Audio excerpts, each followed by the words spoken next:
All right, good afternoon, everyone. Welcome to the Judicial Proceedings Committee. Today we have 11 bills on the docket. We'll start off with Mr. Chairman Gazzone, with Senate Bill 599. We'll then go on to 587, 668, 694, 612, 642, 579, 670, 613, and 562. So with that, Mr. Chairman, you're up. Senate Bill 599. Thank you, Welcome. Mr. Chairman. If I could bring up my...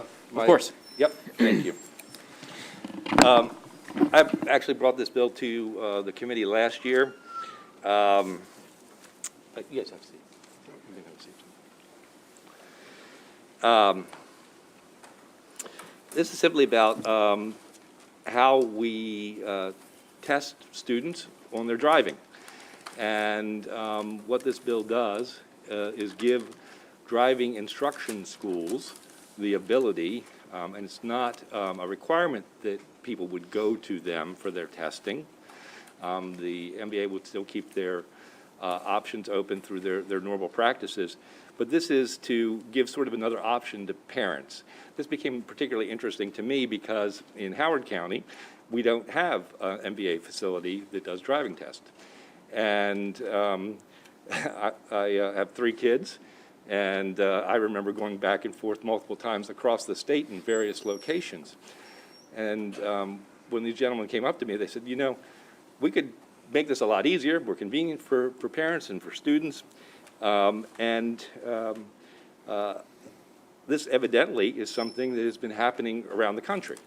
There's been a movement to this. Of course, there's already been the movement for the titling companies that help people so they don't need to go to the MVA to do their titling, which has been very effective.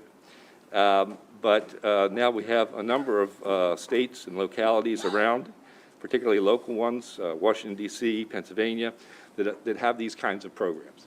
And with that, Mr. Chairman, I'll let my team give their presentation. Excellent, thank you. And when you do your presentation, if you could come to the podium, just so the camera can catch you and both sides can see you. Good afternoon, and thank you for having me for Senate Bill 0599. My name is Chip Sheehan. I'm a 34-year veteran with the United States Secret Service. My subject matter expert is in driver training, limousines, and motorcycle training. I retired in 2013. I was brought back as a subject matter expert to continue on. I also am a partner with Street Smarts of Maryland. During that time, motorcycles fell under my purview, and I went to the state of Maryland and sought some relief about being able to do motorcycle training at our academy to give license. That was approved. So we have been doing licensing for motorcycles on our complex. With the pandemic, we are seeing a backlog of weeks upon weeks to get testing. And as we've just heard, that Howard County is not even representative.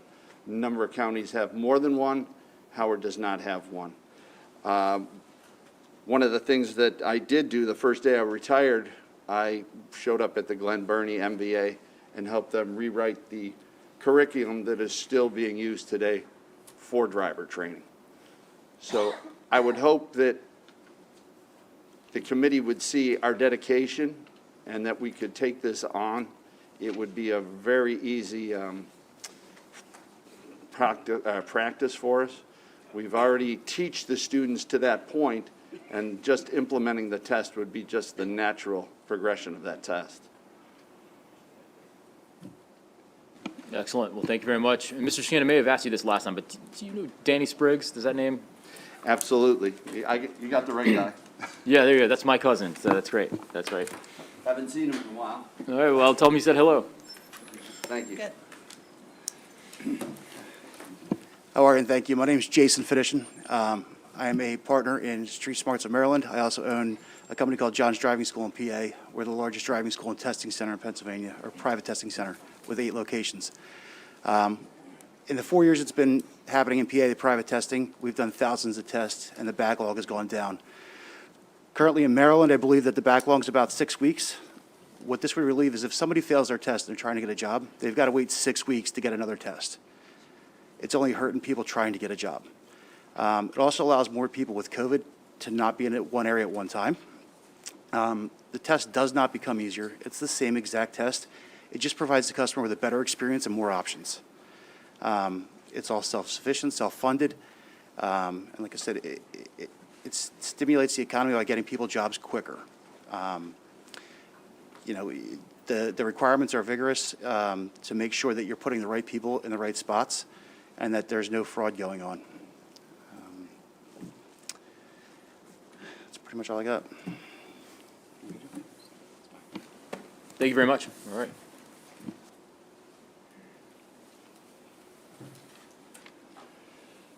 Mr. Chairman, members of the committee, thank you for having us here today.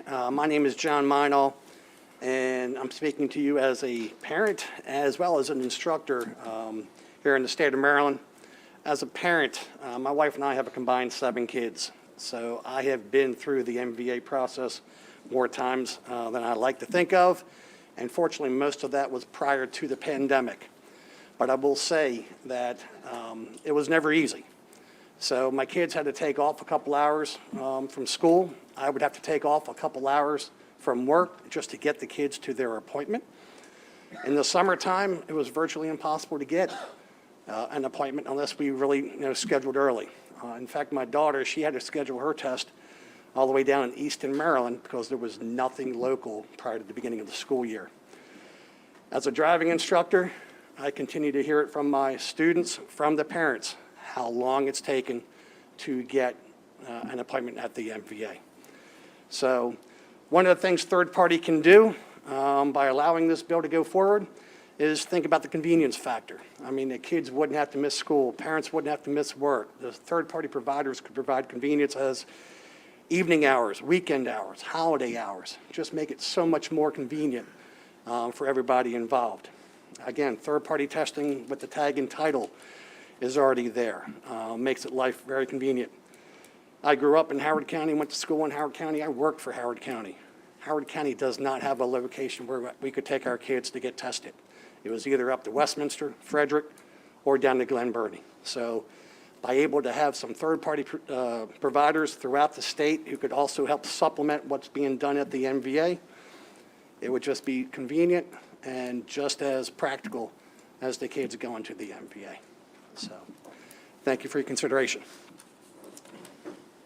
All right, thank you all very much. And with that, that'll conclude the testimony here, but turning to the committee for questions. We'll start off with Senator Bailey, and then we'll go to Senator Watson. So I would just like to say thank you for bringing this bill forward. Got a couple issues. One, I'm a dad of now a 17-year-old, so I can tell you the backlog that we had to go through was extremely time-consuming. And it wasn't just for my daughter, it was for all the parents. They all discussed this. Then the other issue was, with the backlog of actually taking the test, I know that we require in our county, even though it's an additional, that every person that drives for a volunteer fire company has at least a B-class license. So we've had issues. We've actually been working with MVA right now to make sure that we could get extra tests and have people held over so that we could actually take tests so we have people that drive fire trucks. We have such a severe shortage, and I really appreciate the people with MVA because they've been working with us, but the shortage, and I think this bill would definitely help us with that. So I thank the sponsor for bringing it forward. Thank you, Senator. Senator Watson has a question. Thank you, Mr. Chair. Do any driver schools currently have the ability to administer the driver skill examination today? So when I look at the bill, page 4, line 19, it says the driver school may administer the driver skill examination only if, and then if you go down to 28, has an owner or employee with at least 2 years experience of administering driving skills examinations. That seems kind of like a chicken and egg to me. Is this saying that only someone who was a former employee of MVA who had taught the test can now work with a driver school to do it, or is that something we need to update? That's a great question. I believe it was put in there so that people that have the advanced instruction can do that. there's stages for becoming an instructor. We have to be the advanced instructor to teach them. So we give the tests to the test givers, if that makes sense. So we are more or less proctoring that. Also, if someone has experience, and I think I would probably fall under that because of the testing that I do with the Secret Service, and that what the state of Maryland has already done with motorcycles, I'm allowed to give them their tests. Okay. Thanks for that clarification. I appreciate it. Senator Sidner. Thank you very much, and good afternoon. Just a quick question. I'm curious. As I was reading through the fiscal note, it says that there's a meaningful effect for small businesses. I read that to assume that there's a good bit of money to be made for you all. And with this not happening here in Maryland, I'm curious if you could do a comparison. I mean, in terms of what's kind of earned by this industry in these other states, and I'm curious how one would go about setting prices, and I'm just wondering, I mean, if it's more expensive for. I think Jason would be able to address that. Can you repeat your questions? I'm sorry, I couldn't hear you. In other states, how much money is being made by schools or the industry? So I could tell you, in Pennsylvania, it's a free market. We could charge whatever the market demands for. There's definitely money to be made, and Right, that's what I'm trying to figure out happen. about how much money's. Depends on how many tests you do, honestly. I mean, like, there's expenses obviously that go with it, bonds or keeping up your parking lot. I can tell you in Pennsylvania, we charge $99 per test. Okay, so and the test, is that separate and apart from maybe someone just kind of going to the driving school, or is it Correct. inclusive? It is separate. So they have their option to, in Pennsylvania, they can go to the DMV and take their test, which is free. They can come to our driving school, or we do other driving schools as well, where they come to us because of the convenience factor. So in Pennsylvania, we have to, once you pass your test, you have 2 days. We can get your test scheduled as quick as 2 days. We have to let the MVA know 2 days in advance of you coming to take your test. So it's not a 6 or 8 week wait, whatever it may be. It's a 2-day wait. Okay, thank you very much. Senator Heddleman. Question, could I just ask you, Senator, you said you charge $99. What is the MVA charge? The MVA is free. It's free. So it's the Totally. convenience factor, it's the Okay. factor of us having employees, the Yep. parking lot, taking care of that because it gets beat up. Okay, thank you. All right, any other questions for this panel? All right, seeing no questions, I believe that concludes the hearing for Senate Bill 599. Thank you, Mr. Chairman. Thank you to our panel. We'll next move on, Senator McCray, your bill, Senate Bill 587. Senator McCray.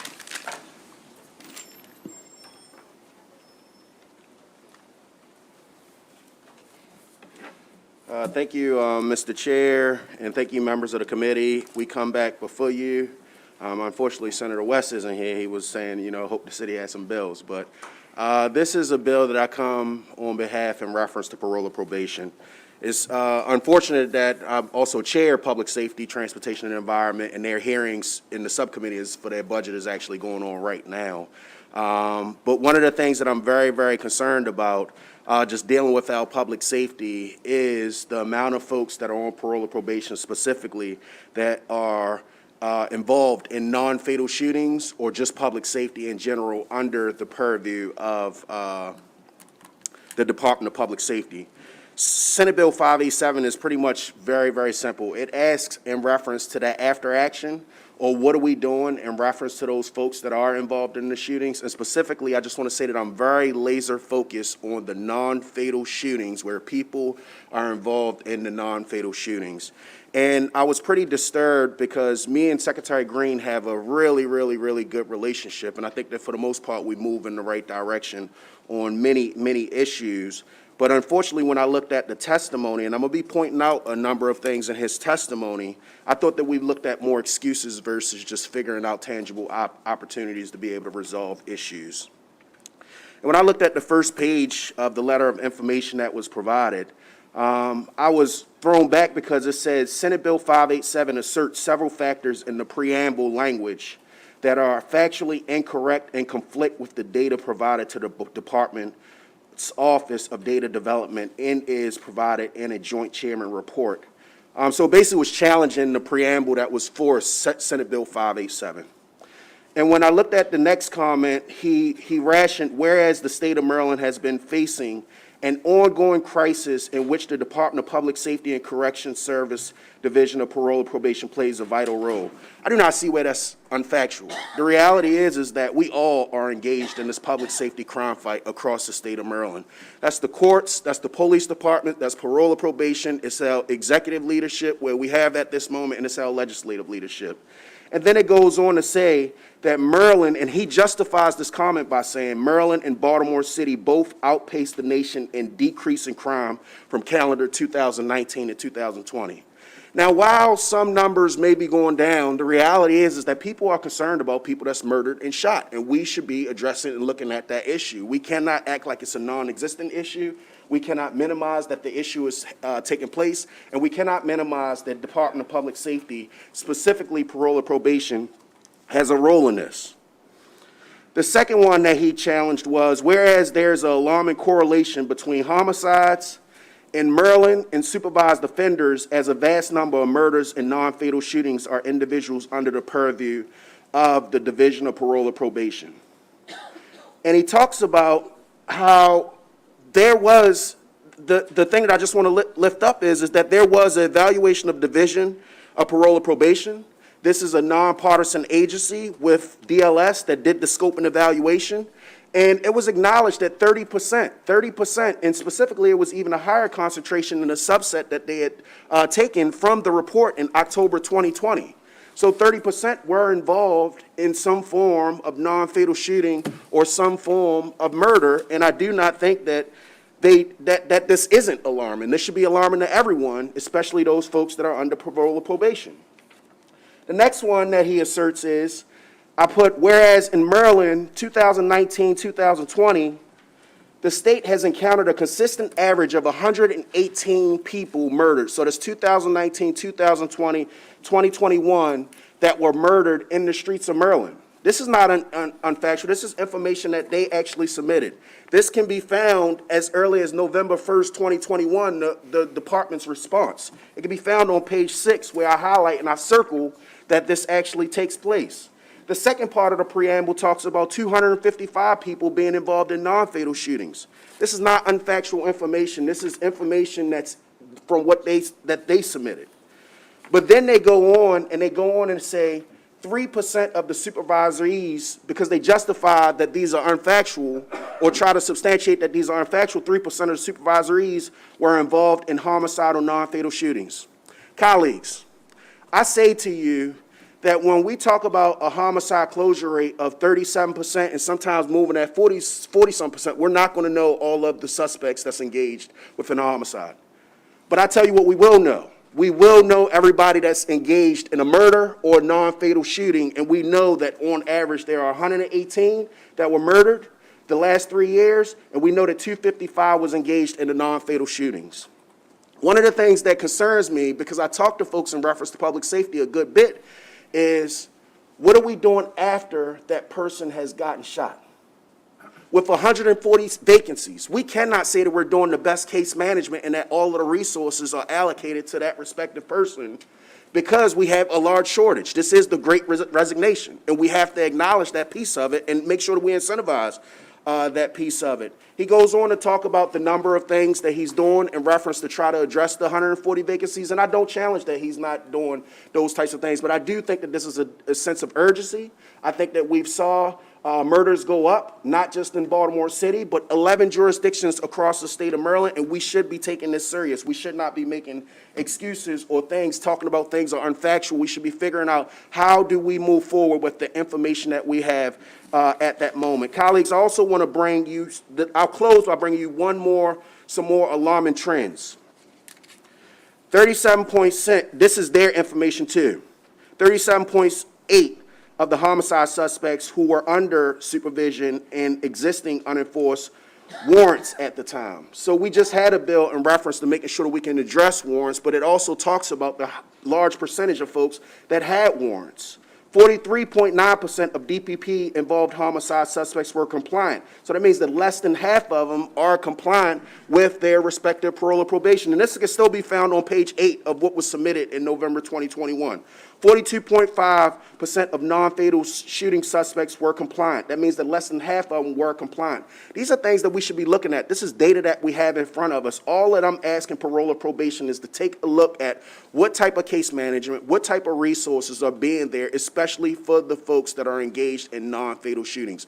This is a sense of urgency with public safety across the state of Maryland, and I cannot continue to ignore it as if it doesn't exist.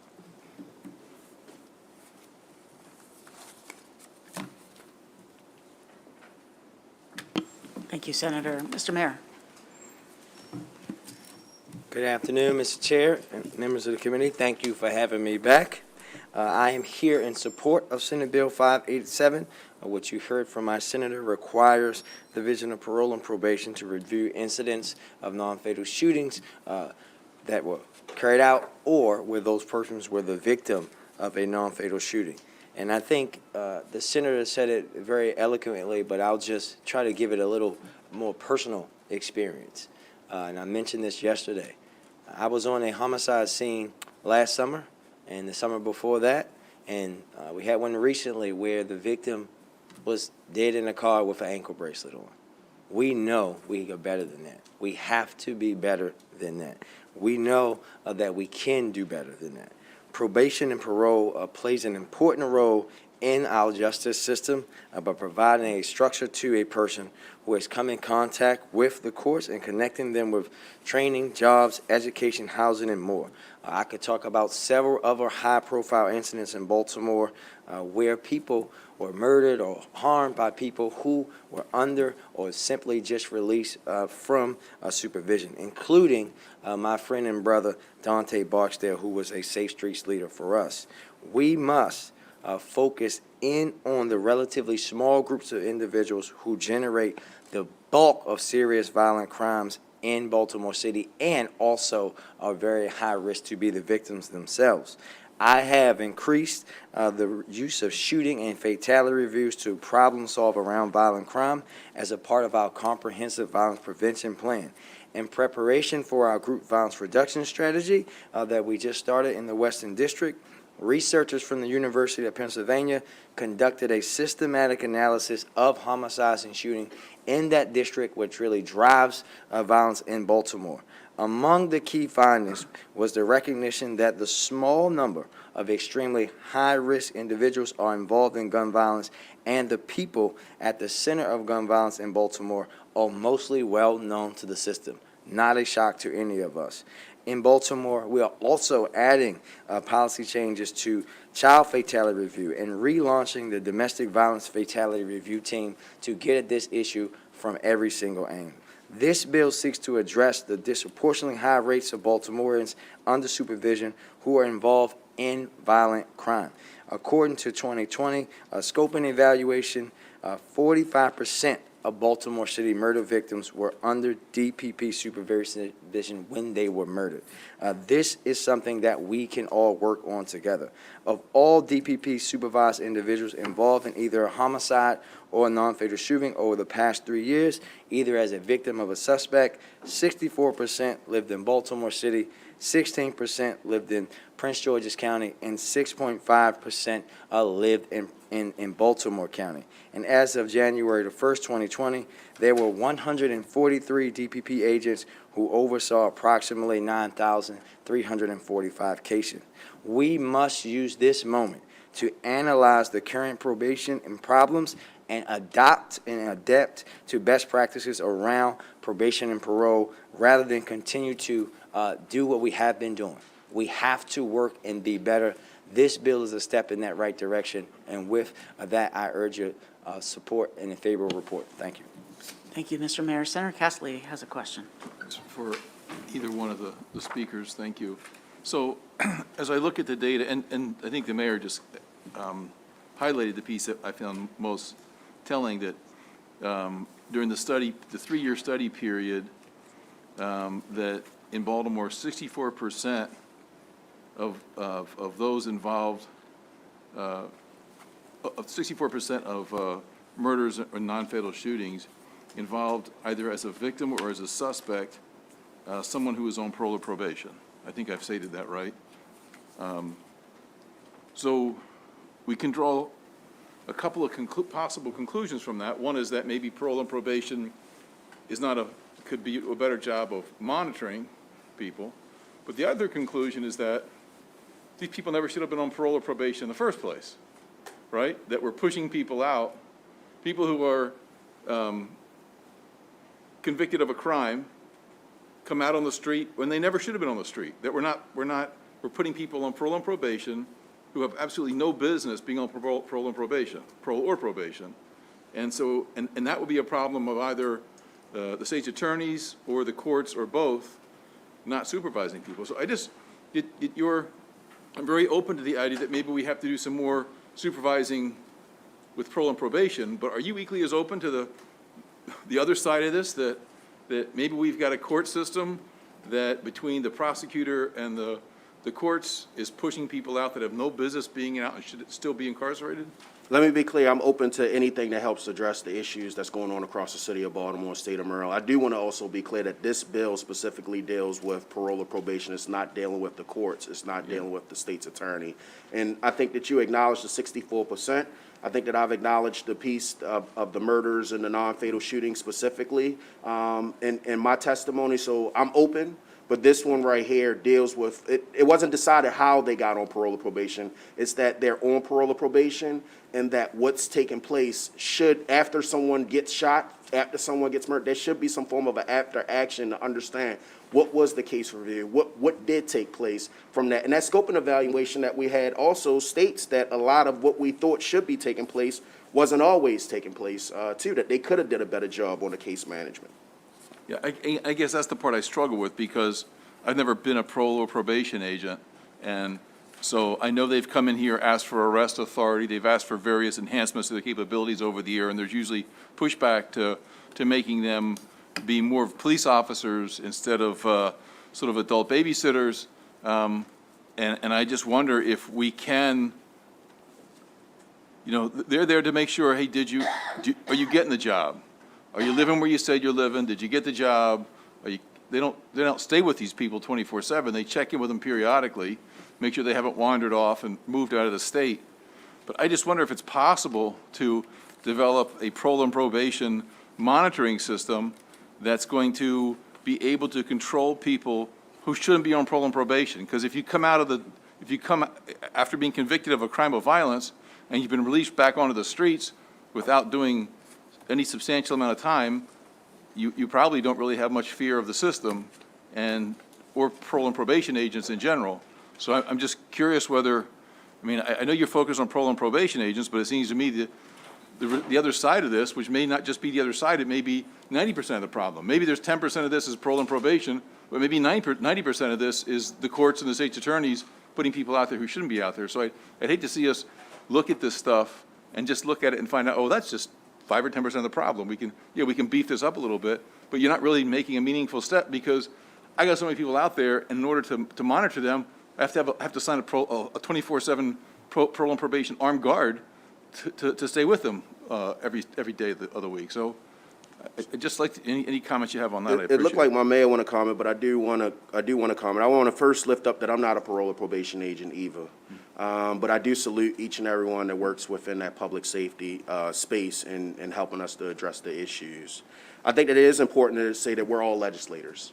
And what we do have on our side is what we call Department of Legislative Services. And we have a responsibility, once they place that data in our hands, to be able to try to make sure that it's operating effectively and efficiently. When I talk about after action, I'm going to go back to page 44 of the scoping report.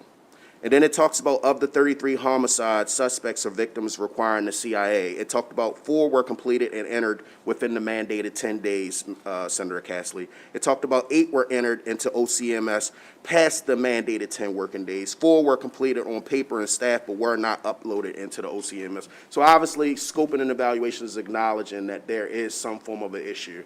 I do think that once a person is shot, once a person is murdered, that we should be paying attention to the after action, and that's the bill that I brought before you. I'm gonna let the mayor comment because obviously I can see him there, but I just wanted to acknowledge I'm not a parole or probation agent, legislator, information in front of us, data in front of us that basically say we should look at this a little bit stronger. Thank you, sir.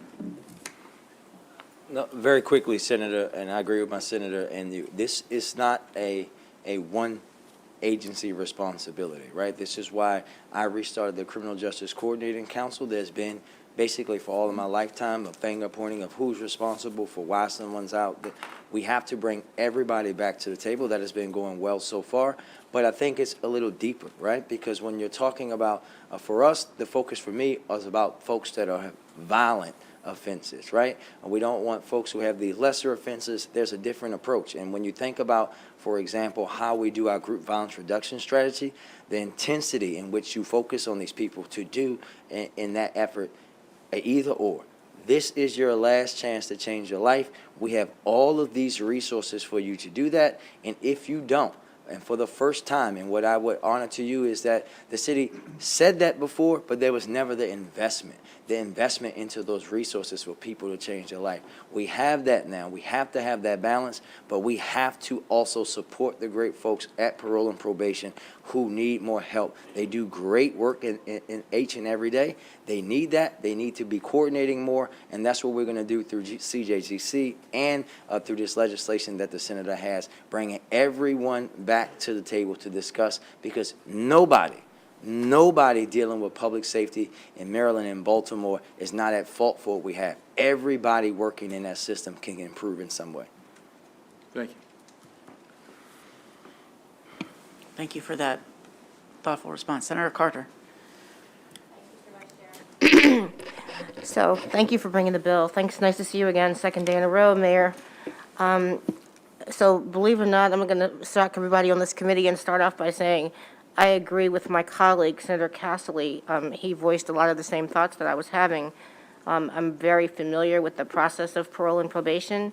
The job of parole and probation agents is to ensure that the client probationer complies with the court order.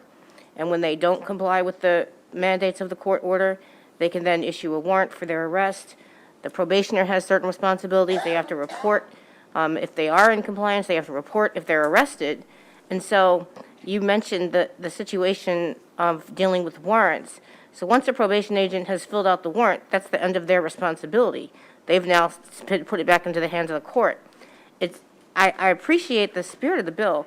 I just don't know that the bill gets at what we need to do. Like, I'm not sure it's the fix, because it sounds like what we need, and we know we need, and you talked about it, Mayor, is these wraparound services to assist parole and probation. You know, they can make sure the person goes to work. They make sure the person is going to their drug program or whatever they're required to do, but they don't have the bandwidth to do much more than that. This report says that there's all these vacancies there, but yet it seems like you want to add more positions. I'm not sure why would we add more positions where there's already all these vacancies. Maybe a suggestion would be that within the division of parole and probation, you have these kind of community outreach people that do kind of like what Senator Cassily talked about, you know, that are there to make sure to address other social needs of the probationer, or there to assess more of the social situations. I just don't see how a probation agent's responsibility could be expanded to do that.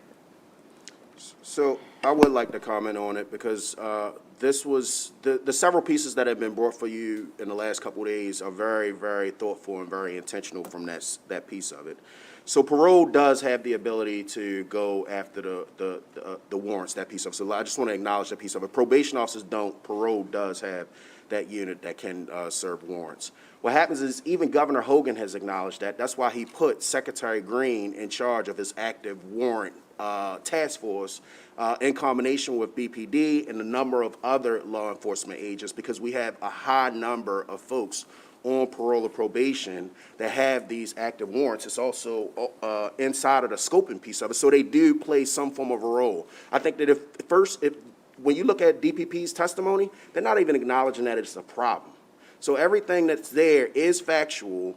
All of the stuff was taken from information, but they're a part of this conduit. So it's not like one piece, they're a part of this conduit. So they can also partner with the respective police agencies to make sure that we address the issue. So we're asking about the after action, but we're also asking about measurable goals inside of this. So once we acknowledge that it is a problem, because the first piece of cancer is at least trying to figure out that we acknowledge it, and how do you address it, whether you're going to go get chemo or not, or you're just going to acknowledge that, hey, chemo just make me more sicker from that standpoint. So they got to acknowledge that it is a problem and that they do play a role, or they are a conduit in this problem. And then they can partner with the respective local agencies. Obviously, the executive has acknowledged this too, because he put Secretary Green in charge of the active warrant task force that he did just 30 days ago. Senator Sidner. Thank you, and this question is for the mayor. Sir. Within Baltimore City, are there, as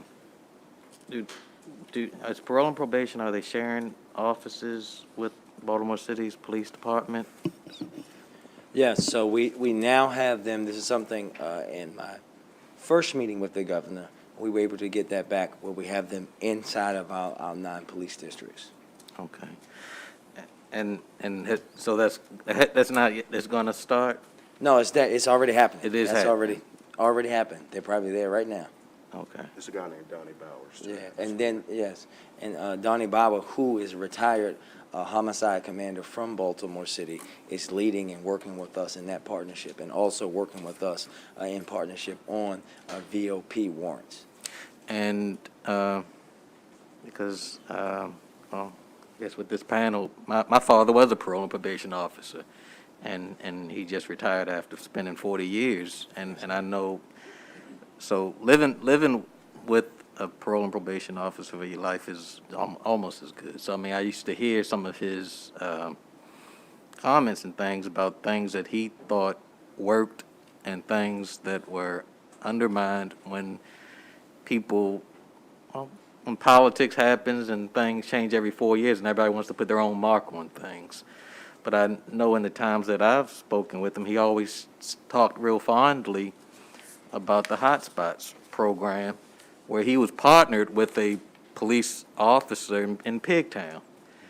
And he talked about, I think, the reduction of the crime in that area, because as people that he was monitoring were coming in, not only were they seeing him, but that law enforcement officer got a chance to see them and put their eyes on them and the like. So, I mean, is the city kind of moving back in that direction? Yeah, that's, Senator, that is a part of why we want them in the districts, right? To have that, to be able to have that frequency and knowing too. It also gets at the other issue that was addressed by several members of the community, Senator Cassily, about some folks not having that arresting power, and they're coming in and them knowing if a person has warrants and those kind of things. It's about the connectivity and working in partnership.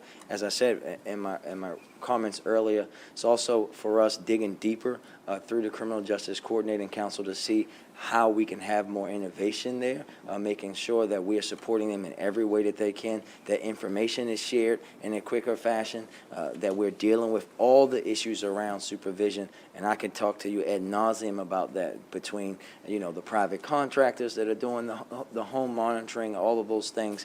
We're trying to get together around all those issues, and really would like to have a longer discussion with you about that too. Thank you very much. Thank you. I'm going to touch on Senator Sidnor's point, because I think that it gets to the crux of the bill. I think that he talked about the folks that's on the ground know what the solutions are. So the people that's on the ground actually know what the solutions are.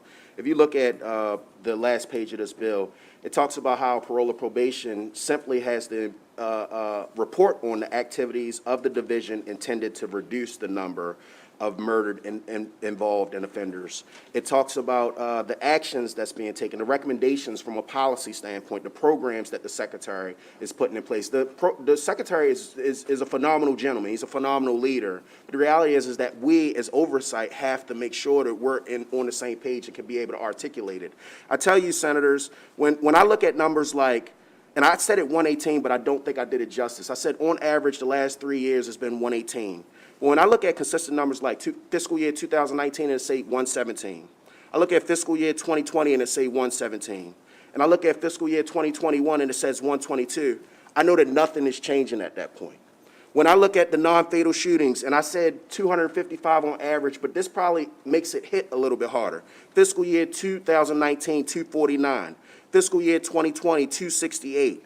Fiscal year 2021, 249 people that have been non-fatally shot on our streets. This is a consistent average. There's nothing changing. What happens is we have to acknowledge that it's a problem and figure out viable solutions to move forward, and that's all we're asking parole and probation to help us with.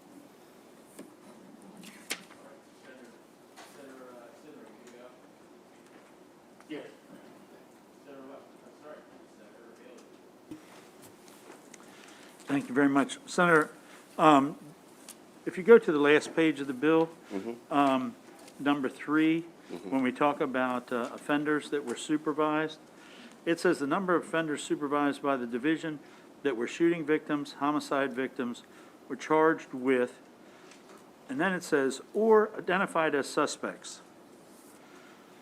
Then, when we read the report, if we read the report on page 12, it identifies a suspect as a person identified as a person charged with a crime. And my question is, when we're looking at the actual bill here, when it differentiates between an individual charged with a crime and a suspect, I don't understand how liberal that term of suspect is, right? Because when you are, as a policeman, when you're investigating a crime, that term of suspect, when you don't know anything, everybody there at that point in time could then be a suspect. And I only bring that up, I'm in favor of what we're doing, I only bring it up that could be a point of contention where a potential overreach. Yep. And that's the only reason I bring that up. Yep, and obviously you've been in public safety, so you're more of a subject matter expert than I am, but I do want to tell you where I got it from. So when I talked about the report that was given November 21st, when they listed the categories, they listed homicide suspect, homicide victim, non-fatal shooting suspect, non-fatal victim, total suspects and victims, and then they DPP total supervised. So all I was doing was taking information that was given to me by DLS and asking the bill drafter, but I'm open to however direction that the committee would like to move in. Okay, thank you. Additional questions from the committee? All right, seeing none, thank you both very much. Thank you. Mr. Mayor, 2 days in a row, welcome. All right, with that, that'll conclude the hearing for Senate Bill 587. We'll now move on to Senate Bill 668.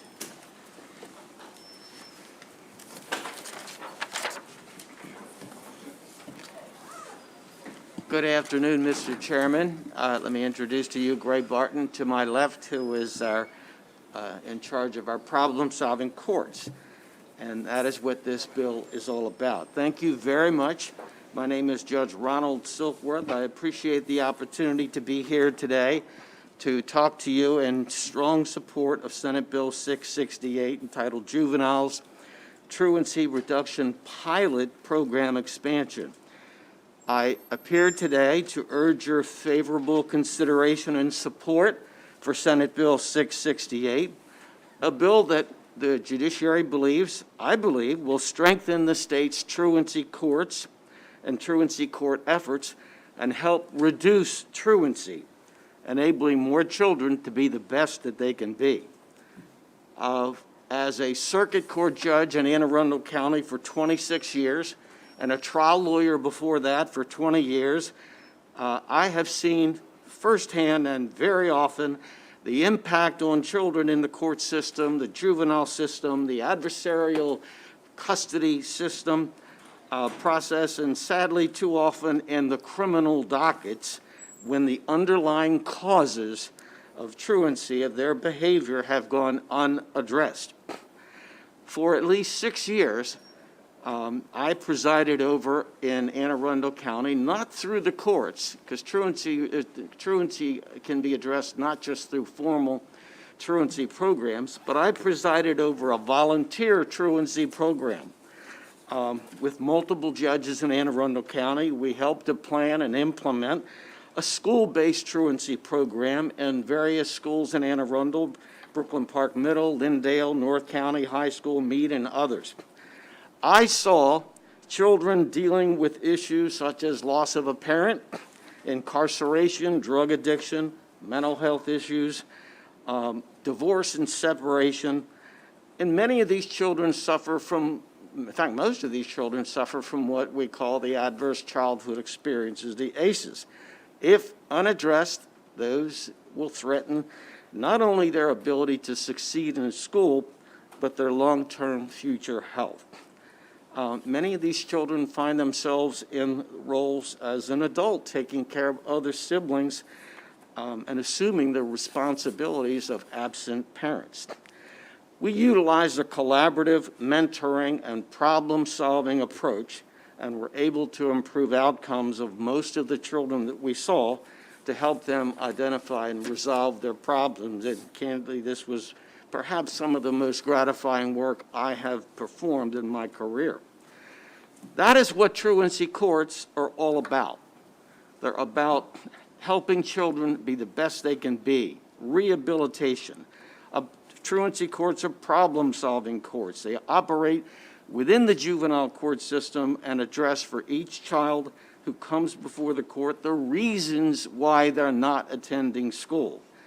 And of course, identifying those reasons, applying resources to help solve those issues, and have the children and their families re-engaged in the educational process.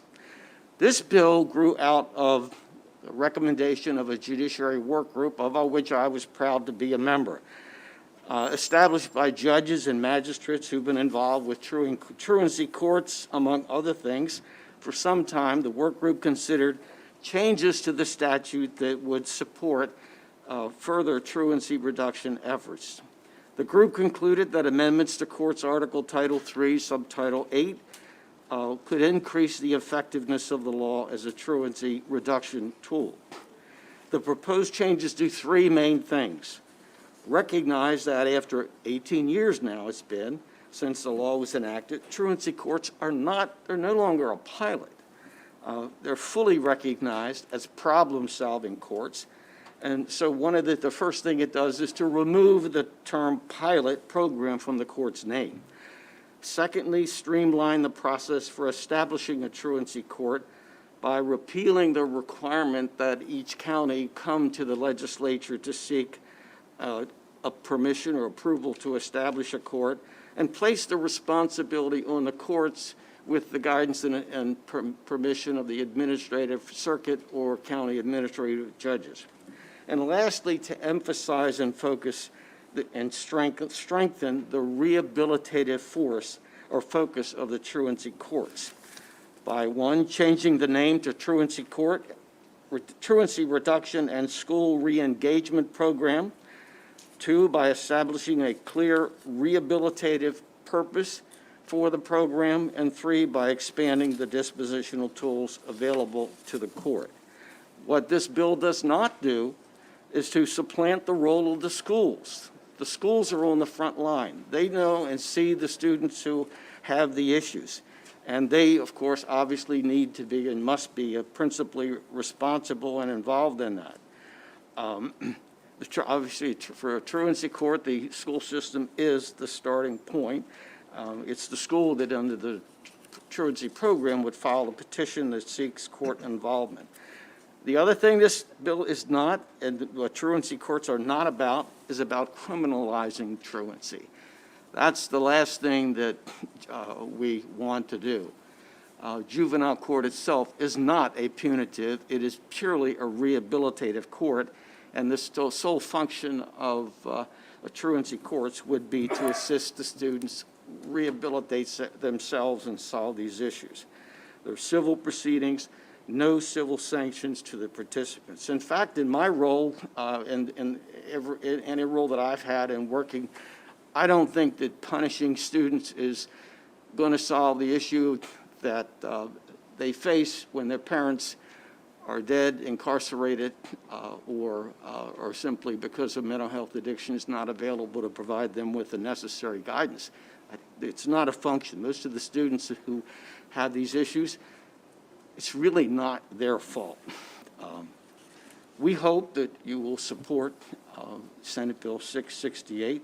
We believe that it will encourage, the judiciary, I believe, is interested in moving forward with more and more truancy courts. We already have 7 truancy courts in the state in different counties, and there are 3 counties that are seeking to do it. It is my personal view and hope that every county should have not just a truancy court, but a truancy program that takes advantage of all of the resources, not just court-based, but community-based, in a collaborative way, so that every child has the opportunity to be the best that they can be. Now, some might look at the numbers and say, well, these are not large numbers. The percentages are small. And looking on the state website, I saw some statistics. They didn't go up through 2014, and the percentages were like 13. In 2006, I think it was 13% of the students met the definition of truancy. 2014, it appeared to go down to 10%. That's a heck of a lot of students. And one of the things I learned in our private program in Anne Arundel is that we were only dealing with a very small percentage of the students in need. The problem is huge, and the judiciary is interested. I am very passionate about it. The judges on our work group are very passionate about it, and I believe that it's one of the most important experiences that I've had in my career, and one of the most important things that needs to be done moving forward to help students get back on track and prevent them from getting into a pipeline that send them down the road into, I personally had the experience of seeing and presiding over cases where this didn't happen.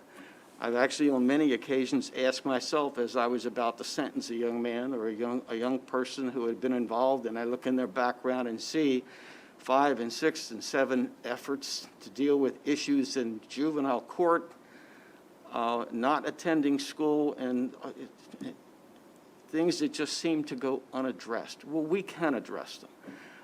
And we look forward to working with all agencies in the county and the school system to create more truancy court programs and more truancy courts. So I urge you to give a favorable recommendation to Senate Bill 668. I'm happy to take any questions that you might have. All right, thank you very much, Judge. We'll take questions at the end of the panel, if that's okay with you.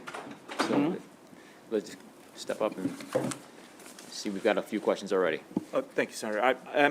My name is Gray Barton. I am the Director for the Office of Problem-Solving Courts. My office in the Maryland Judiciary oversees all problem-solving courts for the state of Maryland, the 60 problem-solving courts. That's drug courts, veterans treatment courts, mental health courts, and, of course, truancy courts.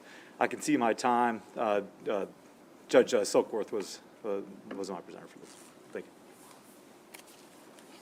you. Excellent. Thank you, Judge. Thank you, sir. So we'll go to Senator Sidnor. You're up. Thank you. And good afternoon, Judge. I had a question. During your testimony, you said that there were 3 counties that were currently interested. Do you know which 3 counties expressed an interest in this type of a court? The type of court? You said there were 3 other counties that were interested in having these courts. Oh, yes. Yeah, perhaps Greg can address that, the numbers. Sure. The 3 counties that have shown some interest in the planning: Howard County, Queen Anne's County, and Frederick County. And I was trying to look through the fiscal note. Do you know how many children or juveniles are currently going through this particular court? I would have to, Senator, I'd have to look back at my notes, but I believe it was over in fiscal year 21. I believe we had about 500 students in the 7 jurisdictions, and those jurisdictions were Dorchester County, Somerset County, Wycomico County, Worcester County, also Kent, Hartford, and Prince George's County. And do you have any sense of the number of parents or guardians that have been prosecuted under this particular law, the truancy law? Judge, none under this law. Well, I wouldn't call this prosecution. No, I'm not calling this prosecution. Back in, I assume it may have been 2016, I had a constituent come to me because our state's attorney prosecuted him because his son was going in the front door and leaving out the back door, and he was not aware. So this body, I attempted to get rid of the criminal penalties, but we just simply reduced them. So what I was asking was, do you know how many parents may still be being prosecuted for this offense? The process you're talking about is through the district court, where parents can be prosecuted if they don't send their children to school. Right. I don't know don't the know. number. I sit in the circuit court, so I have never been involved in that. I'm not sure what the numbers are. I know we have in Anne Arundel County, at least several of our judges are very passionate about that, and in fact were involved in some of the program I was involved here. I don't know the numbers, but I will tell you that I don't think that necessarily the problems are solved by prosecuting parents. Because you can prosecute the parent, but that doesn't help if the parent's incarcerated, if the parent is drug addicted or has mental health issues.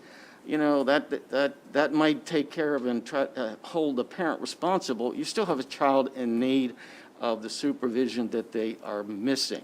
In fact, many of these kids, and I work with them, and many of them wind up feeling like they're the adults. They're the older children taking care of two others because parents are not available to provide the supervision that's needed. So with that, all of this should be working together.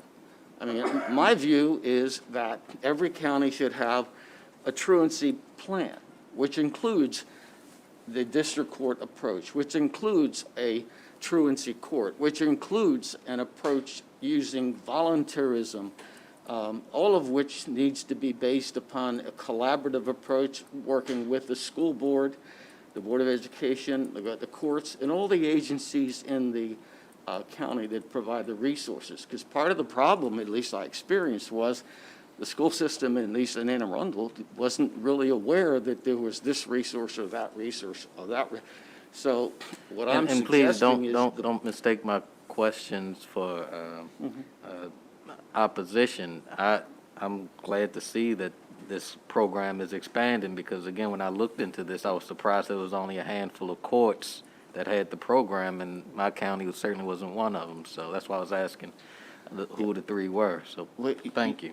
Thank you. You are correct. There's only a handful. Of course, my view and the work group's view is I think we need many more.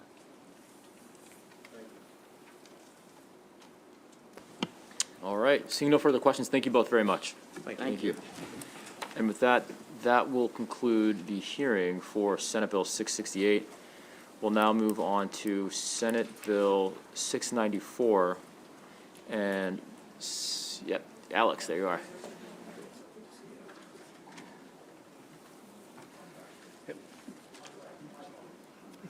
We have to hear from the additional unfavorable panel, the opponents of the bill from the last bill. My apologies. How are you? Good. Welcome. How are you doing today? Good.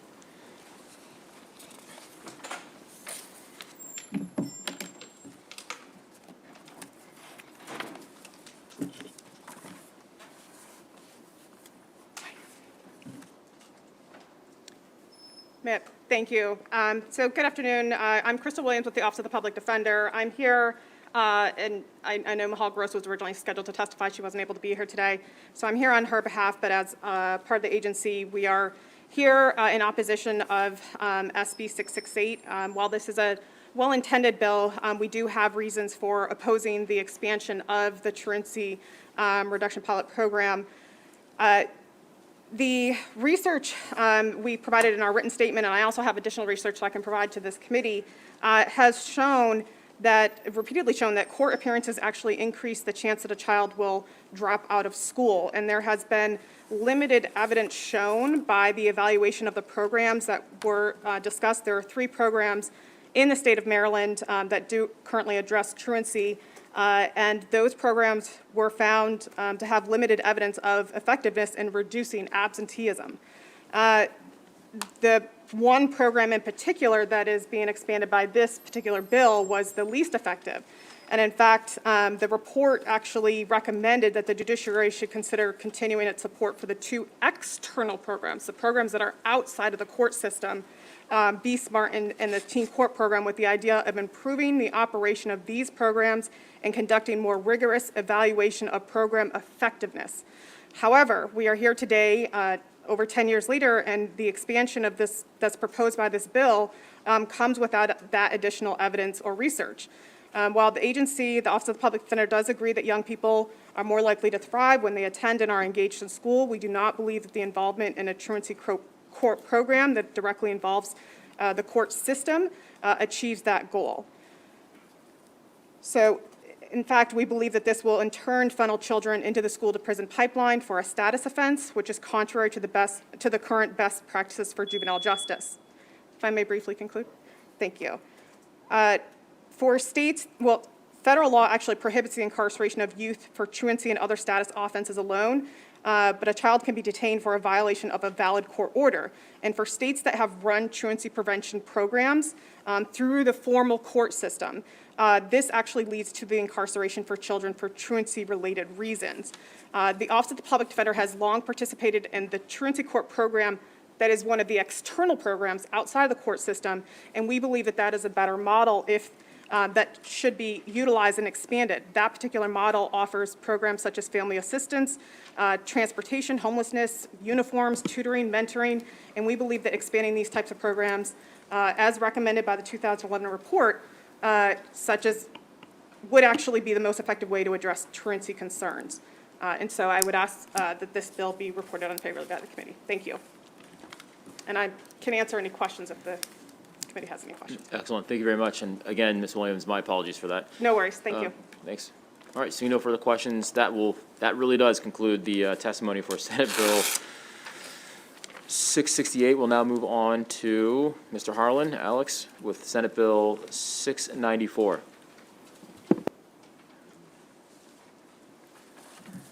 Thank you, and good afternoon to the committee. As mentioned earlier, the senator had an emergency, so I will be filling in for him. Dear Chairman Smith and members of the committee, in Title 13 of the Estates and Trusts article, there are 2 types of guardianship set forth for the protection of disabled persons. One is guardianship of the person of a disabled person, and the other is a guardianship of the property of a disabled person. In Subtitle 7, dealing with the guardianships of the person of a disabled person, the law provides that unless the disabled person has counsel of the person's choosing, the court shall appoint an attorney to represent the person in the proceeding. Further, the law provides that if the disabled person is indigent, the state shall pay a reasonable attorney's fee. The bill goes on to provide that any action in which the payment of such attorney's fees is currently the responsibility of a local social services department, the court will appoint an attorney contracted with the Department of Human Services and shall strike the appearance of a previously appointed attorney and instead appoint an attorney contracted with the Department of Human Services. Senate Bill 694 merely replicates these rules in the context of the guardianship of the property of a disabled person. Unless a disabled person has counsel of the person's choosing, the court shall appoint an attorney to represent the person in the proceeding. If the disabled person is indigent, the state shall pay a reasonable attorney's fee. In any action in which the payment of such an attorney's fee is currently the responsibility of a local social services department, unless the court finds that it would not be in the best interest of the disabled person, the court will appoint an attorney contracted with the Department of Human Services and shall strike the appearance of a previously appointed attorney and instead appoint an attorney contracted with the Department of Human Services, unless the previously appointed attorney is willing to accept the same fee and the court does not find a conflict of interest. Under the Maryland Rules, Section 10-106, the court is required to promptly appoint an attorney for an alleged disabled person upon the filing of a petition for guardianship of the person, property, or both, if the individual is not represented by an attorney of the alleged disabled person's own choice. The rules further require the court to order payment of the reasonable and necessary fees of an appointed attorney. Fees may be paid from the estate of the alleged disabled person or as the court otherwise directs. The extent that the estate is insufficient, the fee of an attorney for an alleged disabled person must be paid by the state. Thus, Senate Bill 694 provides for the payments of attorney's fees for guardians of the property of an indigent disabled persons in the same manner already in the law for the guardians of a person of the disabled person. I am pleased to report this bill is endorsed by the Maryland Judiciary, by the Estates and Trust Law section of the Maryland State Bar Association, and by the Maryland Department of Human Services. Therefore, I request a favorable amendment for the committee. Excellent, thank you very much. And Judge, before you start, obviously, the University of Maryland Law School produced a fine attorney to my left here, but he obviously excelled under your tutelage when he was clerking for you, so welcome to JPR. Thank you, Mr. Chair. It is a pleasure to see my former law clerk who has succeeded on his own merit, not because of any tutelage by me. So I'm very happy to see Mr. Prada here. Fair point. Okay, thank you, Mr. Chair. Good afternoon, Mr. Chair and members of the committee. I'm Judge Patrick Woodward, and I am a senior judge of the Court of Special Appeals. I'm here today to speak on behalf of the judiciary in support of Senate Bill 694. A guardianship proceeding is the only civil action in Maryland where almost all of a person's civil rights can be taken away. The right to live where you want, the right to go where you want, the right to choose your doctor and medical care, the right to have contact with anyone you wish, and the right to control your own money and property. Just think of Britney Spears. Consequently, the statute in Maryland requires the appointment of an attorney to represent every adult who is alleged to be disabled. The role of an attorney is to be an advocate for the alleged disabled person and to protect his or her interests. However, there's always a problem of how to pay the attorney. The statute for guardianship of the person provides, in general, that if the alleged disabled person is indigent, the court shall appoint an attorney who has contracted with the Department of Human Services to provide those services. Unfortunately, there is no similar provision in the statute for guardianship of the property proceedings. Senate Bill 694 will fill that gap. With two minor exceptions, the language of Senate Bill 694 is identical to Estates and Trusts Article Section 13-705 D1II and D2. It is important to note that an alleged disabled person may be indigent and still have property interests that need to be managed, such as government benefits and personal property. For these reasons, I urge a favorable report on Senate Bill 694. Thank you. Excellent. Thank you very much, Judge. And looking to the committee for questions. Seeing none, thank you very much. Thank you very much. Thanks. Good to see you, Mr. Prada. All right, with that, that'll conclude the hearing for Senate Bill 694. We'll now move on to Senator Beidel with Senate Bill 612. Welcome.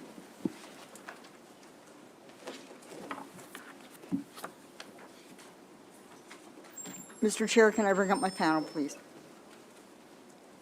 Thank you. You come up. Hello. Hello. Are you Councilman Beidel? Yeah, nice to meet you. Thank you. Thank you.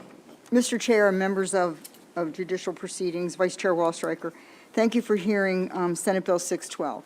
So the reason for Senate Bill 612 came from some of my police officers in the county, and then as I've worked on this bill, I've heard from more and more jurisdictions around our state, as well as other states, surrounding states, although we're not legislating for Delaware, Virginia, Pennsylvania, or New Jersey. But in Maryland, we're having these street racing and exhibition driving. And you're probably familiar with it from the Ocean City laws that we passed a couple years ago. And the changes we made in Ocean City were very helpful. And one of the major changes was impounding, that they're allowed to impound the cars that are involved in these exhibitions. But the nice thing about Ocean City is they know when it's going to happen. It's going to happen one weekend a year. They're all ready for it. Last year, there were 150 state troopers there ready to go. What's happening in our communities is they may find an empty parking lot. In Baltimore City, they blocked off streets.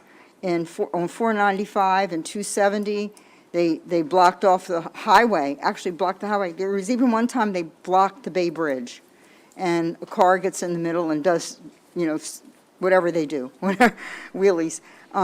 So the bill involves both the driver of the exhibition vehicle and the spectator, because the spectators are the ones that are blocking the roads and causing the problems. So one of my officers told me one Saturday night they heard this was going to happen. Sometimes they pick it up through Snapchat or something. And so about 8 officers from the district, like the entire district, goes to this one area on 198. And they were able to ticket a few of the cars. At the same time, about 50 cars went by, and there was just nothing they could do. So I have with me a lieutenant from the county, Lieutenant Shire. I have a councilman from Prince George's County, and I have a major from Baltimore County. So hopefully you'll get some good information, but I do think we need to do something about this speed racing.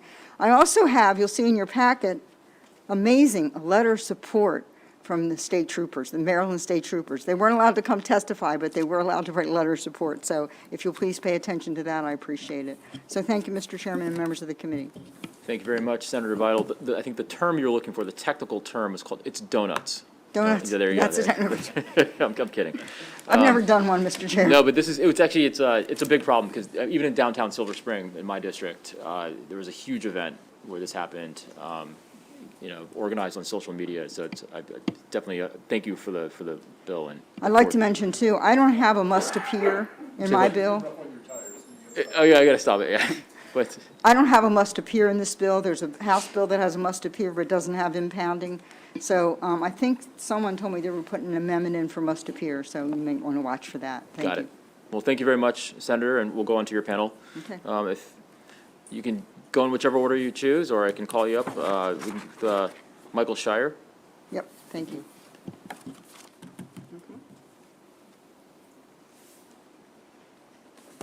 Good afternoon. Thank you to the committee chair. I also have Lieutenant Carney here with me from Anne Arundel County Police. He'll speak shortly. Thank you to the committee chair, and thank you to Senator Beidel for introducing this legislation. My name is Mike Shire.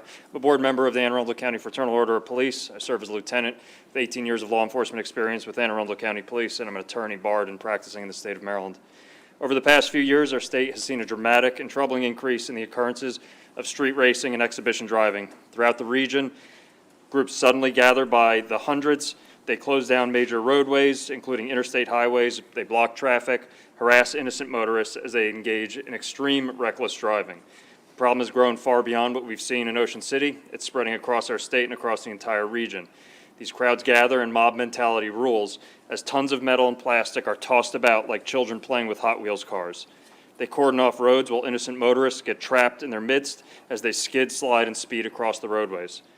Police departments receive calls to address the issues, but the perpetrators know that we can't do much to stop them. Enormous law enforcement resources are pulled away from policing our communities as we battle to protect innocent civilians from these huge groups of reckless drivers. They've been known to attack us police officers and flee from our attempts to make traffic stops. Those that we are able to detain know that the penalties for their egregious behavior is a pittance. They spend tens of thousands of dollars on customizing their vehicles. A couple $100s in fines is just the cost of a good time to them. The current set of tools we have as police officers to combat this growing problem has frankly been insufficient to deter the activity.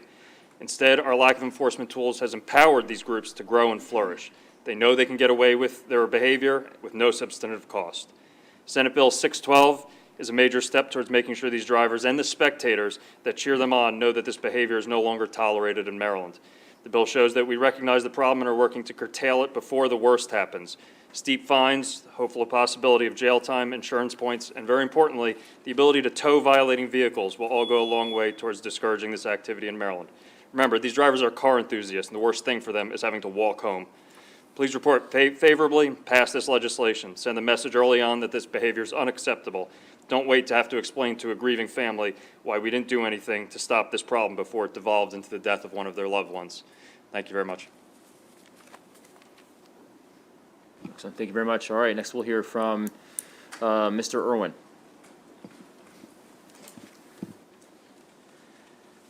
Good afternoon, Mr. Chairman, members. I'm Major Douglas Irwin with the Baltimore County Police Department. I'm also representing the Maryland Chiefs Association. I'm a 30-year veteran of the Baltimore County Police Department. My current position is the division commander for the Special Operations Division. Within that, I have our traffic resource management, which handles all of the very serious and fatal motor vehicle accidents in the county. As a side note, I am also a car enthusiast. I restore period-correct 1960s muscle cars, and this kind of activity is not something that, as a muscle car enthusiast, I find it's very, very disturbing. I'm here to tell you that I stand in support of this bill, as does the Chief of Police, Melissa Hyatt. As recently as this past weekend, Baltimore County dealt with one of these pop-up events, and they use social media, and they block off roadways, and they act in just total contempt of the police department. In addition to the tools we have available to us, I also would like to state that being able to cite someone for exhibition-style driving, which is, display of loud mufflers, spinning, drifting, doing donuts, would significantly increase our ability to not only prevent these things from happening, but also in the interim would allow us to further gather intelligence information and things of that nature, which is, with body cameras footage now, would help us come in on the tail end of this to help curtail these kind of information. Thanks. Thank you very much, Major. All right, next we'll hear from, is Mr. Dagonia here? Dronoga? Dagonia? Dronoga. Dronoga, sorry, yes, there you go. It's pronounced the way it's spelled. Yeah, I mistook But it I've for, been called many things over the years, sometimes intentionally. There's a Dagonia running in for state's attorney in Montgomery County, that's why I was confused, so, there you go. Good afternoon, Senator Smith, Chairman Smith. My name is Tom Dronoga, Prince George's County Council, District 1. I want to thank you for the opportunity to appear before you today. The Prince George's County Council has taken a formal position in support of Senate Bill 612, and that has been submitted. Our position has been submitted, and I'm speaking on the council's behalf today.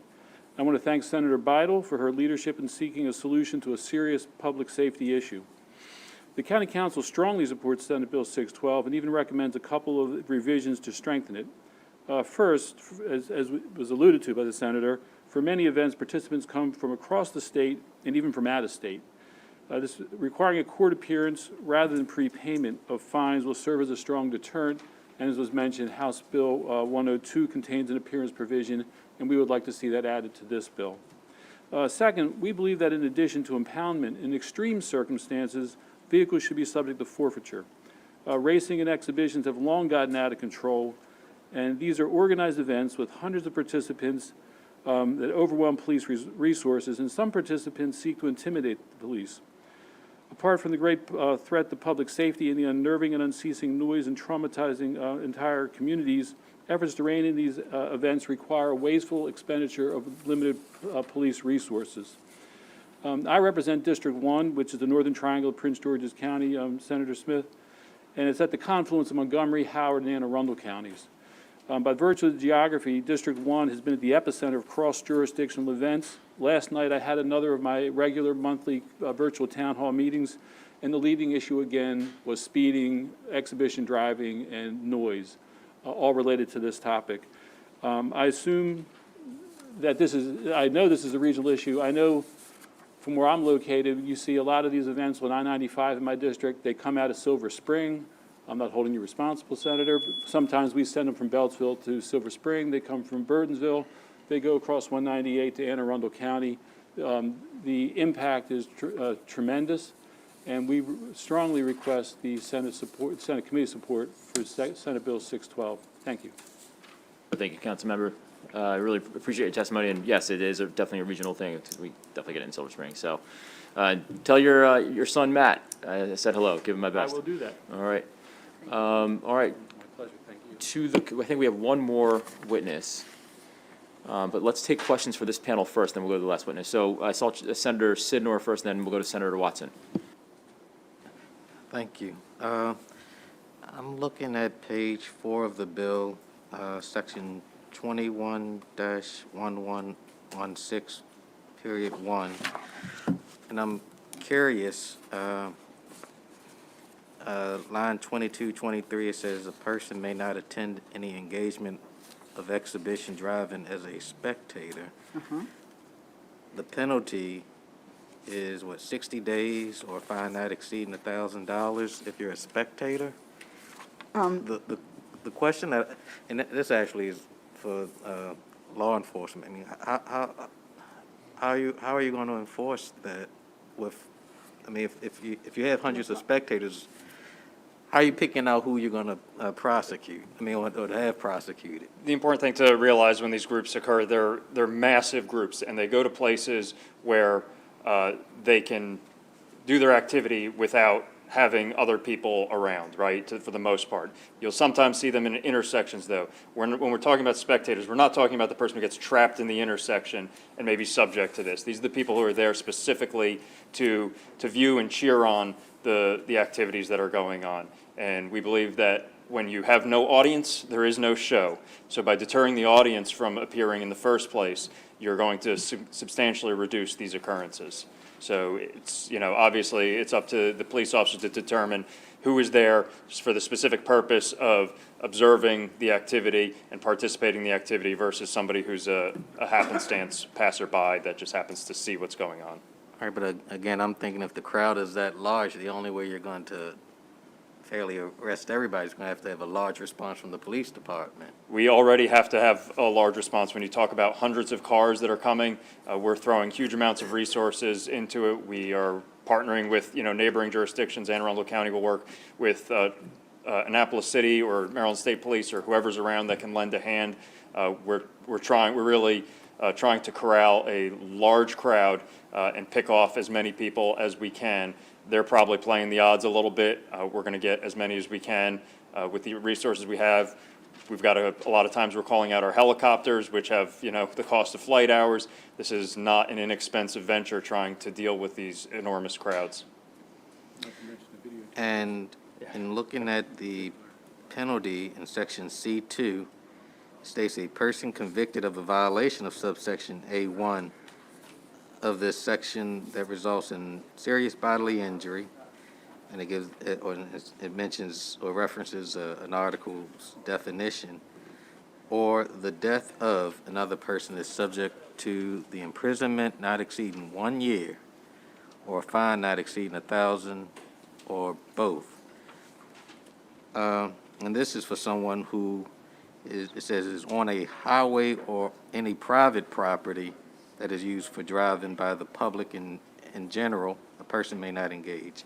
The question I have, and I'm curious, the point of that particular penalty, I mean, so someone is killed because of my driving or violating this law, somebody dies, and I can get, what, 1 year for killing them?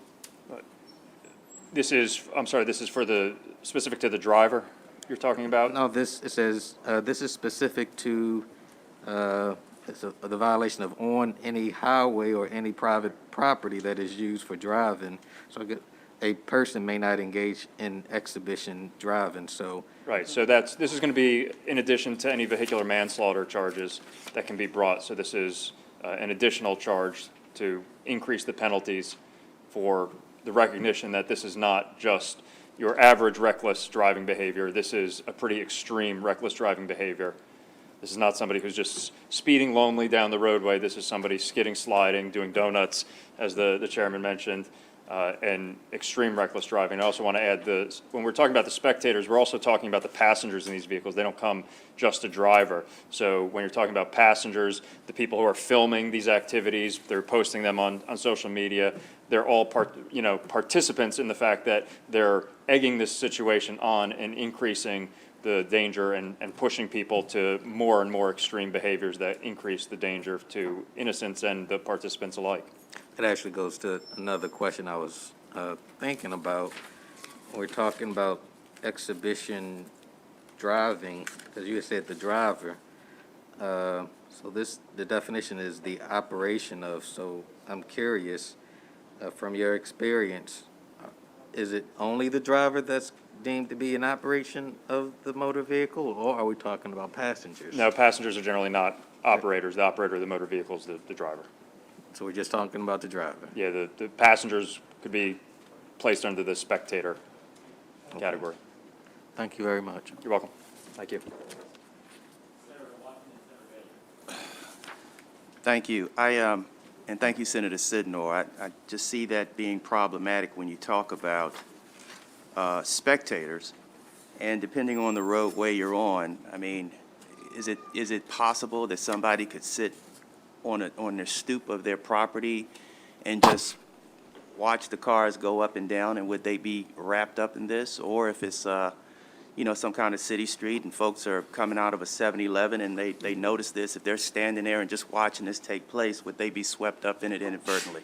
I think that there's a level of intent that would go along with this. This is not somebody who just, like I said, happens upon the scene. This is somebody who's knowingly, purposefully there for the reason to observe the activity, not somebody who just happens to come upon it and observes it. And I think that's the intent of the spectator portion. Okay, and I just have a question about some of the subjectivity I see in here. So on line 3, you mentioned 6 items related to exhibition driving. I'm sorry, what page? Page 3. So I'm looking at item 4, the engine of a motor vehicle producing an unreasonably loud, raucous, or disturbing noise. Now, I know when I bought my first motorcycle, it hummed like a kitten, but I was told to trick it out and make sure cars could hear me and get a muffler that produced a loud noise, right? And so, you know, unless you're going to have some kind of decibel meter, what do you mean by unreasonably loud? And you know, I just see that as very, very subjective.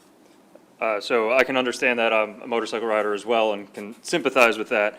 But I think that this in some ways mirrors the part of the law that already has violations for unreasonably loud noise. We're looking for systems that have been, exhaust systems that have been modified to an extreme degree, and we're talking about engines that are going to be revved up for the purpose of making noise. I wouldn't think that it might be advisable to be a little bit more specific in that regard, but the problem is these vehicles are being modified, right? These are generally not stock motor vehicles. The exhaust systems, the intake systems are being modified, and that's part of the car culture that goes along with this, but not as the major said, you know, this is something different where they're going out there and specifically making the loud noises for the purpose of disturbing the public for the show that they're putting on.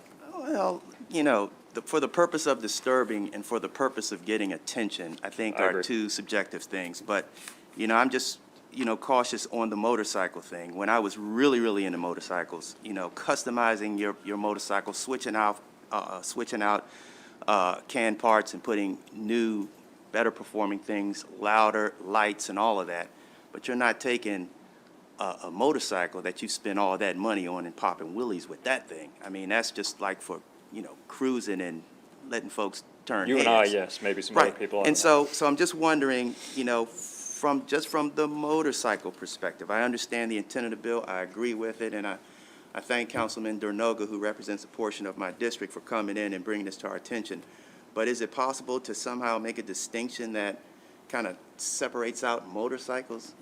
I would leave that to this body and the senator. Well, give me the extent that motorcycles have been a cause of the street racing. Other than popping wheelies, but we already got that captured because the wheel's off the ground. For this particular thing, you know, when you're talking about the classic cruisers, the Harley Davidsons, they're not part of this type of car culture.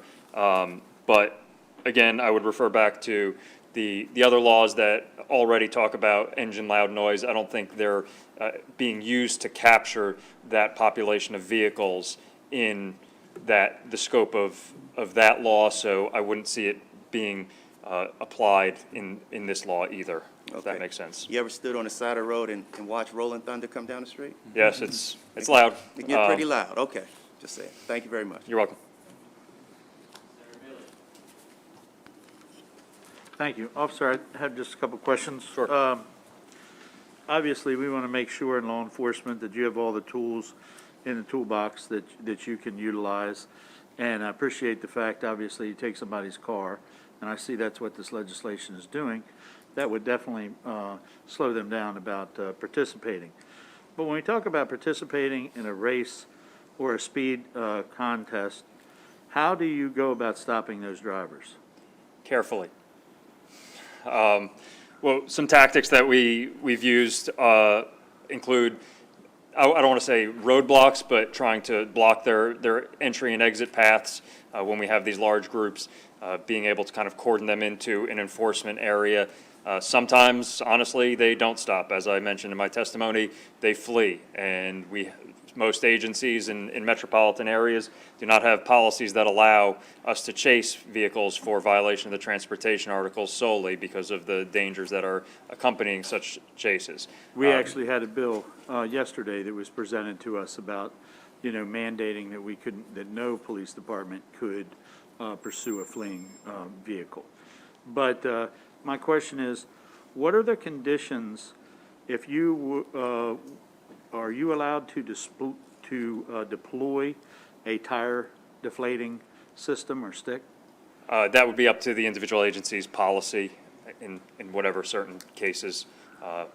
Some agencies would allow that, some may or may not. I can't speak to. So I know that when I was in the police department, there were different departments that had different things that if you were in a chase situation and the person had committed, some very dangerous driving, that you could then deploy one, right, to stop them. But if you would that be a tool in your toolbox?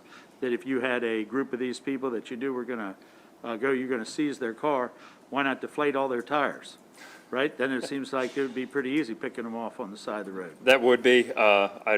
There's always the concern of collateral damage. I don't want to get my tires flattened, or my fellow police officers as we try and deal with it.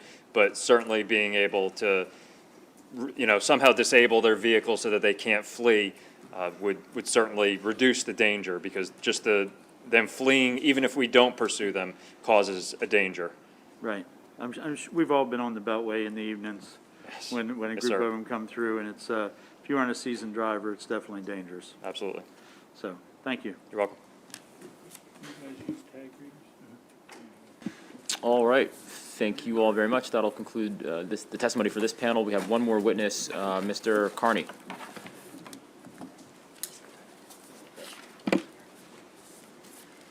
Is Mr. Carney here? Yes, sir, I'm right here. Oh, there you go. How are you, sir? Good. How about yourself? Good, very well, thank you. I appreciate it. Thank you for the opportunity to testify. Good afternoon, Mr. Chairman and committee members. My name is Lieutenant Brian Carney. I'm here on behalf of the Anne Arundel County Police Department in favor of Senate Bill 612. So what we're seeing is across the country, a growing trend of deliberate and pre-planned unruly street racing events and exhibition driving events. Because of the often reckless behavior and blatant disregard for law and order, we're seeing that these events are really a clear and present danger to our community. The events are usually well-attended. They attract hundreds of spectators. And what we're normally seeing is that they're on roadways, bridges, parking lots, stopping traffic. To avoid law enforcement, they're looking to usually go on closed social media groups, and they give their locations usually out last minute. The events are driven usually by video, thrill, social media notoriety, which we believe makes them more dangerous. We've seen them light fires in the roads, doing burnouts around the fires, which is dangerous. Here in Anne Arundel County, we're seeing events that usually occur several times a month, draining the police resources. When the officers arrive, we see usually smoke, spinning wheels, cars doing burnouts, donuts in the middle of the road. Spectators usually are running around the cars. Fortunately, we haven't had anybody get hit yet. Usually the spectators become very disorderly. They stop traffic in all directions. Imagine a medic unit trying to get to a hospital when that happens. We see some of the participants that are spectators or blockers. They try to block responding police vehicles from getting into the participants. We've had our police cars surrounded. They've been shaken by the participants and the spectators. We've had damage to our police vehicles. We've had bottles, fireworks thrown at the officers and first responders, highlighting the dangers of public safety and to the community. Because of the crowd size, usually people who are refusing to leave the area, we have, as the senator said, had an entire district, our helicopter, and others at times having to disperse this. The This law extends statewide provisions which were passed locally in Ocean City. It gives us the necessary tools to do our job, make our community safe. We thank Senator Beidel for her leadership on this needed bill, and I urge a favorable report. Thank you. Just a quick question. How you doing? So you were talking about how some of the footage or the exhibitions are videoed and then they're put on I guess social media. What are you able to do now with that type of footage? That's basically, we find it if it's open source. Usually you can find that on YouTube and all. So it can be presented in evidence in court if you're able to identify the people in the video, which sometimes can be hard to do. Okay, thank you. I see what you're doing over there. Facial recognition. I see you. All right. We'll see you back for that, Senator. All right. Thank you very much. All right, thank you. Thank you. Senator All right, and Sidnor, with that, thank that'll you. conclude the testimony for Senate Bill 612. We'll now move on to Senator Cassily with Senate Bill 642. Chairman, ask my panel can come up, if that's all right? Yes, absolutely. Do you want me to call their names, or is that going up? I've got a panel of Councilman Curtis Beulah. I have Ms. Bertha Copeland, Mr. Greg LeLacour, and Mr. Ron Stachinski. Excellent. Thank you, Mr. Chairman, colleagues, Senator Bob Cassily on behalf of Senate Bill 642. This is a bill similar to what my colleague Senator Sidnor brought last year for Baltimore County on truck height monitoring. We've got a neighborhood that's, you've got a situation where the neighborhood's on a peninsula, and there's a state highway that goes into the peninsula that trucks should be using, but there's also a nice residential neighborhood that allows them to cut across the peninsula through these people's nice, otherwise quiet neighborhood. And so this is a proposal to use one of those automatic height monitoring to cite offending vehicles. So with that, I'd turn over to Councilman Beulah as my lead advocate on this. I'll let him testify. Thank you.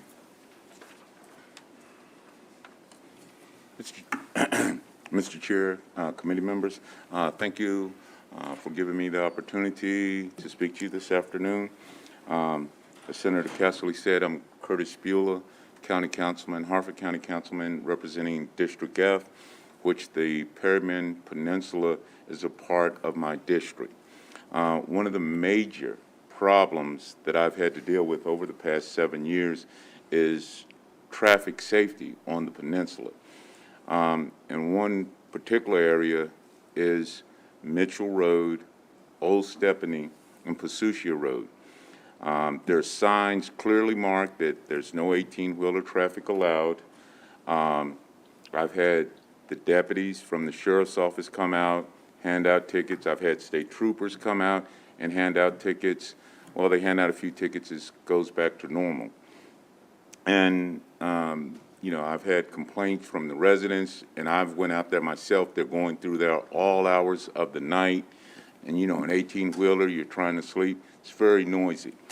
And this idea was not mine. Actually, it came from one of the residents, a professional truck driver, and he pointed me to an article in the Baltimore Sun about, you know, the height monitoring system. And, you know, I just want to say that SB Bill 642, this vehicle height monitoring system, if placed on those roads, reduce, if not eliminate, the unsafe and tractor-trailer traffic on these roads altogether. And these are very, very narrow roads, and when tractor-trailers are coming down there, it's very unsafe. So I would ask for your support on this bill so we can eliminate this issue. Thank you for your time. Excellent. Thank you very much. Senator Sidnor's work profiled in the paper yet again. Oh, it wasn't. All right, next. Yes, ma'am. You want to come up and testify?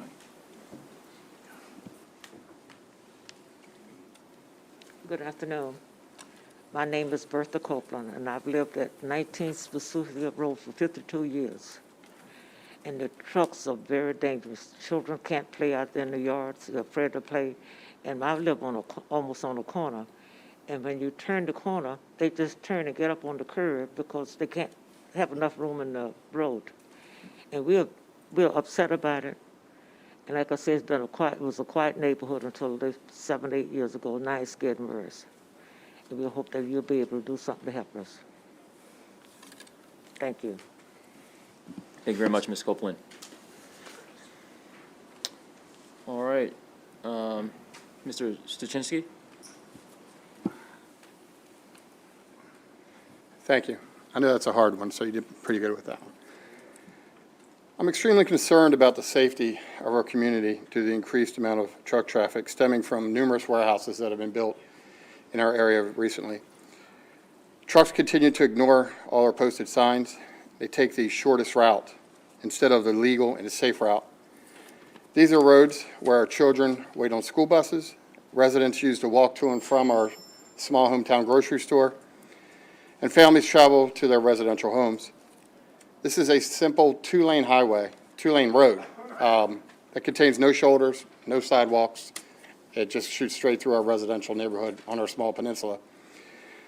It's 100% illegal what these trucks are doing, ignoring the signs, and more importantly, why we're here, it's unsafe for our community. We understand our law enforcement resources are limited, and they're doing all they can to help us. Our community needs SB 642 bill passed because no amount of money is worth more than trying to save a life. Thank you, guys. Appreciate you.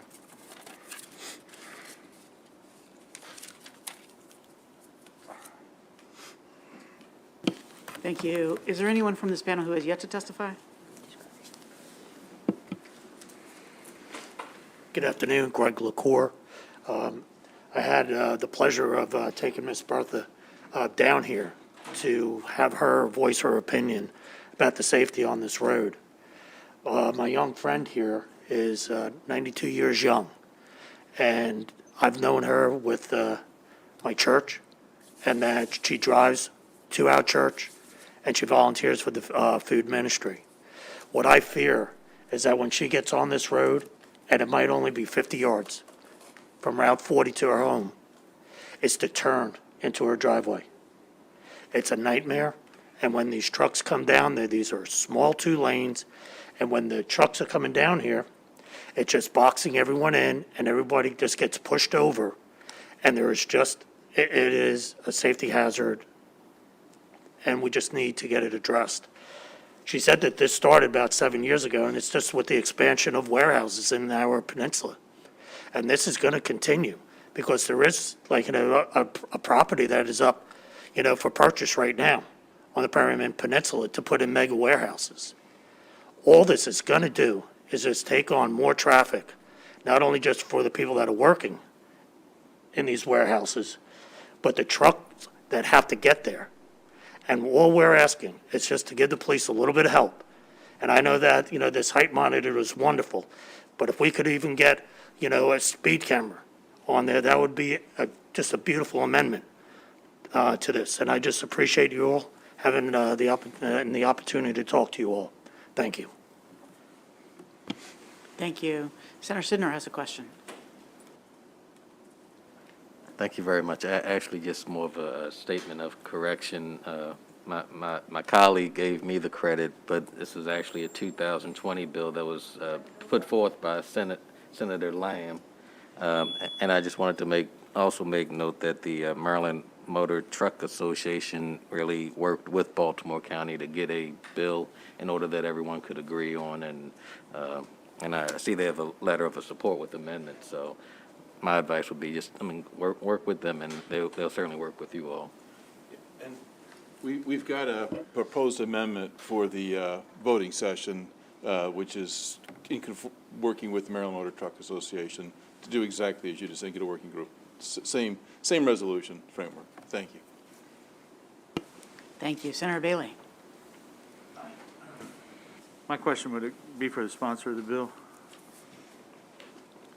Not being familiar with this road, but being somewhat familiar with your county, I do know that there are quite a few farmers, and I know, having baled a lot of hay in my time, how is this law going to affect farmers that are either using trailers or trucks where they load up hay to come down a road. Yeah, so this area used to be, it was Silver Queen corn that was sold all over the state and the country, so the home of that, Mitchell canneries were out there. But that has all moved on. You do have some fields that are active for corn, but it's not a big hay area. And that's part of working with the Maryland Motor Truck Association to identify vehicles that would not be subject to ticketing under the height restriction. And we have that, we'll have that amendment? You have that for- amendment for the voting session. We have an amendment drafted. I'm going to get Maryland Motor Truck to just bless off on it before we bring it to the voting session, but Okay. it will have the provision in there so that it's not a hard and fast. You get, depends on, the tractor trailers are coming through just to cut through to go to the warehouses. They won't be accepted, but your local traffic, your farm traffic, that will be accepted. Okay, I appreciate it. Thank you, Senator.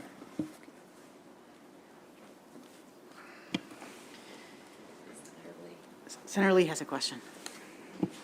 Yeah, this is a question for the sponsor. Mrs. Copeland, thank you for coming down here to testify. Really appreciate your testimony and all the other panelists. Senator Cassily, this impacts only Harford County, and do you have a letter of support from the Harford County delegation? We'll bring one. So, yes. Okay, thank you. Thank you.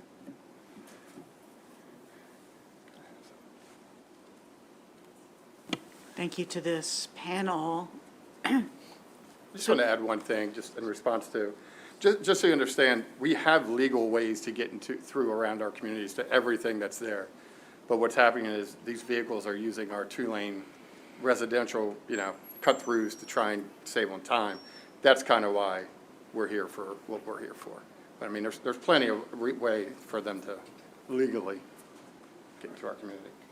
Thank you all. Seeing no further questions, Mr. Campion is signed up to testify. Thank you, Mr. Chairman. For the record, Lewis Campion, Maryland Motor Truck Association. We do support the bill with the amendment that Senator Cassily and I have talked about.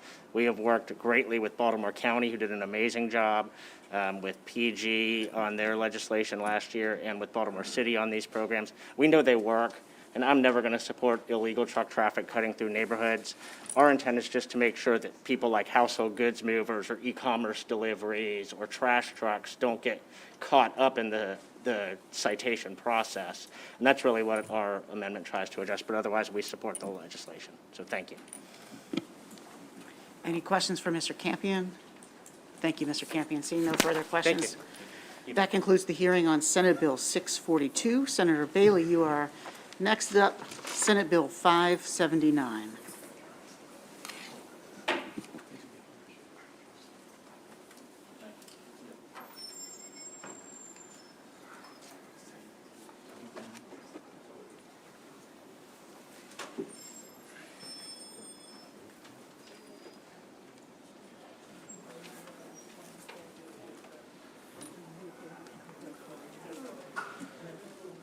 Thank you, Mr. Chairman. Members of the committee, Senator Bailey, District 29, St. Mary's in Southern Calvary County, for the record. Today, I'm going to bring you a bill, Senate Bill 579, Vehicle Equipment, deals with highway maintenance and service, and actually deals with green flashing lights. I'm going to take a page out of one of my colleagues' book and say what the problem is. The problem is that our public safety workers are in danger every day when they're working on the highway. What's the challenge? How do we here make their working environment safer? And the solution, following in the footsteps of 12 other states, they have incorporated not only the amber lights that we use, but with other colored lights, especially green lights, and have reported positive feedback and increased effectiveness, making the working environment for these highway workers much safer. This bill would authorize highway maintenance and service vehicles owned or used by state or local government to be equipped with and display green flashing lights simultaneously with yellow or amber flashing lights while in use for snow removal or the protection of highway maintenance workers. Our current law in Maryland only permits service vehicles to use yellow or amber lights. Green flashing lights are currently in use by highway maintenance and service vehicles in other states. And the State Highway Administration has found that their use in combination with amber or yellow lights in these states has improved the safety of our highway workers and drivers. The whole issue behind this is to make it safer for our people that are working on the highway, our public safety workers. I would turn this over to my committee. I respectfully request a favorable report on Senate Bill 579. Obviously, take any questions. Thank you.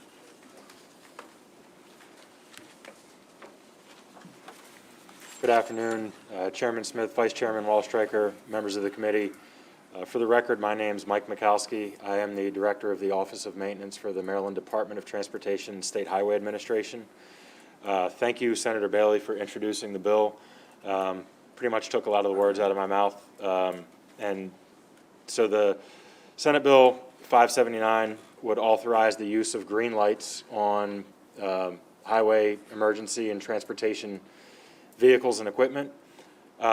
Currently, MDOT-SHA uses only amber or yellow lights, and as Senator Bailey mentioned, there are other states that have implemented and authorized the use of green lights, namely New York, Ohio, Michigan, Missouri.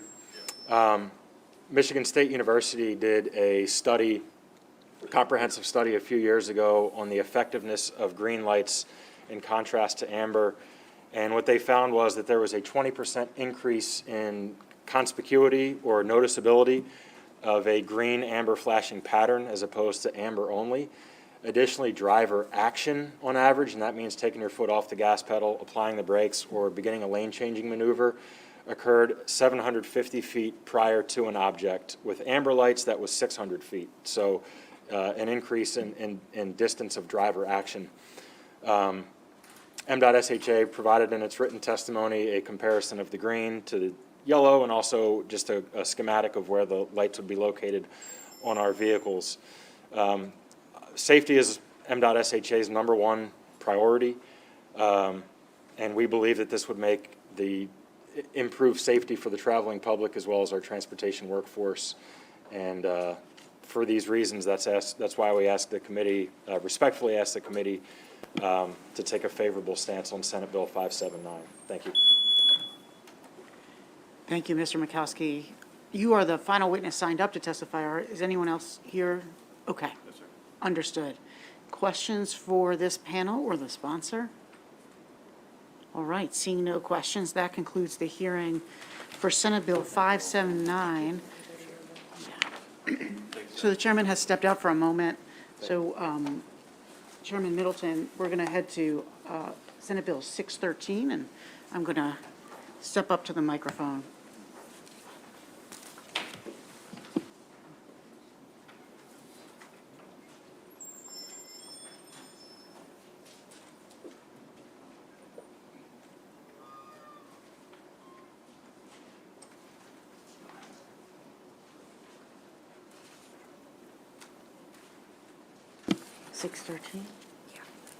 Okay, this is a hearing for SB 613. Can the panelists please come up? Proceed, Senator Wallstreicher. Thank you, Madam Chair, members of the committee. I'm learning so much today, and I hope this bill falls within that same theme. The term non-consensual towing may be a new term for many of you, but of course, the idea itself is not new, and it's certainly not new to me. Let me tell you a quick personal story. About a year ago, I was rushing to Annapolis, needed to come for a meeting on a Monday, but I hadn't eaten, and I didn't have any cash on me. And so I made a quick stop. I grabbed a sandwich, and then I ran across the street from the sandwich shop to an ATM. And when I walked back from the ATM to the sandwich shop, my vehicle was lifted on the back of a tow truck. And the driver of the tow truck said I owed him $250. I had no option but to pay him the $250, the exact cash that I had just taken out of the ATM. And so I got my vehicle back, got some more cash, and continued on to Annapolis. The same thing happens when it comes to commercial vehicles. And in fact, the chairman and I both were driving in last Friday, coming in for our voting session early last week when we noticed a semi-truck had toppled on the side of Route 50. It was a refrigerated truck full of fish, perhaps to be served at some of the restaurants we frequent here in Annapolis. And there was a commercial wrecker attempting to get this gentleman and his semi-truck out of the ditch in which he had fallen. And it was an interesting scene because it relates to what this bill does. This bill provides guardrails for non-consensual towing of commercial vehicles on state roads. It only applies on state roads, not on local roads back in your local jurisdiction. It does 5 things. First, it requires the Maryland State Police to establish approved towing rates. And this is what the Maryland Transportation Authority already does in their facilities. Second, it prohibits the use of per-pound billing, which is currently based on the hypothetical weight of a commercial vehicle, not the actual weight of the vehicle or the actual work performed. Third, it provides owner-operators the opportunity to choose their own towing company if such a choice can be made safely and in a reasonable amount of time.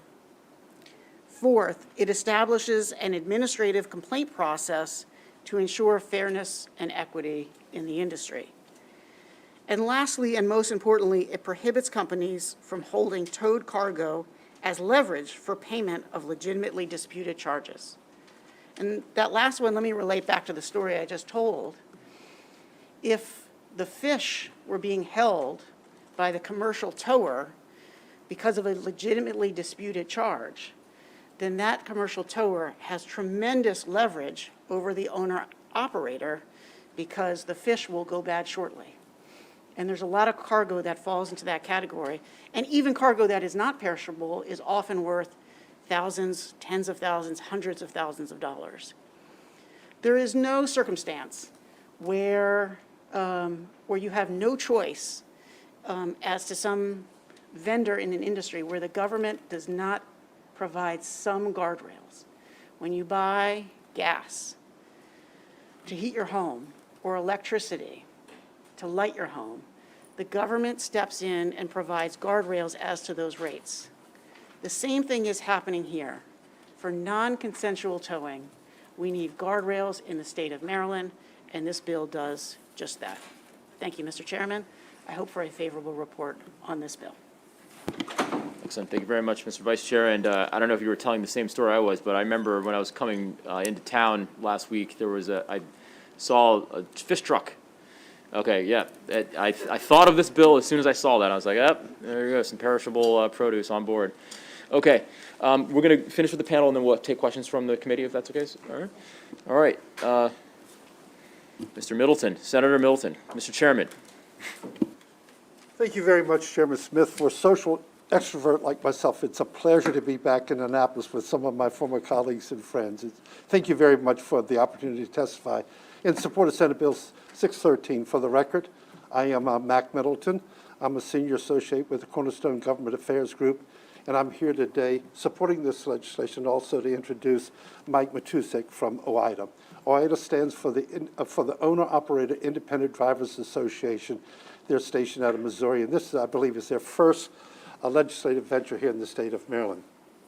I want to thank Senator Wallstreicher. Did an incredible job of laying out what the bill does. I'm not going to go into those. You'll hear testimony from some of our witnesses about some of these outrageous charges and some of the tactics that are used, of which we think is clear extortion from some of our independent truck drivers. What I would like to do is to leave you with a few points, underscore a few points. First of all, that the towing operators are very, very important to the truck industry in itself. You know, when there are these accidents, if our trucks are involved with them, if they're stalled in the traffic, you know, having these towing operations to remove those vehicles so they don't impede traffic and the public safety is not compromised. We recognize the valuable service that they provide. This bill is merely an attempt just to rein in some of the tactics that they use. This bill has nothing to do with any local jurisdiction's ability to have tow charges. Many of the municipalities and counties do have towing services. This has absolutely nothing to do with those. This impacts only state highways and where there are police-initiated calls for these towing services. This mirrors what's already in place by the Maryland Transportation Authority. It simply mirrors it. And we have done an inventory of both the Maryland Motor Trucks membership as well as the OIDA membership. And to date, we have not found one single complaint from any of our truck drivers on the toll facilities that are operated by the Maryland Transportation Authority. Some of the people that are called out for these police dispatches by Maryland State Police also operate under the Maryland Transportation Authority. To date, there have been no complaints. Thank you very much, Mr. Chairman, members of the committee, and I would urge a favorable committee report. Thank you. Nice being back with you. Nice being back with you, and apologies for the timer, so here we go. All right, next, Mr. Matusik. Hey, good afternoon. My name is Mike Matusik. I work for OIDA. I want to make a few points. This is a nationwide problem. It's really bad in Maryland, and it's more than just a few bad apples. And I think in our written testimony, we've provided several examples. We're here as a last resort. The towing industry can't police itself, and despite our best efforts, there's really no reason for them to negotiate on any of this stuff. In 2015, Congress addressed this issue. They actually gave states clear authority to regulate non-consensual tows. And I bring that up for a couple of reasons, one of which is the Towing and Recovery Association of America. This is Exhibit 1 in my written testimony. But in there they say TRAA asserts that there is no legitimate legislative need for state and local regulation of towing companies that perform non-consensual towing at the direction of law enforcement officials. And again, I bring that up. It doesn't matter what solutions we come up with, they're going to oppose it. I also want to say that some of these recoveries can be very complicated, but some are very simple. There's just no justification for the $80,000, $90,000, $100,000 recovery invoices that we're seeing. And regardless, even if it's a very complicated recovery, there are several other states all across the country that already regulate this, and several jurisdictions within Maryland itself that already regulate this in some meaningful way. So again, thank you for hearing this bill. It's great to be here and certainly happy to answer any questions. And I also want to make the point that in that letter in Exhibit 1, they do say this amendment, basically they wanted a change that would allow states to regulate non-consensual towing for cars, but not big trucks, which to me, big trucks is where it's at. This is something that's long overdue, and appreciate your time and interest. So thank you.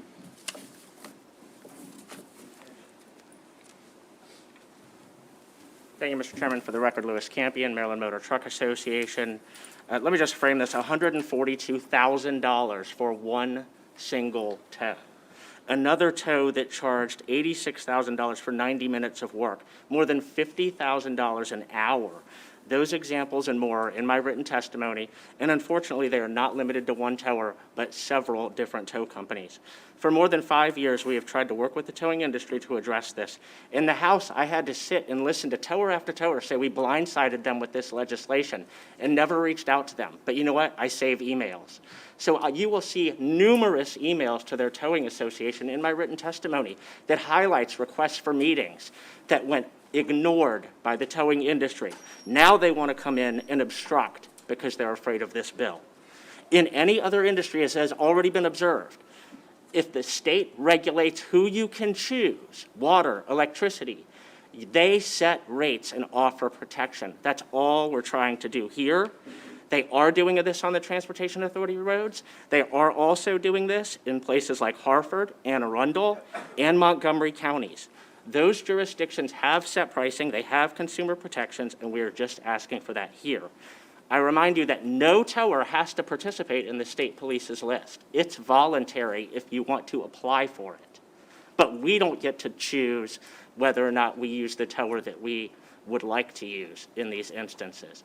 And the last thing I'll point out is I encourage you to look at the diversity of supporters on this bill, including 21 companies who gave me their express authorization to use their logos in my written testimony, as well as retailers, construction industry, truckers, shippers, insurance companies. This should give you a sense of how big this problem is, and we urge a favorable report. Thank you, Mr. Chairman. Thank you very much, Mr. Vice Chair, and to your panelists. We'll just turn to the committee for questions. I see the Senator Lee has a question. Thank you, Mr. Chairman, and it's wonderful to see you again, Senator Middleton. Thank you for coming down here and to help us pass good laws. This looks like a pretty good consumer protection law for this industry, for truckers who probably have to ship our vital goods, especially during our pandemic. And it probably affects other businesses and industries because they have to receive these goods in a timely manner but not have them held up. Has this, laws like this been passed in other states, and what is the experience in other states? And I guess what you want to do is make this for Maryland, not just have it piecemeal in different jurisdictions that have passed similar laws like this dealing with Mr. towing. Chairman, I think Mike Matusik, who operates in other states, is probably best qualified to answer that. Yes, thank you very much for the question. Again, Mike Matusik for the record. There are a lot of states that already regulate this. Most of what you see in this bill is already being done in other states. It's regulated a little bit differently or by some different entity. But yes, states are really looking at this issue. You look around this area, West Virginia, Connecticut, Colorado, Alabama, Arkansas. There's a long list of Tennessee, of states that already address it, and that's largely where a lot of these provisions in the bill were pulled from. The other point I want to make is states that have recently addressed this, like Colorado. Colorado's rules went into place in 2017. We have not filed a single complaint in Colorado. West Virginia's new rules, they went into effect in 2017. We have not filed a single complaint in West Virginia in the last 5 years. Leading up to that, we filed 8 complaints in about a year and a half. So when you have these rules in place, they work. And the last point I want to make is towing companies aren't just going out of business. It doesn't work that way. They can still make money, a lot of money. And when when you have some basic rules in place, when they know the rules, again, they can still be in business, and people in trucking and other industries that rely on big trucks are treated a little bit better. So, thank you. Yeah, thank you very much. And I guess Chairman Middleton, you would appreciate this situation because I've had a lot of people I know from both sides contact me about this, and as a legislator, it puts us in a tough position to be in the middle of arbitrating it. I'm curious. This has state police basically set up the rate. I mean, do we know what is state police's position on this? Because I don't see any testimony from them. Senator, can I respond to that? Yeah. So we have had a number of meetings with the state police, and they have decided that they will remain neutral on this legislation. They have been trying to issue regulations around the towing industry. So we had a meeting in 2018. They had previously been working for years on issuing regulations, and they literally threw up their hands. At that time, the towing industry indicated regulations would be coming out within just a few months. It is now 4 years later. There are no regulations. Senator Middleton and I met with the state police, actually, and talked exhaustively with them, and they are just trying to figure out internal policy because they cannot come to conclusion on how to address this issue. Okay, so the state police have the ability to do the regulations, but they've not done them yet. I'm just curious too, because the legislation basically gives state police the ability to set the rates, but it doesn't. I know that's what's going to be the debate here today, and what the opposition is going to be is probably on the rates. Can I respond to that, Senator? Yeah, I'm just curious if you could explain to me a little bit about Yeah, absolutely. how this rate structure is going to work. So we actually drafted this bill, we think, to the benefit of the towing industry because it was only the state police designee who would actually establish the rates, which mirrors exactly what is in Comar. for the Transportation Authority. Comar specifically says that the chief of the Transportation Authority Police or his designee shall establish rates. They don't publish the rates in regulation. They just simply have it as a publicly available document, not in regulation, which makes it easier for the industry to go to the agency and try to justify a rate increase or complain about what the established rates are, because you only then have to work with the police chief's designee to determine if those rates need reevaluated. So we actually thought we were simplifying the process for them, as opposed to an alternative, which would be to establish, a committee, an oversight group that has to go through the process of establishing rates or reviewing and changing rates accordingly. I'm sure the towing industry is going to say otherwise from previous discussions, that we don't know how these will be set. We don't know how they'll be set in the Transportation Authority roads either, but they've been that way for more than 10 years and they're working just fine. They've been set, which way did you say, for 10 years? On the Transportation Authority roadways. Okay. And it's just the police chief or his designee who has the authority to set those rates. It's interesting. I just think sometimes if you did, my quick thought, if you did a reg, at least you have a process and a hearing, and I won't pre-guess what they're going to say, but I'm guessing the concern may be if one person does it and they don't like the rate, then what's the recourse or what's the redress for that? Or alternatively, on a regulatory side, where you have to go through a lot of different policies and procedures if you don't agree, which is why the police have been unable to issue regulations to date. Now, in the transportation article, there's no authorizing legislation that allows the state police to set rates. So let me be clear, when they're talking about regulations that they've been trying to issue to govern the tow industry, it's trying to figure out how to determine if a tower should qualify to be on their approved list, how to try and weed out some of the bad actors. It has nothing to do with rates because they don't have that authority today. This bill would give them that authority. Okay. So, and then my last question is, it sounds like this is mostly about what you would call, or you're calling these non-consensual tows, correct? That is correct, Senator. How does a non-consensual tow happen? That the truck's parked somewhere illegally, or? No, this doesn't have to do with parking. This has to do with after an accident. Then what happens is, right, the police have an approved list that they have to utilize. They call the next tower in that rotation. Got it. Right. So we are changing the language in the House, I can tell you, to be called police-initiated tow, because non-consensual does imply another section of law that deals with parking.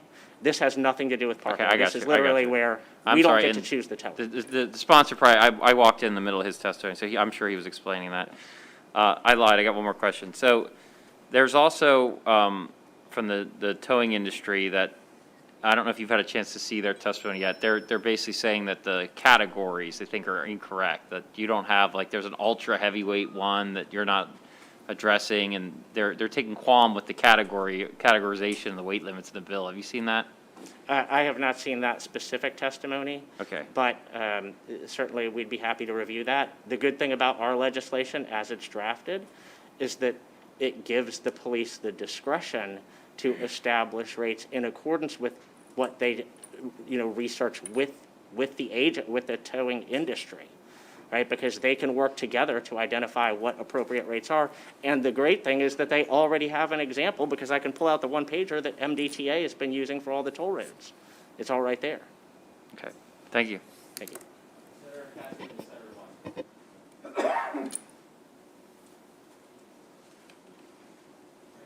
Just, general questions for maybe Mr. Campion might be the best again, but was there any thought given to using anyone to set the rates other than the state police?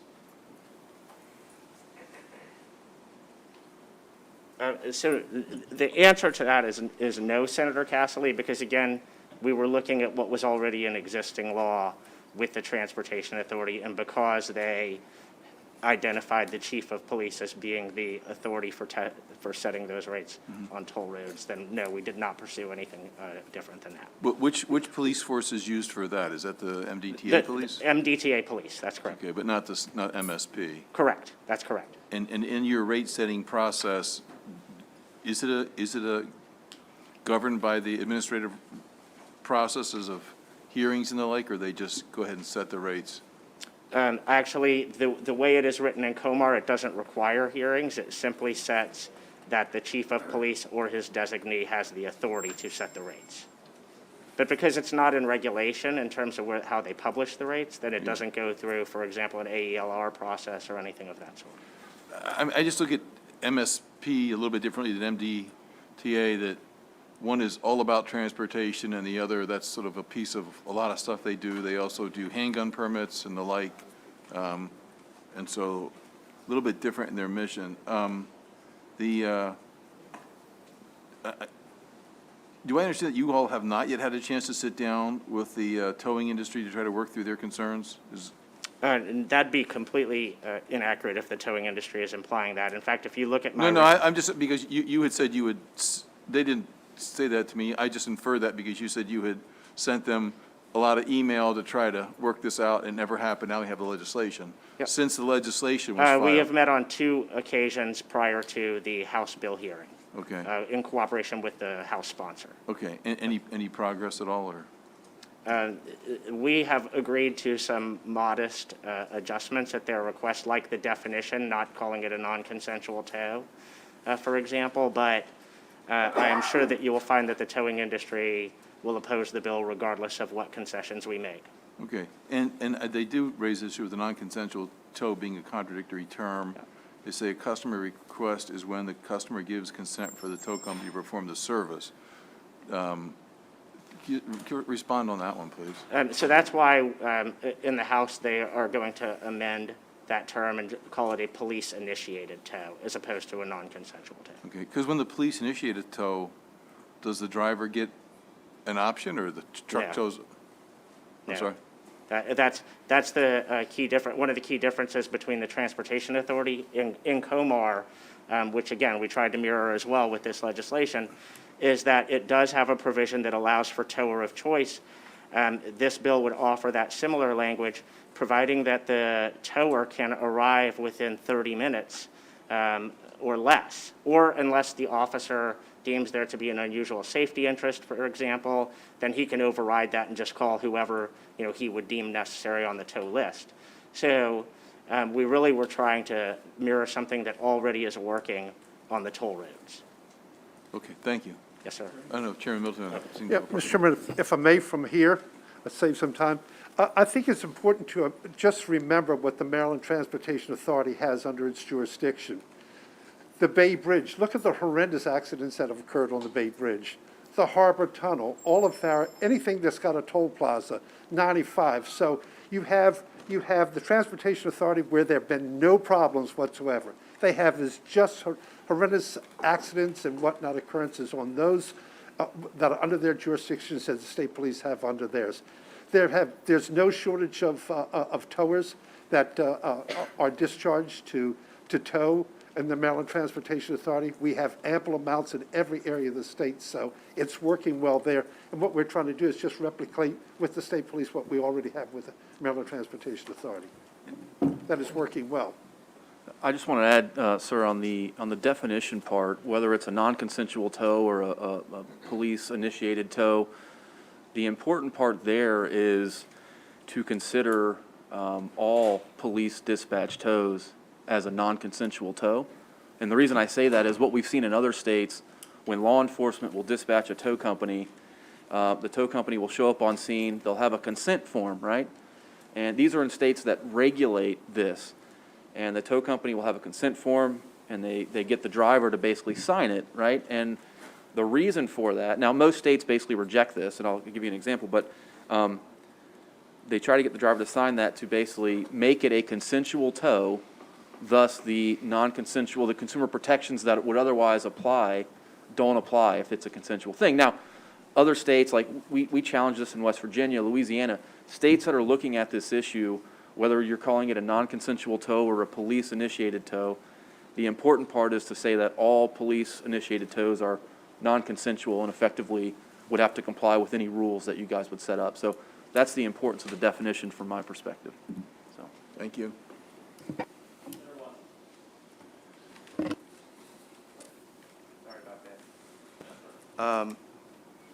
This is interesting because I think, just like many things, this comes down to money.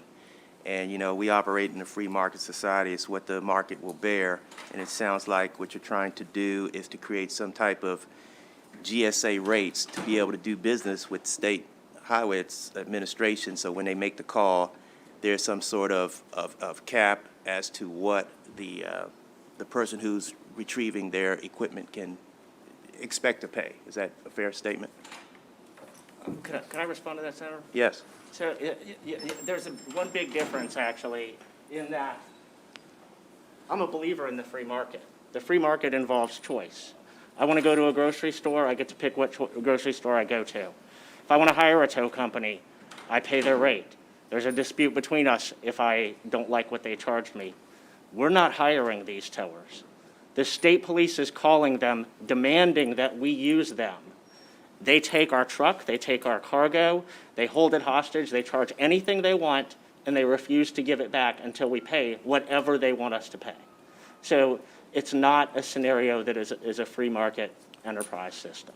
I guess my thing is, if there was a plethora of tow trucks in a certain geographical area, you could kind of force them to compete, drive the price down, do what I think you want to do. But when you get into those rural areas where there is but one entity who can handle that, and maybe they still have to drive a great distance, to think that it would be an apples-to-apples comparison, I mean, it's a function of the workload, the distance traveled. I'm just doing a Google search on Freightliner, right? I mean, if you got some serious cargo that requires a lot of machinery to come out and pull all those things, I'm just curious ultimately, and maybe you've not gotten there yet, how you're going to calculate what you believe is a fair price for the work that may be required, because it varies. I mean, you're talking about absolutely. An inoperative car is totally different from a 18-wheeler, sitting on the road with some real heavy-duty equipment, on the top that may be flipped on the side. I mean, there's so much variety there, and to think that you can just come down and say, here's a standard, I'm just curious. Not saying that it can't be done, but how do you account for all those variances to make sure it's fair, not to just, let me take it another way. Sure. When I call a tow truck, I'm thinking in the background, it's kind of like Uber. Who's closest? And how quick can they get there? And do I want to pay the UberX rate, or do I want to pay this other rate, right? But with tow trucks, it's a little different. There's been times that I've been stuck on the road. There is only one option. Only one option. I don't know the distance they came from, but I'm sure that they've tried to, put, and again, this is not, clockwork 24 hours. They could go a day or two without getting a call. I mean, the business could be sporadic. I get back to the fundamental question. How do you think, in a fair and equitable way, based on the variety and the capabilities of the different tow companies, that you can come up with a rate that would be satisfactory and seek to get the input of the tow folks? Well, so we've seen those in other states and within Maryland, right, where we see what is the most appropriate mechanism for billing is an hourly rate that it can be a range of what is appropriate for certain types of equipment. For example, and you will hear from two members, two trucking companies shortly, we were talking at lunch today about a heavy-duty wrecker and, what the going rate was for a heavy-duty wrecker. And there was an incident where I will tell you that what we most commonly see for something like that is around $1,200 an hour, right, to give you kind of a sense of what appropriate rate is. Mm-hmm. So if the tow involves a lot of extra hourly manpower, you're charging for that. Okay. And that's perfectly appropriate, right?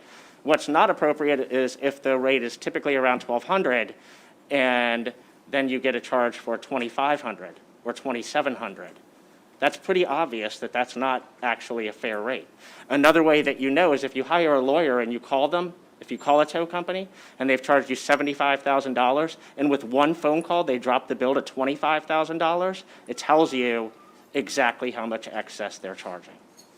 And we are absolutely seeing that. Thank you for that. Sir, I'd just like to add, we actually, we don't do it very often, but when we get an invoice that we think is excessive, we'll actually call that tow company, basically pretending to be someone else, asking what their consensual rates are. And they're quite a bit different. In some cases, they're less than half of what they're charging in a non-consensual tow. And, to that point, we don't dispute bills that that we think are inflated by a few $1,000s. We dispute bills that we think are inflated by tens of thousands of dollars.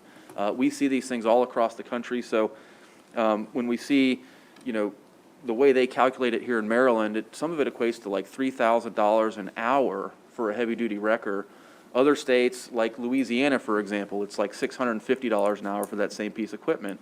West Virginia is $1,000 an hour for that same piece of equipment, and that's more of an inclusive rate that includes fees for other things. So it's a huge discrepancy between what should be charged and what some of these companies are charging. All right, thank you very much. We'll now, Thank you. thank you all very much. Thank you, Vice Chair Walstriger. All right, next we'll hear from Herman Funk, Kenny Bishop,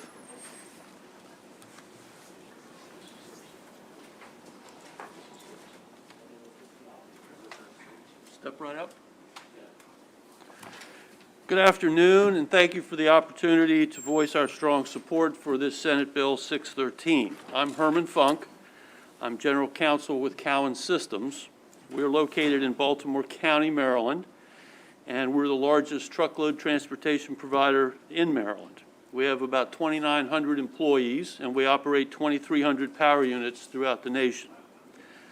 There is abundant evidence that Maryland business is being preyed upon by unscrupulous tow operators who avoid competition with the unwitting assistance of Maryland law enforcement.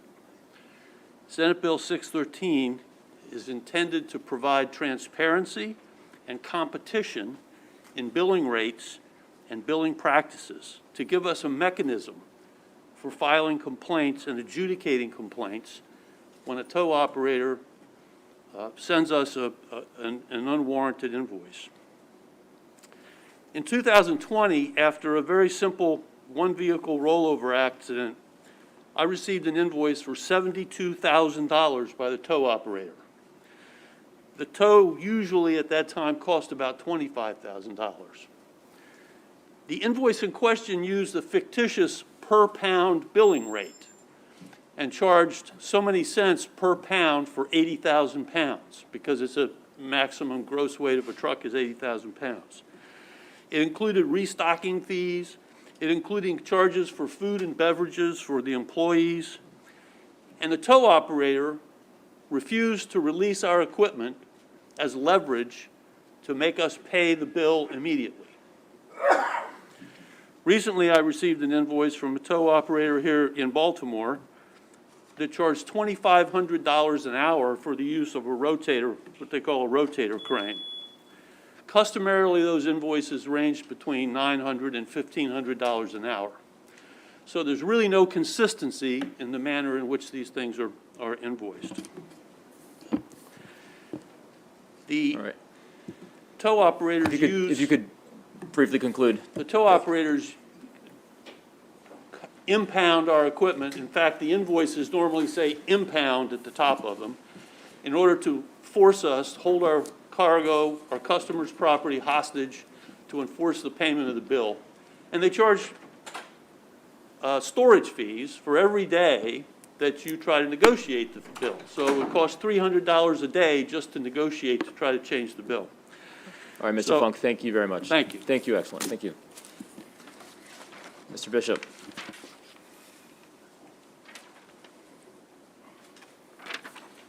Good afternoon. My name is Kenneth Bishop, Safety Manager at Lightning Transportation. Lightning Transportation has been in business since 1987 and is based in Hagerstown, Maryland. We are a property-carrying motor carrier that provides drayage services out of the Port of Baltimore, Maryland, and 6 other locations in various states here on the East Coast. I have over 37 years in the trucking industry, all being in the state of Maryland. I began my career as a diesel mechanic for 12 years, followed by 14 years as a commercial driver, to my current position as safety manager for now over 11 years. I've been involved in instances where tow companies are called out to accident scenes by law enforcement. For example, we had a low-speed accident involving one of our owner-operators on a train, partially tipping the container into a utility pole. Law enforcement called a towing provider to stabilize and lower the container to the ground. Once the service was completed, our owner-operator drove the combination unit half a mile to our yard. The tow company had less than 1 hour involved and demanded $11,000. When we didn't pay the invoice immediately upon their request, they instructed our driver to drop the container and then towed the container from our yard to their storage facility to hold until the invoice was paid. This act was nothing short of theft, being equipment we are responsible for, secured at our terminal, and removed without our permission. Please also be aware that in the drayage business, motor carriers do not own chassis and containers. Every day they're out of the port, there are charges for each unit. Chassis are $15 and upward per day, and containers range from $1,500 to $300 a day once free time expires. In this instant, it took almost a week to retrieve our equipment and $11,000, not including any additional expense for legal counsel and equipment costs. I asked the committee for a favorable report on this bill. Thank you. Excellent. Thank you very much. Looking to the committee for questions.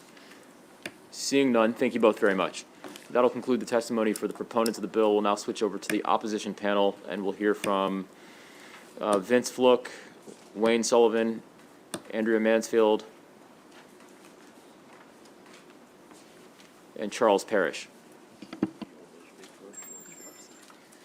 Thank you, Mr. Chairman, members of the committee. Andrea Mansfield, here today representing the towing and recovery professionals of Maryland. And I guess first thing I would like to do is I think there were a few things that were mischaracterized earlier. I guess one, I would like to say that my client is very willing to sit down and talk about this issue and try to work things out. And my client has also had conversations with the Maryland State Police, and they've still not have resolved the issue with the regulations, but they have also had those conversations. I think also it was mentioned that the bill mirrors MDTA. And actually, I really don't think it does, and I know my client can speak a little bit in more detail as to what that process is, but that is more of an RFP process. It goes out every 5 years. The towing companies submit a rate sheet. Regulations do say there are maximum rates to be charged, and that they submit a rate sheet, and that can be approved by the MDTA police to be charged. So the bill doesn't lay that out specifically. And also, I know I'm not aware of any concessions. I know that we have discussed some possible amendments on the House side. One is to change the definition of consensual towing to police-initiated tows, which my client is very willing to do. They also had concerns with that definition. We do have a couple other clarifications in our testimony with respect to heavy-duty towing, heavy ultra towing, and so forth that we think also should be addressed. But the major concerns for my client, one, as was mentioned, there's no process for setting these rates. The concerns, if you remove per pound billing and you go to an hourly system, what makes that up? I mean, they have expenses, they have really expensive equipment, things like that all need to be considered as these rates are set, and they really feel that they should be a part of that process in determining what they should be. There's language at the end of the bill that says if there is a dispute, that the vehicle owner, they can come and just remove the vehicle, cargo, everything from the tow yard without paying anything. And we really don't think that's a fair approach either. I mean, they've performed a service, they used their expertise to get the equipment there, and there should be a resolution to that without them being able to remove their equipment from the tow yard without any payment. So with that, thank you for your time here in opposition to the bill, and look forward to questions. Thank you.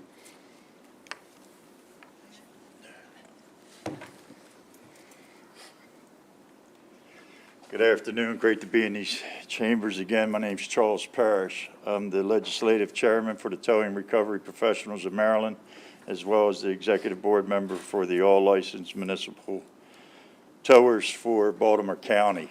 As Andrea stated, everything she had stated as well, but also the definitions of non-consensual. I've been doing non-consensual for 30 years. On the light vehicle side, to which the senator experienced under Article 21-10A, that covers that off of private property. Federal congressional records of 1995 show that non-consensual is a severe accident, which is known as recoveries. not just a simple truck breaking down, a big truck breaking down on highways, but over an embankment or down. The definition part has already been covered. In this bill, you're trying to name a consensual tow as non-consensual so that they can then regulate a consensual tow that we're against.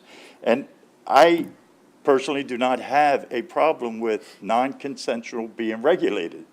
You have permission to do it if the state does it, but how and who will participate in that when we're talking about vehicles from 14,000 pounds to up over 100,000 pounds, flipping over on a highway or being 100 feet down an embankment?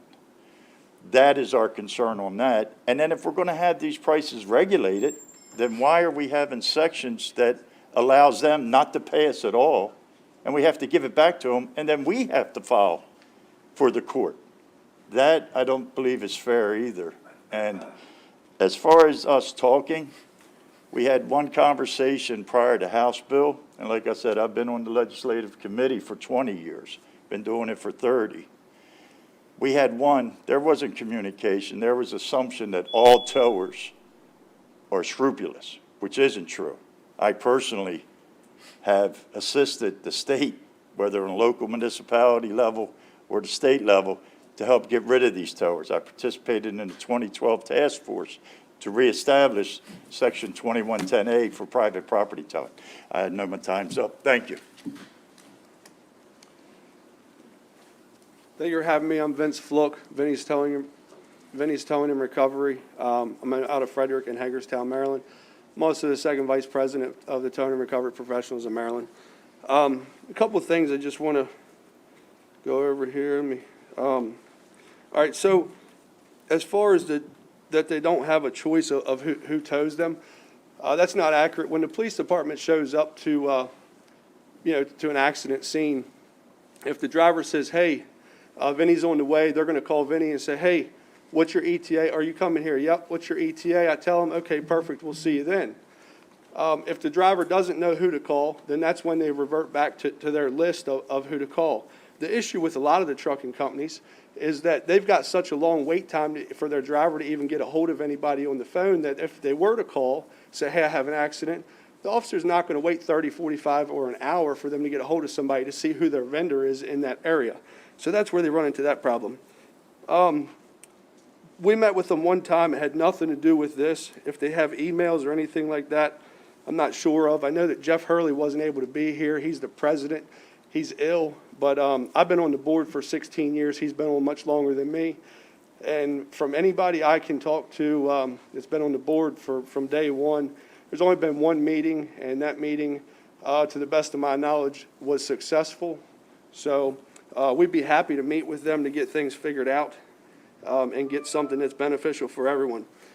As far as holding the cargo, the truck, and the trailer, I want to touch on that a little bit too. There are processes of getting their things out if they don't agree with the bill and don't want to pay it. They can bond it out. They can get a replevin to get it out. There's many different ways they can go, and they talk about that it's costing them storage every day and everything like that. It's also costing us money to keep their stuff. We don't want to keep their stuff. We like to get paid. But at the same time, there's just certain ways to go about it. And like Charlie said, my last thing is just going to be, if you're going to regulate prices, why don't you have to pay the bill? Thank you. Wayne Sullivan, Iron Sullivan's Garage in Baltimore. Been towing for the state police for 63 years, the family business. I'm listening to this about the MDTA. The two bills that they reference to, the $143,000 and the $67,000, are both from the MDTA. I'm one of them. Okay, so I know the bill is. The MDTA does regulate. They regulate backup, hookup, and tow, which is not a recovery. A recovery is a totally different animal. We get out there, you may have several pieces of equipment, not one, not two, not three, maybe 5 pieces of equipment to recover weight that we have no idea what it is. The driver told us one time he had 20,000 pounds. It ended up being 48,000 pounds. So you're in trouble. State police require us, so does the MDTA, to have certain equipment and respond within a certain amount of time. So at Christmas dinner or Christmas morning when kids want to wake up and open the presents, the state police call, you got to leave that house and be there in 20 minutes. So I keep hearing the Maryland Motor Truck and the OOIDA say it's a tow. It's not. If somebody charged me $140,000 for a tow, it better go from the East Coast, West Coast, East Coast, West Coast, East Coast 3 times. It's not. It's a recovery. And the biggest problem that we're having is we're the only company out there that is paid by the sector. Police are taxpayers, fire department taxpayers, MDE's taxpayers, the coroner's taxpayers. I'll bet you they would all be up here now if they billed the trucking companies because they don't want to pay it. The insurance companies are underinsuring them. We're not out there to rip the public off. And like he said, you can bond that vehicle out immediately the next day. In a case that I'm involved in, that's exactly what the federal judge told him. Thank you for your time. I wish, just don't like this bill at all. We need to sit down and work something out that's proper for both. Thank you.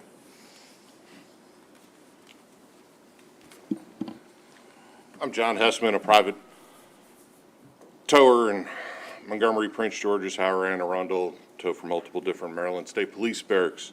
I'd like to touch on the price per pound aspect. We feel that it is the only accurate way to bill for a heavy recovery. By using price per pound, it allows for us to charge cents for each line item. If you're towing a tractor trailer and it's down an embankment, there's a cents, 5 cents per pound. If it's missing a front axle, it's 3 cents per pound. For each variable of the incident, it is multiplied by its weight. By a multiplier factor, it causes transparency for both the insurance companies, the owner-operators, a third party to come in and look at pictures to see if these line items match the multiplier factor. Every business is different, so each price is subject to change. But to throw out price per pound and create hourly is a problem. The reason why price per pound was created is because what is to say how many pieces of equipment are necessary to recover a tractor trailer? Is it 1 truck? Is it 10 trucks? Is it 30 trucks? By doing this hourly, it allows for questionable billing practices. In fact, price per pound protects the consumer. It allows for them to pay for what they weigh and the factors that are involved in the collision, not how many tow trucks are available to the stage on the accident scene to create billable hours. The price per pound aspect has many components that allow for the towing industry to detail its work, allowing pictures to support this bill when used properly. I'm against this bill. Thank you. Excellent. Thank you very much. All right. Questions from the committee? Seeing none, thank you all very much. Thank you. Thank you. All right. And with that, that'll conclude the hearing for Senate Bill 613. We'll now move on to Senate Bill 670, and I'll ask the Vice Chair to take the helm. Good.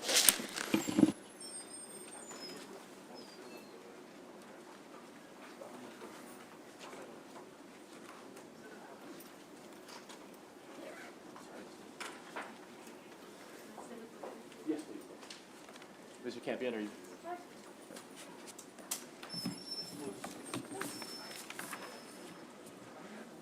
All right, Mr.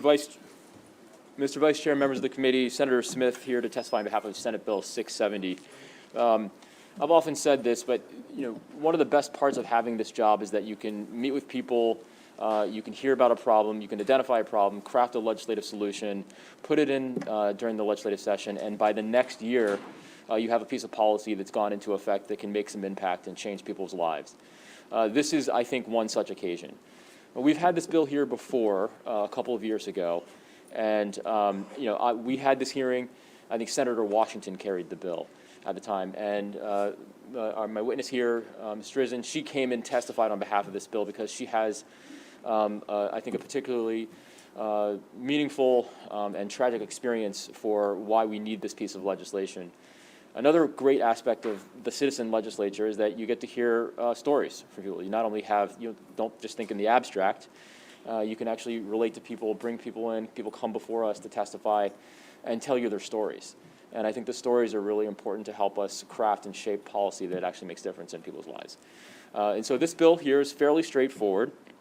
What it does is that it requires that vehicles that are 5 years or older to complete an inspection every year prior to the vehicle's registration and renewal. So you have to have an annual inspection. This legislation is not novel or unique. Similar legislation is passed in 11 states. Maine, Massachusetts, New Hampshire, New Jersey, New York, North Carolina, Pennsylvania, Texas, Vermont, Virginia, West Virginia all have annual requirements for inspections. States with biannual requirements are Missouri, Rhode Island, and states with annual and biannual requirements, Hawaii and Louisiana. So with that, it also caps that charge that the inspection units can charge at $45. I know that that's a bit of a contentious issue there because right now, currently, the inspection facilities can charge between $80 and $100. So understand that. That can be easily corrected. And then I see that I know that Mr. Campion is here. He's going to testify, I think, favorable with an amendment, and I understand that. They have preventative maintenance program for commercial trucks that requires that they be inspected annually or every 25,000 miles, whichever comes first. So that's 4 or 5 times a year. And so your amendment I would accept as friendly because it would just clarify that that your trucks would not fall under this new definition. So I would consider that to be a friendly amendment. And with that, I'd like to turn it over. I'll certainly sit and stand for questions, but I'd like to turn it over to my witness, Ms. Drizzen, who has a particularly compelling experience as to why we really need this legislation. So with that, Mr. Vice Chair and members of the committee, I'd ask for a favorable committee report.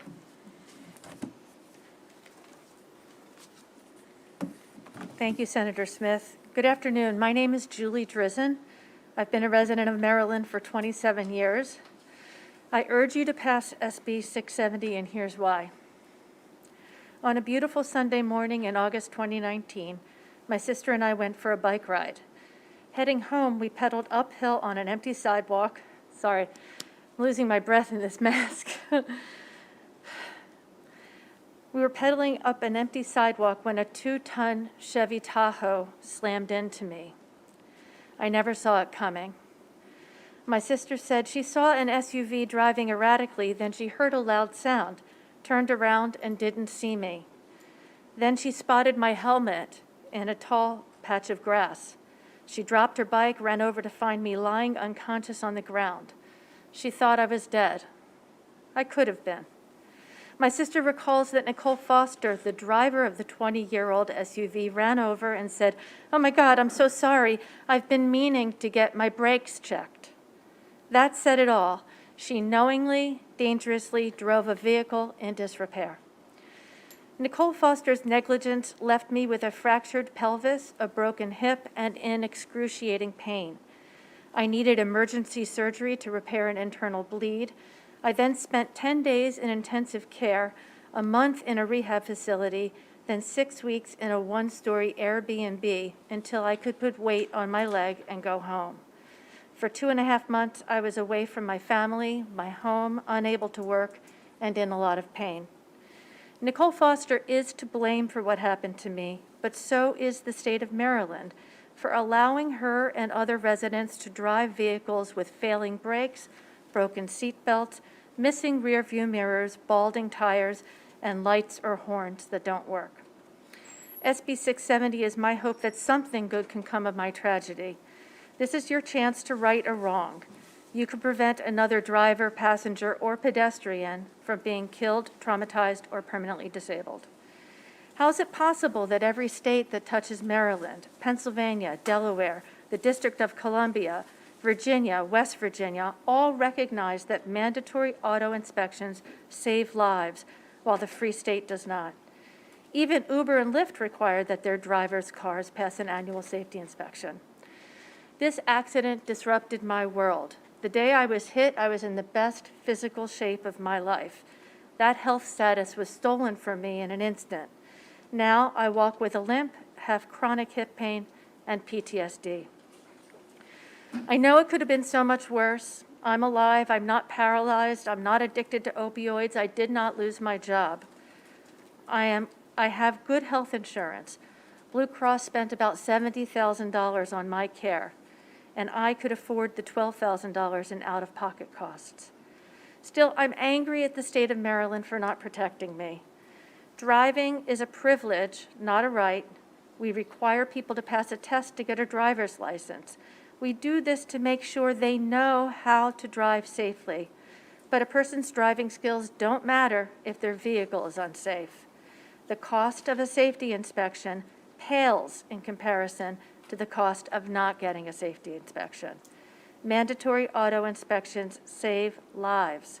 I urge you to pass SB 670 requiring drivers of older cars to have basic, regular safety inspections, as our wise neighboring states already do.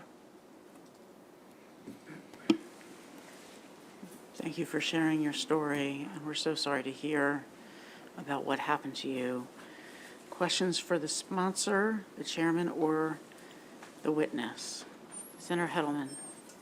Mr. Chairman, you mentioned in your testimony about the surrounding states. Do they require annual inspections? Do you know? The states that have annual requirements that surround us include Pennsylvania, Virginia, and West Virginia. Delaware has every 2 years. Thank you. And what do we have? I don't.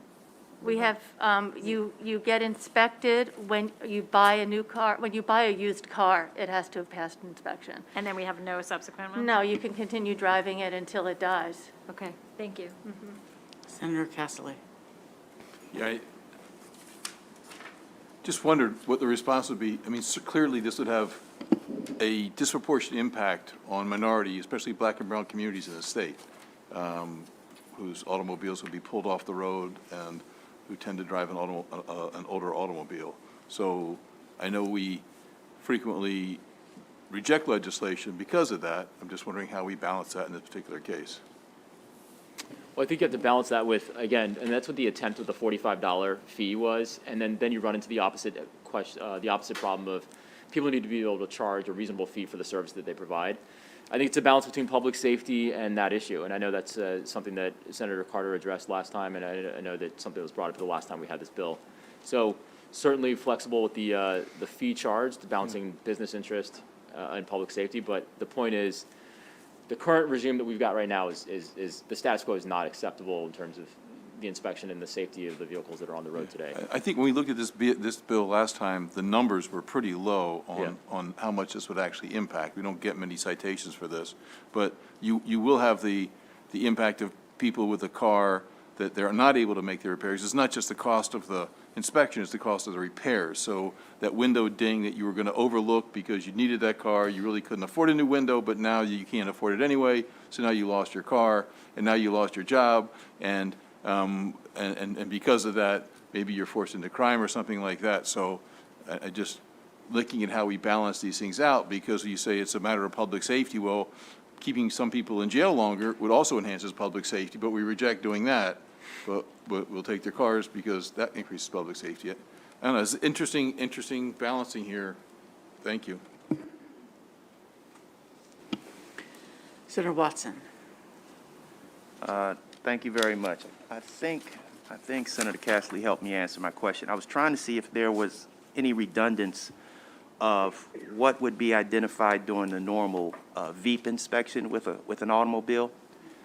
I've had my, what do you call it, the OBD system light come on and have to go and fix something that I didn't think was related to emissions at all, to come back and successfully get through that. But just a simple example from the senator about a cracked window, that would not be captured in a regular VEEP test. So I think I answered my question. I just wanted to make sure we weren't putting in place a piece of legislation that was actually redundant, because we were already doing some form of testing regularly. Got it, understood. Well, obviously, the second page of the bill, third page of the bill has exactly what's required by this, and the fiscal note outlines what's already required. Senator Carter. Thanks, Mr. Vice Chair. So for the second time today on a bill, I start out my question with, I agree with Senator Cassily. this might be a historic day, Senator Cassily. You didn't hear the second part of his comment, though. Yeah. So that, Senator Cassily expressed my concern as well, that we're not talking about the mere $45, we're talking about the cost of repairs. Some of these repairs, like they're not equally balanced, like they're not equally yoked, like some of them really are potentially driving, safe road dangers, like the brakes. Yeah. I'd say maybe the lights, but the window, the mirrors, the seatbelt, maybe not so much. I mean, if it's just, so that's my concern too, that people need to have their transportation to get to work, and what happens when they're not able to get past this test, they're not able to afford to get the repairs done. I'm wondering, and I don't even think this is the appropriate fix, but I think it might be helpful if there might be a time allowance required from the time that you get the inspection and you need to get this fixed, that you might have a period of time that you could still drive before you get your registration suspended. No, I'm open to that. I mean, look, I just think the one and done model that we've got right now is completely unacceptable. Open to that, the bill's in the possession of the committee, so I'm looking forward to the debate going forward, but obviously something needs to change. Senator Watson. One follow-up there, Senator. So this bill is unique and specific just to these 10 items you identify in page 2 of the bill, nothing more. And so when I take this into a place to be inspected and they find that I have, something really significant that doesn't fall in here, will I be flagged? And the reason I ask that, and I bet a lot of people in this room have driven an old car and we said, you know what, we're going to get a new car in a year or two. I'm not wasting $2,000 to fix this thing, this knocking and pinging. I'm not going to get a refurbished engine. Let me just keep on doing what I'm doing, and at the right time, I'll get another vehicle. So my answer would be, I mean, I'll check with counsel for, offline with this, but my answer would be no, because you're not, unless you're selling the vehicle, you're not required to do that. So unless, if this goes into effect, this is it, the 10. Okay. 10 items. All right, thank you. But I'll refer to counsel. All right, looks like no further questions for this panel. Thank you, Mr. Chairman. Thank you again for testifying. We'll now move to Mr. Campion for his testimony.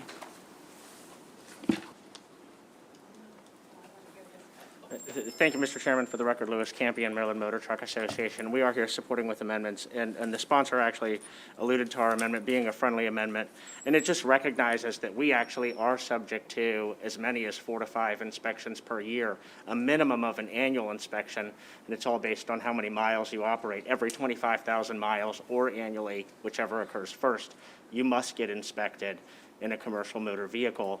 And the inspection requirements are much more substantial than what is included in this bill for us, what we currently undergo. So, for example, it covers things like fuel storage systems, exhaust, suspension, tires and wheels, and many other things.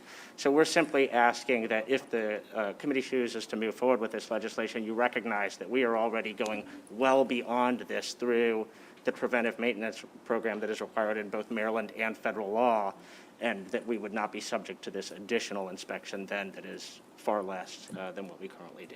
So, happy to answer any questions. Senator Cassily. Yeah, but are your mechanics licensed vehicle inspection stations? So there actually, federal law sets that it's not a licensed vehicle inspection station. Yeah. There is a actual requirement in federal law for anyone who performs an inspection for a commercial motor vehicle. Yeah, but see, you're sort of being in the same position I could. It's not licensed by Maryland, so my mechanic who I take my car to every 3 or 4 months for something wouldn't be a vehicle license inspection station. So although he goes over with a fine-tooth comb, I still have to take it to another place under this bill, have this guy inspect it, maybe disagree with my mechanic, flags me for the money, then I got to pay him to repair it, or else he's not going to give me the certificate. So, okay, thank you. Thank you, Senator. Thank you. Oh, I'm sorry. Was that any other questions? I Nope, we apologize. got one more. Go ahead. Thank you. Senator Sidner. Thank you. Good afternoon. Yes, sir. Just a quick question. With the commercial inspections that are done, There's certain trucks that are on the road that have that canopy that goes Along the over- side of the trailer? on top of whatever the The cargo. yeah, okay, yes. Is that something, is that a part of that commercial check? Actually, I would have to check that specifically, Senator. I have to get back to you. That is actually an aerodynamic device to improve fuel efficiency. If you're talking about the top of the tractor, for example, and this sort of sloped piece up top, or even if you're looking at the trailer and you're talking about sort of the fairings on the side next to the wheels, those are all related to aerodynamics and emissions efficiency. Okay, for some, I had assumed that they were actually for the public safety, because some of those vehicles, as they're driving, and I don't like getting next to them, you have pebbles and things that begin hitting your car. Sure. But that's not what they're for? More of a challenge, for example, with an empty dump truck, even more so than a loaded dump truck, because we have a covered load law in Maryland for a dump truck that's loaded. But you'll always have pebbles, for example, loose gravel still that remains in an empty dump truck, and the potential for that, does exist. Thank you. Yes. Thank you, Mr. Chairman. Thank you. Seeing no further questions, that completes the testimony for Senate Bill 670. We'll now move on to the final bill of the day, Senate Bill 562. Senator Heddleman.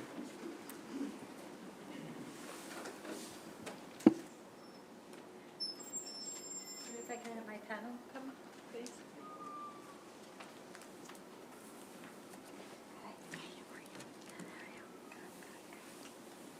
Good afternoon. For the record, I'm Shelley Heddleman, Senator from District 11, and I am here to present on Senate Bill 562. This is, I'm just going to sort of give a big picture view, and then some of my panels can get into some of the nitty-gritty details. But honestly, I think this is building on what this body did a number of years ago with justice reinvestment, and really kind of looked at a number of important pieces of our criminal justice system and made some significant reforms. This bill would look at our medical and geriatric parole provisions in law and would change them. We believe that they are not particularly effective right now, they are not consistent, and they are not very workable. And so this bill is meant to reform both of those processes. Under the current statute of geriatric parole, only the offenders who have committed multiple crimes of violence and are otherwise parole eligible can be considered. And this is just a strange quirk in our law that I think needs to be fixed. The second thing is that geriatric parole is very rarely used. It is, and we are setting out provisions and stipulations that would make it clearer who is eligible. We have seen through the Unger decision a number of years ago that released many people over the age, and I think I have in my testimony, I believe, the average age of the person and the number of years that they had spent behind bars, and the very low recidivism rate that people age out of crime. We have learned that. We have learned that through the Ungers. We have learned that in other states and in research. And this bill would use that, I think, evidence base to make reforms to our geriatric parole system. Let me say from the outset, too, that this bill really looks at public safety and balances it with compassion. We have many people, we are all only getting older. The percentage of our community and our population is only getting older. And the same thing, I think even more so, in our incarcerated population. And that is because we have people who are there who have been sentenced for long sentences. And this committee, I don't need to tell this committee why that has been so. But that means that we have a growing population and growing community of older people who have significant medical needs that are not being adequately addressed by our correctional system. So this bill clarifies the process by which someone can request medical parole, and it also clarifies and elucidates on what the Parole Commission needs to take into consideration when making that assessment about whether someone has significant medical needs that can be served better outside of the system at the same time that public safety is not at risk. service of medical need. So I am going to, there are a number of other things in the testimony that you will see. And I'm going to turn to my panel now because these are some of the folks who've done the policy research and also some of the folks who are working in those communities and have the technical knowledge of how the real geriatric and medical parole process works. So thank you very much.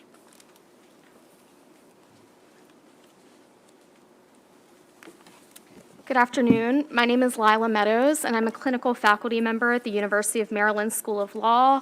And for several years, I've represented clients in the parole process, including in the medical parole process. As Senator Hettleman said, Senate Bill 562 makes many important changes to the medical and geriatric parole schemes. 2 minutes isn't enough time to go through them, but I'll start with geriatric parole. Geriatric parole is currently codified under Section 14101 of the Criminal Law Article, which is odd. It's the only parole provision that's found in the Criminal Law Article as opposed to the Correctional Services Article. And 14101 defines crimes of violence and penalties for subsequent convictions of crimes of violence. And so the result is only individuals who are 60 years and older and who have served 15 years and have been sentenced under that subsection qualify for geriatric parole, which means of approximately 650 people in DOC custody who meet that age requirement and time served requirement, almost none of them have been sentenced under that subsection. And so Maryland really only has geriatric parole in name only, and that needs to change. I'm running out of time, but in terms of medical parole, I've represented a lot of clients in that process. We have to change the standard. We have to change the information that's available to MPC. I've represented clients who have been amputees, who have had aneurysms, advanced stages of cancer, who all struggle to get through the medical parole process. And what this bill does is it moves us away from what I think is an over-reliance on the Karnofsky score as determining eligibility and appropriateness for medical parole, and really looks at a person's comprehensive diagnosis, prognosis, and functional impairment inside correctional facilities. I urge your support, and I'm happy to take questions. Thank you so much, Mr. Chair. Mr. Vice Chair, my name is Keith Wallington with the Justice Policy Institute. Also, I have a lot to say in 2 minutes, and my many years of speech therapy didn't prepare me to do this through a mask, so I will try my best. Simply, without this legislation, there is no other release valve for many of Maryland's oldest, longest serving, and most infirm prison population. Others will say that we have other avenues for release for those people, but those avenues simply do not function as decarceration. To say we have other release valves for this population is simply covered to do nothing. Courts are not a release valve. The Juvenile Restoration Act that passed last year only impacts a handful of individuals. So to say the courts are an effective release valve is simply not the case. And we can safely let people out. You all are very familiar with the UNGERs. The UNGERs, with a recidivism rate of about 3%, have gone on to be a model for the country, showing that we can safely release long sentence individuals without compromising public safety. And it's too expensive to do nothing. Nationally, it costs about $34,000 annually to incarcerate an individual. With that rate rises to an estimated $68,000 per year for someone over the age of 50. The difference is largely attributed to higher health costs. The UNGERs provide a glimpse into the cost of continued incarceration of this aging population. According to DPSCS, the annual cost of incarceration is $46,000 a year in Maryland, which includes $7,956 allocation for medical and mental health services. Similar to health insurance premiums increase with older age, the medical allocation increases 34% in the prison system for the geriatric population. Maryland, moving forward, Maryland should expand eligibility and develop standards for compassionate release. Maryland should develop reentry programs for geriatric parole. Returning citizens returning home for long prison terms need individualized reentry support. Maryland must build off the lessons learned from the UNGERs. Last I'll say is Maryland can also use hospice and nursing homes as alternative to continued incarceration of the aging population. Until Maryland reforms its compassionate release, the aging population will continue to grow, and DPSC will be the most expensive nursing home in the state. Thank you so much, and I am happy to take questions. Good afternoon, Mr. Chair, Mr. Vice Chair. It's good to be back in front of this committee in person. My name is Kimberly Haven, and I'm here today on behalf of the Maryland Prisoners' Rights Coalition. In Maryland, as you've heard so far, our medical and geriatric parole is both ineffective and unclear and inconsistent, and that's being kind. Our prison population is in fact aging, as we are. In 2020, our prison population over the age of 50 was 3,171. As recently as 2 weeks ago, that number was 1,233 over the age of 60. 60. I had a prepared testimony, and I'm just going to kind of throw that out the window because now I want to talk about what that really looks like. I'm going to tell you a story about Mr. Smith. Mr. Smith had done decades in prison. He did not have a life sentence. He had started to suffer the signs of early dementia, not knowing where he was most of the time. His diabetes went unchecked, unmedically taken care of, and as a result, he had to have his leg amputated. The state did not provide a prosthetic.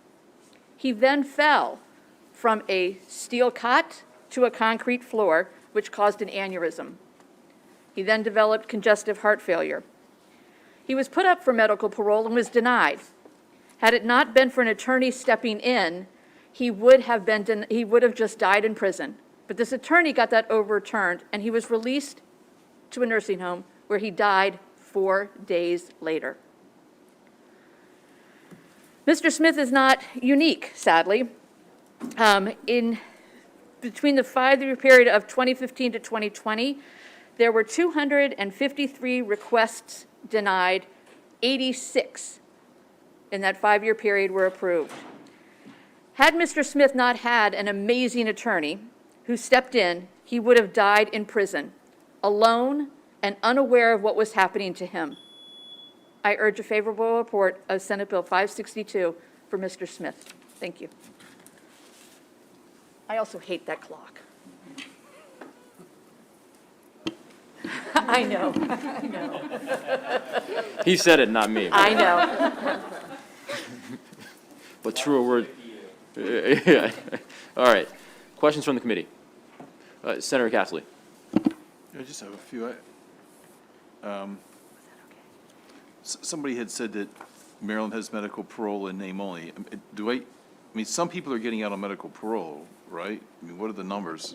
Sorry, that was geriatric parole that I testified to is really in name only because no one can qualify for it under 14101. Maryland does have medical parole. I can tell you the numbers that I have are from 2015 through 2020. From 2015 to 2019, there were 138 people who somehow requested medical parole. Rather, a DOC clinician initiated the request, a family member, that's unclear. 59 of those individuals were approved, 79 were denied. I separate out 2020 because it was the first year of the pandemic, and so I think the numbers are a bit of an outlier. In 2020, there were 174 individuals who requested and were denied, and 27 were approved. For me, this is evidence that the medical parole system, frankly, is underperforming if in the first year of a pandemic, before vaccines, there's such a low grant rate of medical parole. And then I take it that most of these folks applying for this are lifers? Is that what most of these people are? I don't have that data per the MPIA request. I know that the chairman is here and he might be able to elaborate on that, but I will say when we talk about medical parole, when we talk about geriatric parole, it's something that's available to all of DOC if they're otherwise parole eligible. And so the individual that Ms. Haven was describing, for example, did not have a life sentence, and I've represented other non-life sentenced individuals who are seeking release on medical parole. You know, unfortunately, or fortunately, I guess, cancer doesn't discriminate when you're incarcerated based on conviction or sentence. Okay, and then I'm trying to follow the bill. It looks like once somebody reaches 60, then they would automatically get an annual review for at least annually. The commission has to conduct an assessment, and then with 6 months out of the annual assessment, the commission shall conduct a hearing to determine whether the inmate is suitable for parole. So am I reading that right, that just everybody over 60 gets this annual review of their sentence? Sorry, if you can give me just a I'm second. looking on page 6 of the bill.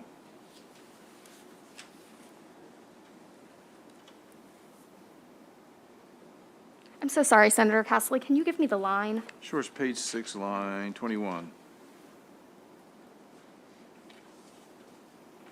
Yeah, I think that's right, beginning at age 60 Yeah. to conduct a dynamic assessment. Right, so automatically, everybody over 60 would be reviewed continually to see if we should give them a geriatric parole. So, okay. It's not an application to just review everybody to try to move them along. And then and there would be no limit to that. They would just continually do that, it looks like. The bill, at some point, I know it strikes out, it doesn't use the word hearing, it uses the word meeting, I saw. What's the purpose for that? So the provision of that bill codifies the ability to have a hearing. So in my experience representing clients for medical parole, it really differs from a standard parole process in that there's not necessarily a parole hearing. And I think that at times that can be a good thing when you have someone who's terminally ill and the case really needs to move, right? But in other cases, I think that it can be really important for the commission to have an opportunity to meet with family, to meet with the individual themselves, or to meet with an attorney so that someone can really explain the nature of the medical condition. You know, I wish that I were able to share with this committee what the medical report looks like that DOC clinicians often send. I can tell you in every medical parole case I've worked on, it's been less than a page. Frankly, it's often coherent. And so those meetings are a really important opportunity to really understand what is the medical condition of this person, if they're receiving care, as they so often are, from outside medical providers, because DOC is unable to provide the necessary medical care, to provide those records, to talk about that level of care, and provide that additional information that DOC does not provide. I just want to follow up on that and say the committee has an amendment that makes more specific what the criteria are that the parole commission should look at to determine medical condition. So, which we can discuss later, but talking about chronically debilitated or incapacitated, what that means more specifically to put that in the bill.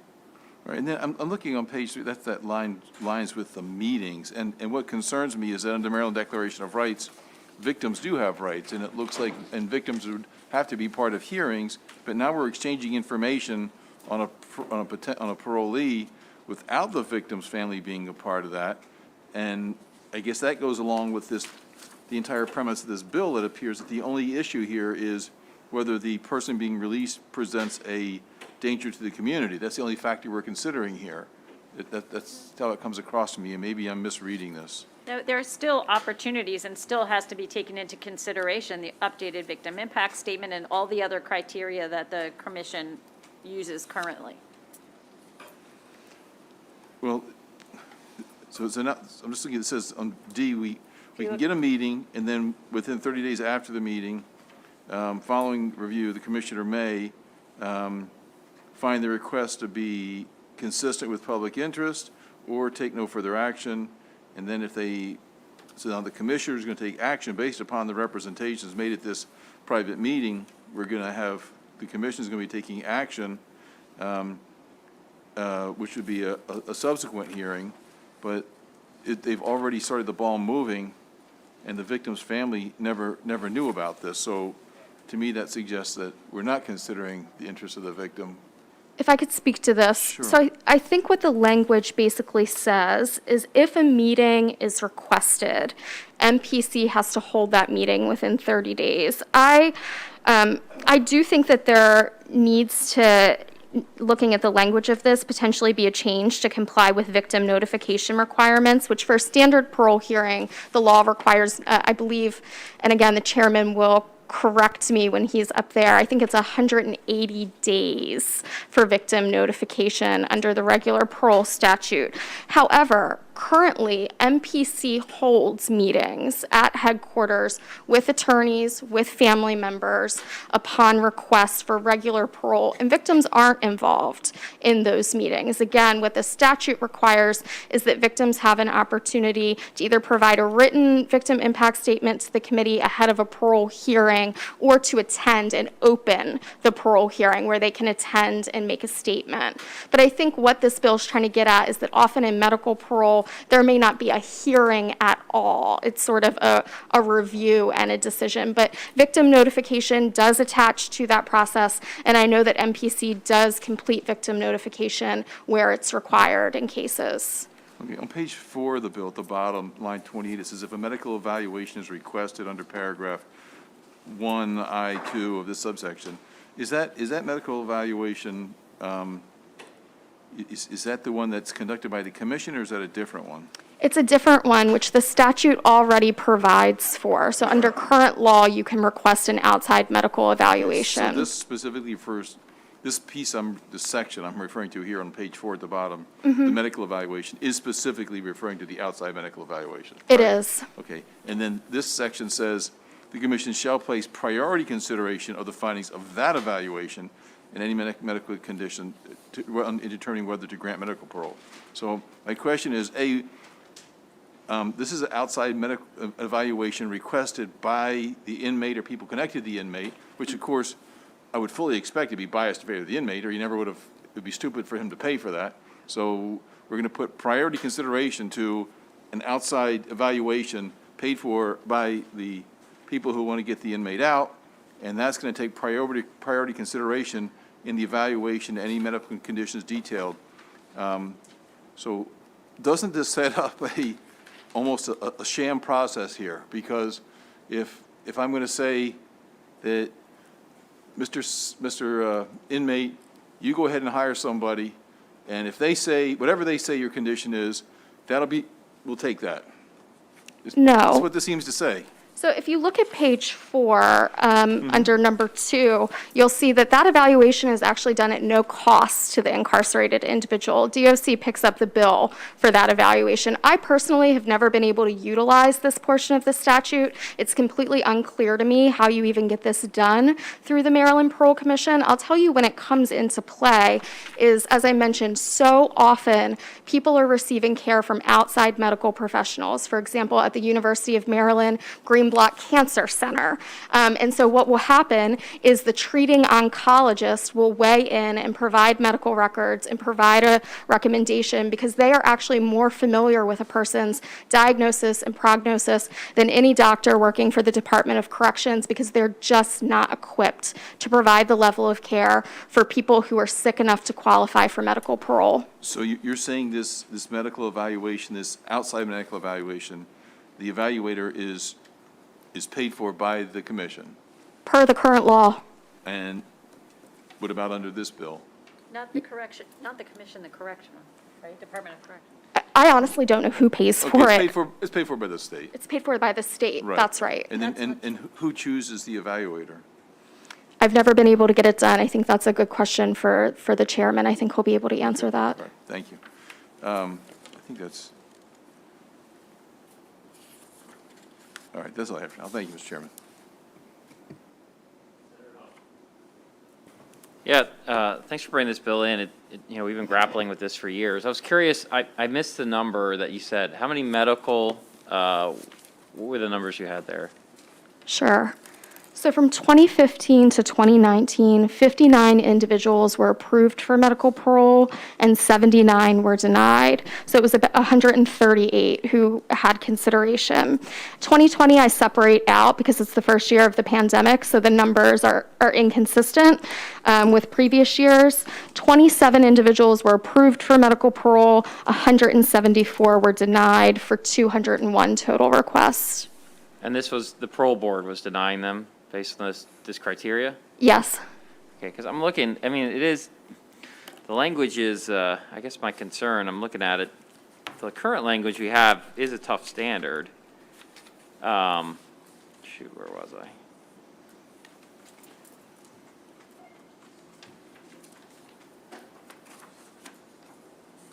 I? oh, here it is, be physically incapable of presenting a danger to society. I mean, the way you could read that, it's almost like a comatose person or something, so I can see that. But I guess I worry a little bit about require extended medical management that would be better provided by specialized community services. To me, that seems really broad. That you could just have some sort of, you know, if you have a serious illness, I would imagine most people would qualify in that case, would they not? I don't think, given the other factors that MPC is required to consider under this bill, that we'd see sort of the floodgates for medical parole opening. I know that Senator Heddleman has an amendment that tweaks that standard a little bit that was submitted by Families Against Mandatory Minimums. I don't know if they're here to testify today, but they've looked at medical and geriatric parole schemes across the country and federally as well, and they've made some suggestions to bringing the standard in Maryland in line with what we see nationally. Okay, and just my last question. Obviously, this creates geriatric parole, which I don't think we really have right now. But my question, because I'm not familiar with you know, the dynamic scoring or the other language. Where is that from? Do other states use that?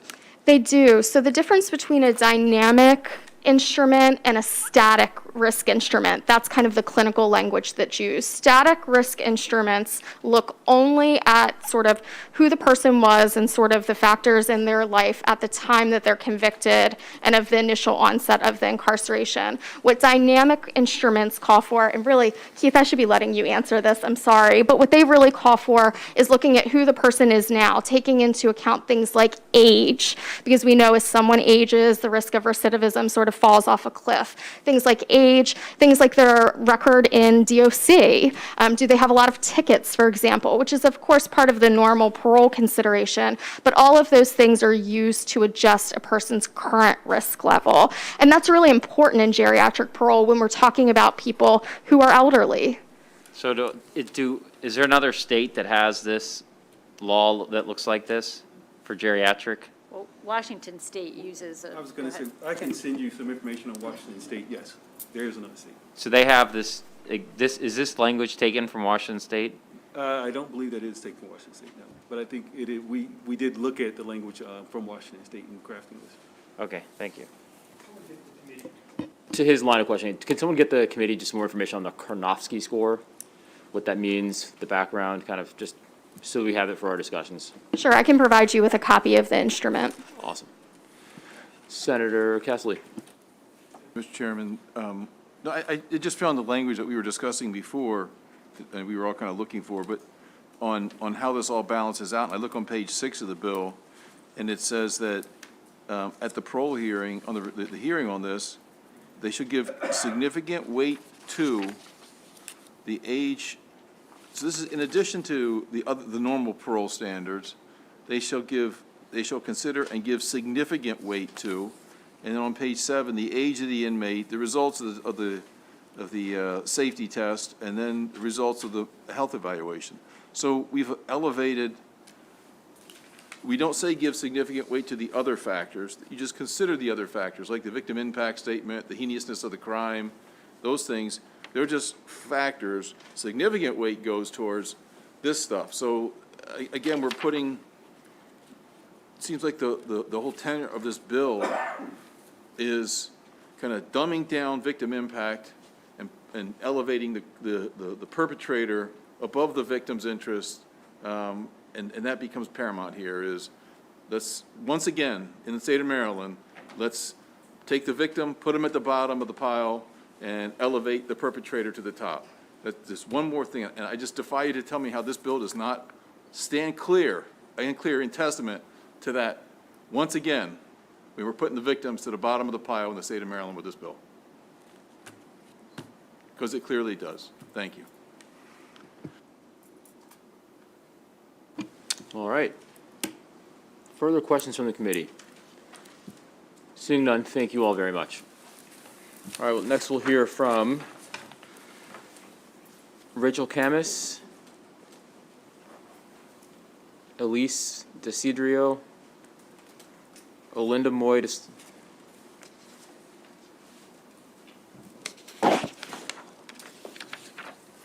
And we can get Vivian Penda.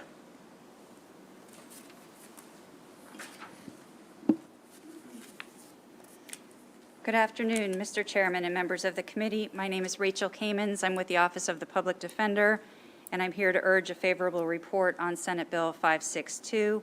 My testimony will address just the medical piece because the bill is complicated and long enough that we've decided to sort of distill it down into those two parts. Excuse me, I need my glasses. Maryland's unduly restrictive and ambiguous medical parole statute allows for the continued imprisonment of people who are physically incapacitated and terminally ill, whose further incarceration serves no societal interest, burdens the taxpayer with exorbitant medical costs, and dooms even the most debilitated inmates to spend the rest of their life behind prison bars, suffering with inadequate palliative care and alone away from their families. This bill expands eligibility, and it enables the release of inmates whose medical needs exceed the capacity of the Division of Correction.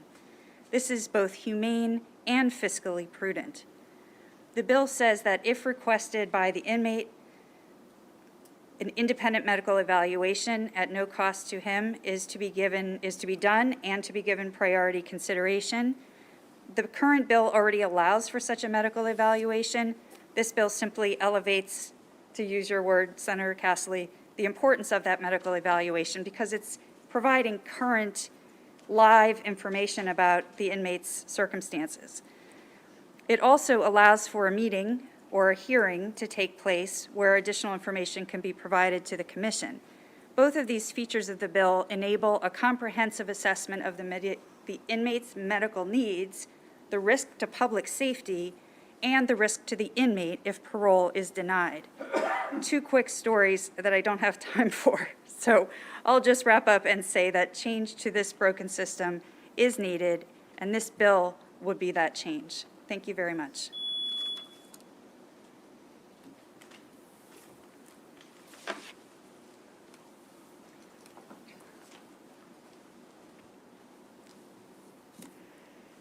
Good afternoon, Senators. I am Elise Desiderio, an attorney with the Office of the Public Defender. I will be talking about the geriatric parole aspect of SB 562 and urge a favorable report for 3 reasons. 1, seniors are far less likely to reoffend upon reentering the community than younger people. 2, incarcerating seniors is more expensive for the state and its taxpayers than incarcerating younger people. And 3, seniors have particular health and safety concerns that living in prison make worse. On recidivism, the U.S. Sentencing Commission found that the rearrest rate of released persons was only 16.4% for those older than 59. And after age 50, released persons are most likely to be rearrested for a minor public order offense. And I note that these are arrests, not convictions. On cost, nationally, taxpayers pay more than twice as much each year to incarcerate an aging person than they do a younger one. On health, older prisoners have, on average, 3 chronic medical conditions. And research suggests that prison makes a person age faster than they would living in the community. Seniors in prison are at a higher risk of experiencing physical or sexual assault, bullying, and extortion from DOC peers or staff compared to younger people in prison. The public policy interest in retribution has been satisfied by the many years most elderly persons have already spent in prison. Expanding the currently woefully inadequate options for parole release for seniors in prison is the right thing to do. For these reasons, the Office of the Public Defender urges a favorable report for SB 562. I thank you for your time, and I'm very happy to address your questions. Good afternoon. My name is Olinda Moyd, and I'm testifying on behalf of the Maryland Alliance for Justice Reform. We support a favorable report on this bill for the reasons stated in the written testimony submitted by Judge Caroon in his capacity as chair of the Executive Committee. I will focus on just one of the reasons. The consideration under Section 7-305 regarding the Commission taking into account the totality of the circumstances, including the age of the individual.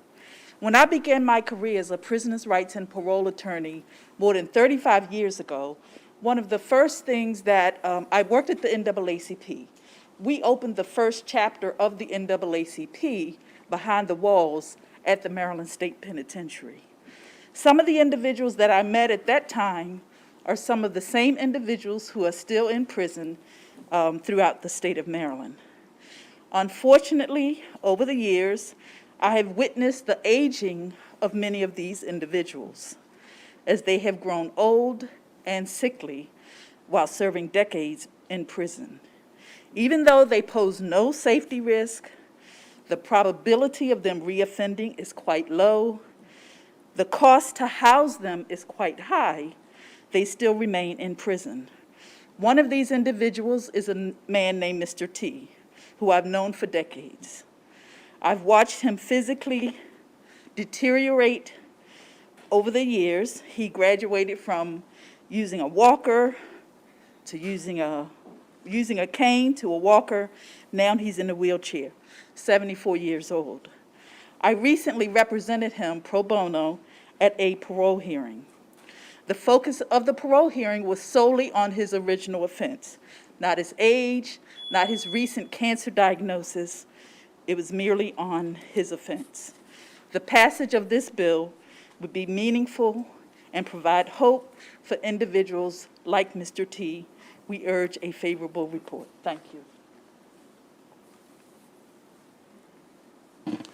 All right, thank you all very much. Questions from the committee? Senator Huff. Yeah, is there any stipulation on here? This is on the crime that you committed. Is there anyone that's excluded in this? Yes, Senator. In the geriatric parole section, there is, I'm looking at page 7, lines 8 through 13. This section applies only to an inmate who is 1, at least 60 years of age, 2, eligible for parole under 7301, and 3, not registered or eligible for sex offender registration under Title 11, Subtitle 7 of the Criminal Procedure Article. Okay, so geriatric's not eligible sex offender. Then what about medical? There is no comparable exclusion for medical That's what parole. I thought. Okay, thank you.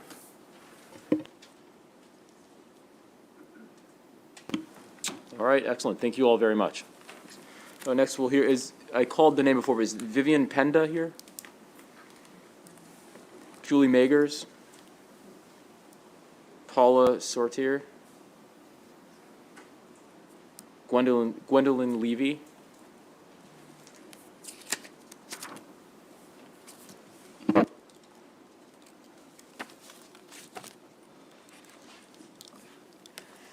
Good afternoon. My name is Gwendolyn Levi. While serving a 400-month sentence, a federal sentence, I was transferred to the Maryland Correctional Institution for Women in 2007 under a reciprocal agreement between the Federal Bureau of Prisons and the Maryland DOC upon the closing of the men's facility in Jessup. I spent almost 9 years in Jessup before being transferred back to federal custody. At all time, I was a federal inmate. I was transferred back after treatment for third-stage lung cancer. During those years and since my release, I witnessed firsthand the inhumanity of Maryland's medical parole process.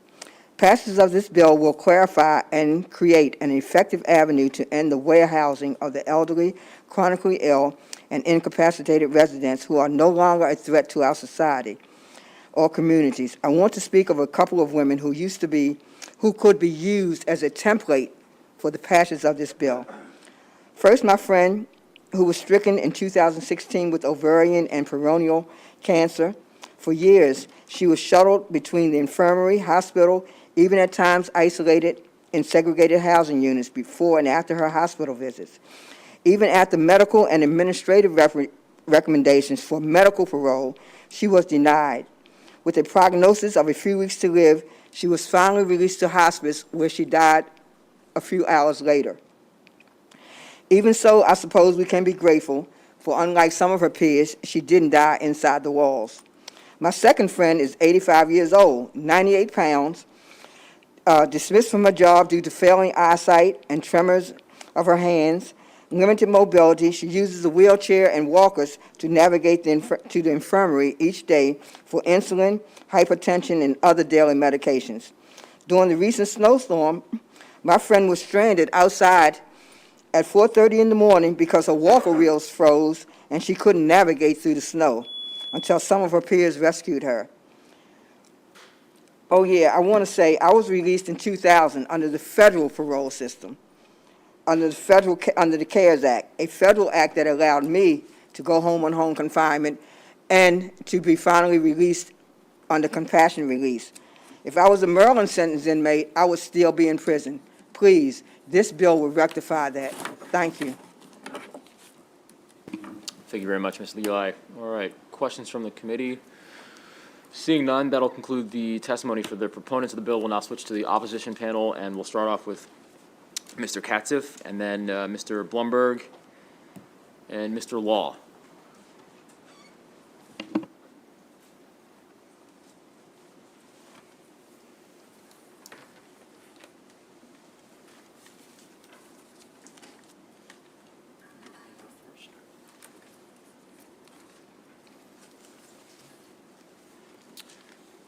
Good afternoon, Chair Smith, Vice Chair Waldstreicher, and members of the Judicial Proceedings Committee. My name is David Law, and I'm a parole hearing officer at the Maryland Parole Commission.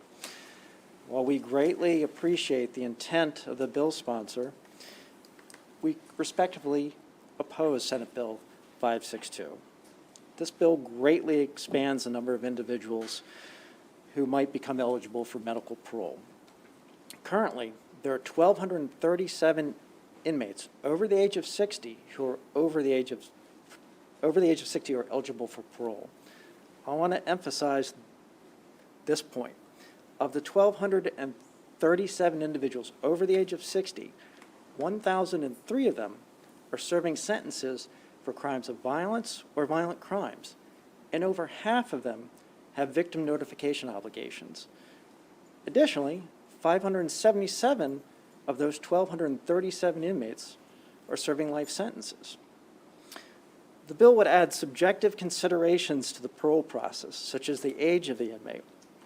It would also require the Commission to consider whether the care of the incarcerated individual will be better from a community provider than from the provider that is taking care of them in the Department of Correction. Parole commissioners and hearing officers are not medical professionals. This bill would require us to place priority considerations on the findings of a requested medical evaluation instead of the treatment recommendations of the department's medical providers. Senate Bill 562 would also allow the inmate, a family member, or a representative to request a meeting with the Parole Commission, and would require that that meeting should be held within 30 days of the request. This would obviously conflict with victim notification requirements, which by Correctional Services Article 801 must be done within 90 days of any parole release hearing. Requiring a meeting to be conducted within 30 days of the receipt of the request will place an obvious burden on the Parole Commission. I believe, and we believe, that the volume of these requests would increase significantly. It will also require us to develop a dynamic risk assessment to include strength-based needs assessment component to assist in determining the conditions of release. We're aware of dynamic instruments. We use one ourselves, but we're not aware of a strength-based needs assessment, and we project that it takes several years to develop and validate such an instrument, and we don't know what the cost to the department would be. So for these reasons, we request an unfavorable vote on Senate Bill 562. Thank you.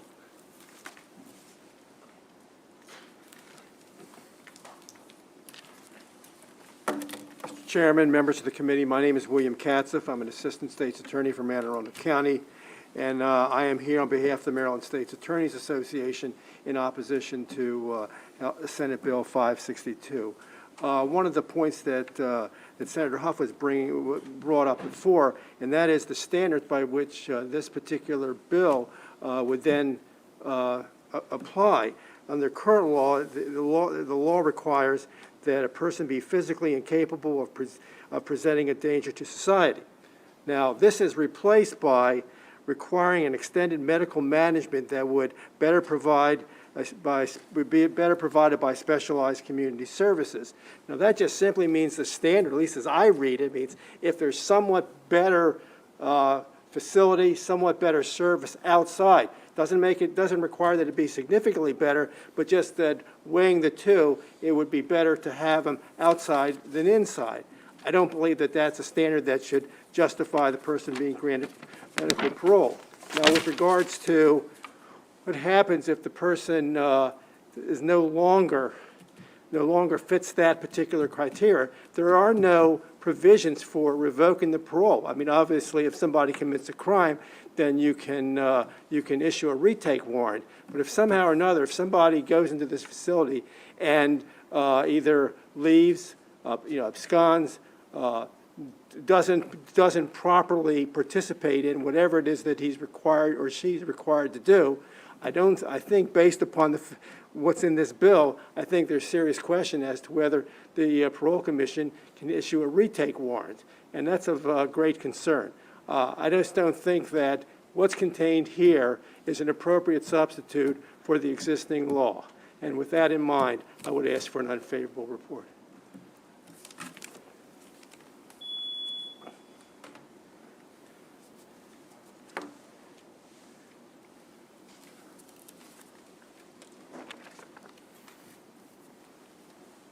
Good afternoon, Chair Smith, Vice Chair Waldstreicher, and members of the Judicial Proceedings Committee. I am David Blumberg, Chairman of the Maryland Parole Commission. Senate Bill 562 proposes changes to Sections 7305 and 7309 to the Correctional Services Article as it applies to medical parole. Specifically, the bill adds subjective language that would require a parole commissioner or hearing officer to consider to give priority to a medical evaluation conducted by a medical professional who is independent from the Division of Correction or local correctional facility. The language pertaining to the medical evaluation is unclear and does not specify if the individual even needs to be seen by the medical professional or if the evaluation could consist of a review of medical records.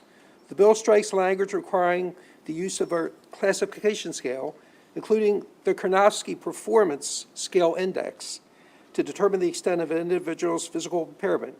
Removing validated assessment tools makes the process subjective. Parole commissioners and hearing officers, while being aware that age does impact criminal activity, also realize that over 1,000 incarcerated individuals entered the Division of Correction at the age of 50 or greater. The commissions and hearing officers look at the totality of circumstances. Currently, age is one of the factors used in the risk assessment that is already in use when an individual is being considered for regular parole.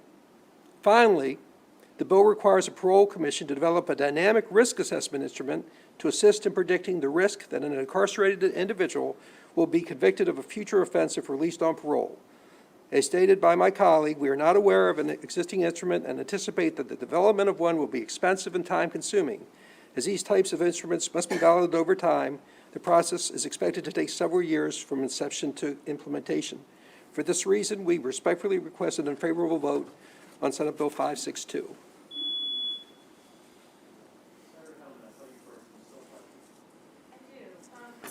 And maybe you can answer this, Mr. Blumberg. Does the federal system use the Karnofsky score in terms of their assessments? I do not know. Okay. And the second is for Mr. Law. Okay. I don't really understand how this triggers, how this is in any way in conflict with the 90-day victim notification. It doesn't say you have to make a decision within 30 days. It just says you have to respond in 30 days. So I'm not sure, I don't see the conflict at all. Well, I think Article 47 of the Maryland Declaration of Rights requires any state agency to respect the rights of the victim throughout the entire criminal justice process. So in conducting a meeting where the ultimate outcome is going to be a release, if you're excluding the victim, No one is I suggesting think that's in excluding. conflict with Article 47. No one is suggesting excluding the victim at all. This doesn't in any way change what is current practice with regard to victim impact and with regard to notification, with regard to current practice. So unless I'm missing something, But this will be a proceeding that, the outcome of this meeting will be a decision whether to release the person on medical parole. That's the ultimate outcome of this meeting. but that doesn't differ from the current process of medical parole. I mean, because, right, you still have to do what you have to do with We have the to do victim victim. notification with And the this current doesn't process. change that. But it's in our current hearing process with parole hearings, if there's victim notification, we are obligated to notify the victim. If there's a registered victim under 7801, and we have 90 days to do that. I can't view these meetings as anything other than a hearing because the outcome of these meetings will be a release. Or will be a decision to I was release, going to say, it's not necessarily, right. Could be a release. Right. Exactly. And my understanding is that the federal system does not use a Karnofsky score. So there are other means of assessing, and I don't think, my understanding is not everyone who's making these decisions or involved in these decisions is a medical professional. So there are ways of ascertaining whether the evidence that someone is debilitated and how debilitated they are is not necessarily something that requires a medical degree. So, thank you for indulging me.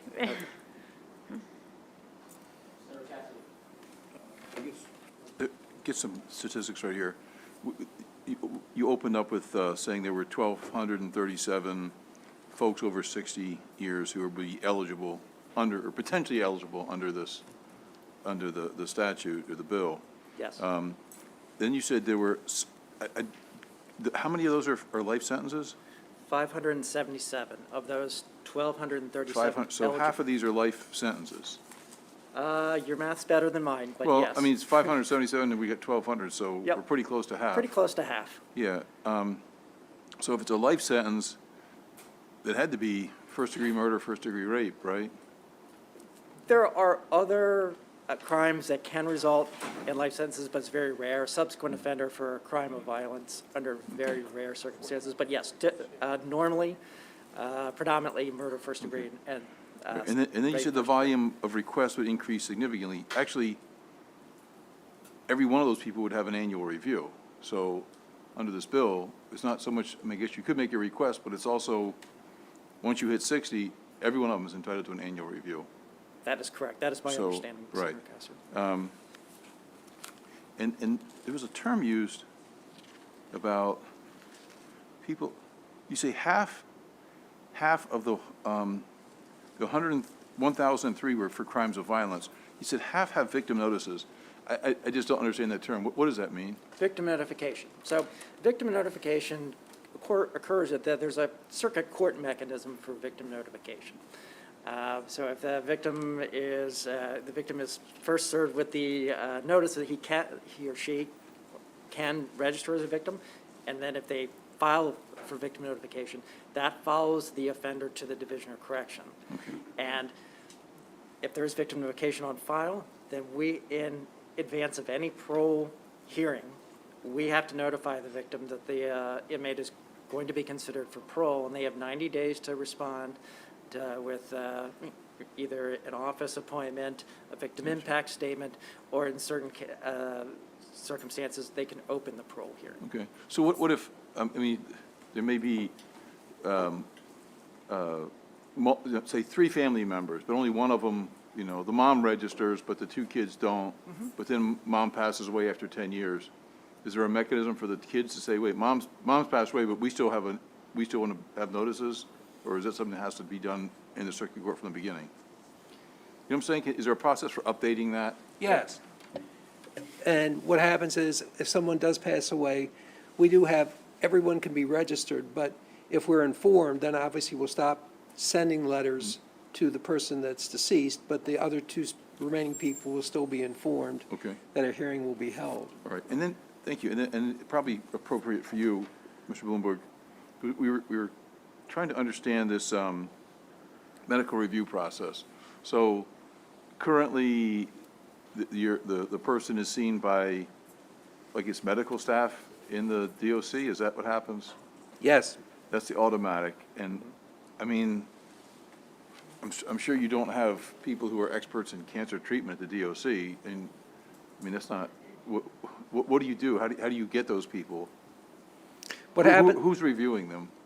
What happens is, if a physician at the Division of Correction feels someone needs outside treatment, they were referred to an outside treatment provider to see if, in fact, their needs can be better served. Going to the hospital, sometimes they have to stay at the hospital, and then they will contact us if they feel that this person is, anyone can apply for medical parole. If someone from the Division of Correction, if a family member doesn't, if the offender doesn't, we frequently do get requests from doctors of the Division of Correction to request us to review a case for medical parole, and they do give a synopsis of the inmate's health, and it'll be a history of, what's occurred. And then we can either make a decision at that time. However, currently, the statute does not allow the Parole Commission to make recommendations only right now on medical paroles for lifers to the governor. We do not have that authority.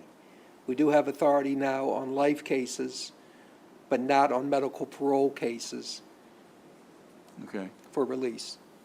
I'm sorry. Can you run by that one more time? Yes. Yeah.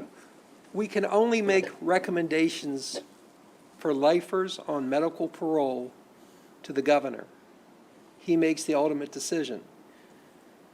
So we will advise the governor's legal team, will provide the medical records, then the governor has 180 days, up to 180 days to make a decision on a medical parole. Now, last year, I know it was mentioned that the governor was removed from the parole process for lifers, but that did not include medical parole. Okay. And then for, so right now, if there's inmates being considered for medical parole, I'm just trying to understand what this, don't quite understand this doctor's, the evaluation you all get. If this person has a cancer, which is pretty complicated medicine, would you in fact have medical records or something from those treating physicians outside the DOC so you can look at that and see what stage of cancer or whether, Yes. When someone is referred from outside the Division of Correction, then we will also get reports from a treatment provider that is not on site in the prison that'll help us in assisting making a decision as to whether medical parole is appropriate. Okay. So because under the bill, they could request another evaluation. I'm trying to understand that, how that differs what you already are doing, because I'm told that one would also be paid by the state again. So this is like a second opinion, I guess, is what the bill's providing? How do you read that? Well, I think you'd probably have to ask the sponsors that. I believe that this would be someone that would be chosen. I'm not sure who exactly would be doing the choosing, but I do know, according to the bill, that it would be a primary consideration would be given to that opinion rather than someone at the Division of Correction. I want to be clear. The first one's not somebody from the Division of Corrections. The first one is, he's still a medical doctor. She's still a medical doctor outside. It could be You're just somebody paying from the bill. Division of Correction, or it could be somebody from the outside who's treating the person because the Division of Correction has transferred some of the care to that person in an outside, usually it's a hospital. The point I want to make is that we are criminal justice professionals, and we work really hard at making difficult decisions. I think we do a pretty good job. But we're not medical professionals. We're not. I don't have a position on the Parole Commission. Matter of fact, in my 20 years as chairman, we've never had a physician. And we don't know how to discern between medical opinions when we have conflicting statements from two different areas. We make decisions all the time and we're confident in making them. Let me be very clear about that.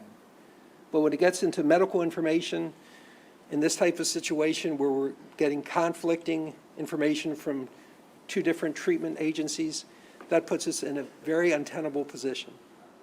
Well, the statute resolves that by just saying you're going to take the outside one first. That's the other one goes first. But so we've heard some testimony, and you can't ignore the testimony. Do you all have any suggestions? I mean, you're on the Parole Commission. Yes. So Yes. as we look at this whole area of medical releases, we want to be compassionate, but also provide for the victims in the fight. What suggestions do you got? I have some suggestions. I have several. I think Mr. Law has several. Mr. Law, why don't you go ahead first? I have some suggestions to address geriatric parole. I don't really have any suggestions for medical parole. I apologize for that. But my suggestion for geriatric parole is we could add to two existing articles, titles in the Correctional Services article. And one addition would be, and it's already in the bill, would be adding to Correctional Services 7305, which are the factors, the statutory factors that guide our decision-making. We could add the factor to, and I will just pull it from because I think it's the age of the inmate and the impact the age of the inmate has on reducing the risk that the inmate will not recidivate. It would be another factor to consider. We wouldn't put, this bill would put priority consideration on that factor, but my proposal would just add that to 7305 as another factor to consider when we're making parole decisions, and I think that would be, a good step in addressing geriatric parole. My other recommendation would be to add a section or add an item into 7301, which is essentially the parole grant statute. And that's, my recommendation would be an inmate 60 years or old, 6 years of, at least of 6 years of age, should be heard at eligibility and no longer than every 2 years thereafter. And that would give an inmate over the age of 60 a meaningful opportunity every couple years to make parole. Every time you go up for parole, for a parole hearing, you have a chance of making parole. So I think those would be two. So in your first one, you said adding in there, consider their age and the impact of their age on not probably greatly reducing the chance of recidivism, right? Okay. Yes. But what about, I think another consideration that I believe it's in the statute is just the cost of treating this person in the DOC versus putting them outside where probably you don't have to have armed guards escorting them back and forth to the hospitals for treatment. If, for example, if they have to go outside for cancer treatment and you guys got to, the cost of doing that sort of stuff, just the cost to the state, would that be an appropriate factor? I hadn't thought of that. I feel a little uncomfortable when we're talking about financials, when we're talking about public safety, or I wouldn't be opposed. I don't think we would be opposed to that addition. Okay. Yeah, I would say that we've taken into account all the statutory factors possible in making not only parole decisions, but also medical parole decisions. And actually, in our case, for lifers, they're medical parole recommendations. They're not decisions. We're not able to make decisions on medical parole lifers. And the other thing I think is important to realize is that we look at every case individually, and we also realize that when we talk about life sentences, we understand exactly what that means, and we take into account all angles. We look at the victims, but we also look at the family members. We look at the possible support they have. But we also look, I think the state's attorney made a good point, the rescission section has been stricken. So if someone is right now incarcerated and needs a liver transplant to survive, and we do have people like that, if we release them because they'll die without a liver transplant, well, if you have a new liver, you may well be as good as new, and unless you commit a new crime, we don't have any authority to take you back. And that, to me, is not good public safety. It is not good public safety. I agree that 14101 is not workable. It is not workable. I agree with Senator Hellman. It's not workable. And that certainly is something that should be looked at further, because geriatric parole is not the type of vehicle that it could be. And I honestly welcome suggestions in this area. I do. So when you say 14101 is not workable, why? Too few people qualify, because what happens is 60 years old, been in 15 years, have to be sentenced under a certain statute, subsequent offender. I believe 12 people currently were in that status. One person applied for medical parole, and it was granted. But we cannot make the laws. We can only follow them, the Parole Commission, and we do. We do zealously. We really do. And I'd be remiss, I want to thank all of you, every last one of you, because I was just confirmed for my fourth 6-year term as chairman. I'm the longest-serving chairman in the history of the Maryland Parole Commission and the longest-serving chairman in the country for a parole commission. I've served with over 60 parole commissioners in the last 20 years. I've served with a lot of good people, but I want to thank you for giving me the opportunity to continue doing this. So do I understand, just trying to understand what you said about too few people qualify, because some of them are in there, so they have an enhanced sentence, it's enhanced penalty because they're a repeat offender. So Correct. So you're saying the underlying, it wasn't like first-degree murder or something. No. It was something else where you feel comfortable that, hey, we could, if we can, for example, disqualify the enhanced sentence for the repeat offender. Right, they have then- mandatory minimum for, So maybe something like that where we can excuse the mandatory minimum for that age. Okay. All right. Okay. Thank you very much, gentlemen. oh, no, I'm happy to answer That was very good. Thank you, Senator Cassily. any questions you It was your have. jacket that night that got my vote, but. Well, yeah. I want to show you, Chairman, my shoes today. There you go. It took me a while to find these in my closet. I had to find something to match my tie, to match my jacket. There you go. So, Valentine's Day, my senator is here today. I saw you take that selfie with me. I did see you do that, by the way. I was wearing all hearts that day, but today I was just a little down, I guess. All right, we'll go to Senator Heddleman and then Senator Huff. Mr. Chairman, this is really helpful, and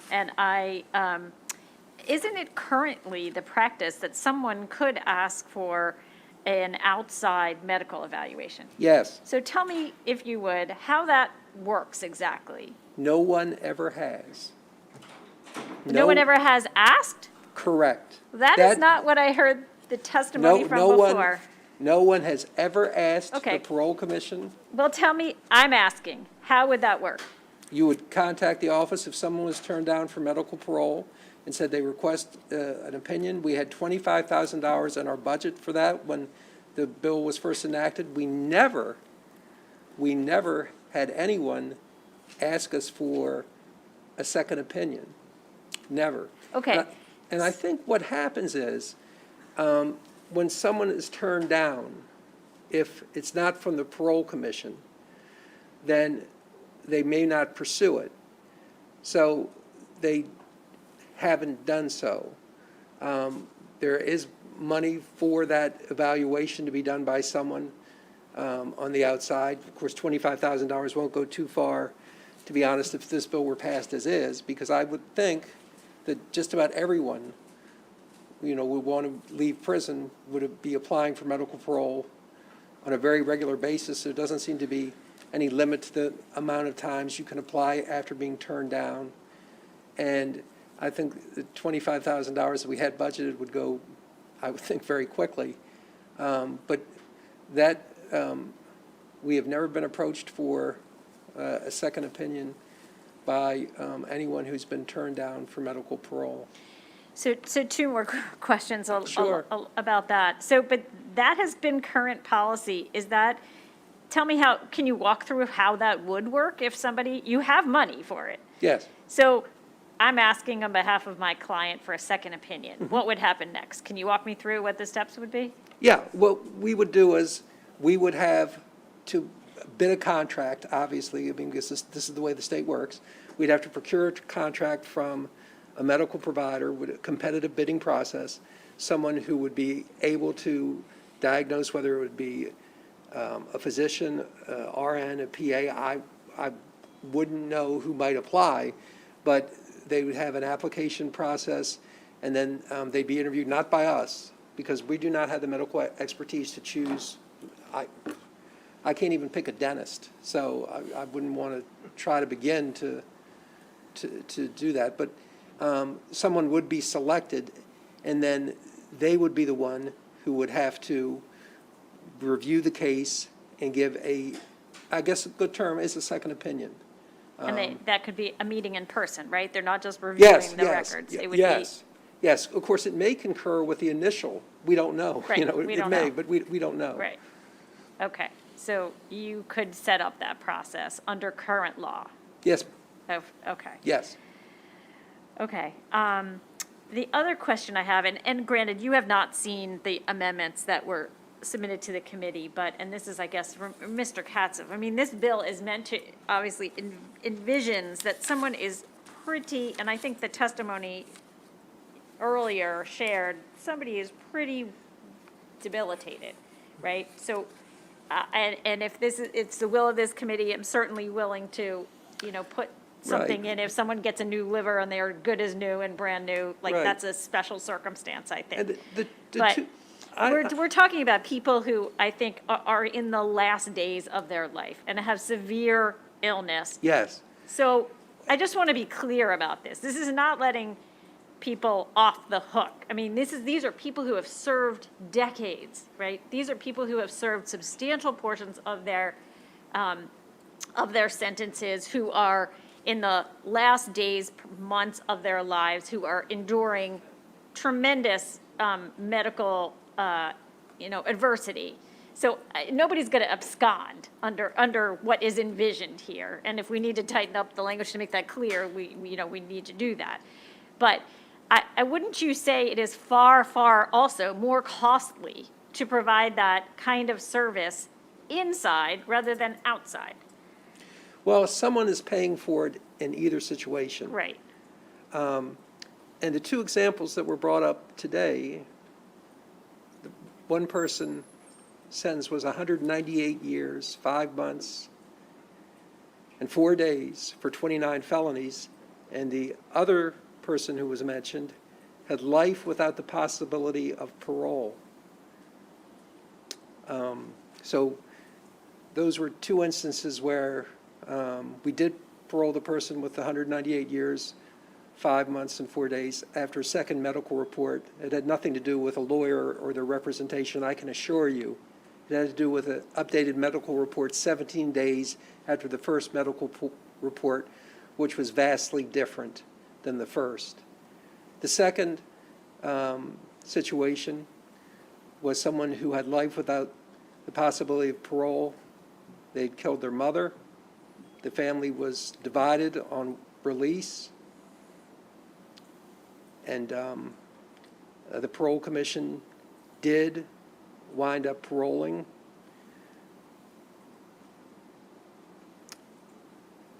What happens is you get cases and you look at them and you try to take into every single account possible the person's health, the victim's feelings, and also their ability to recidivate.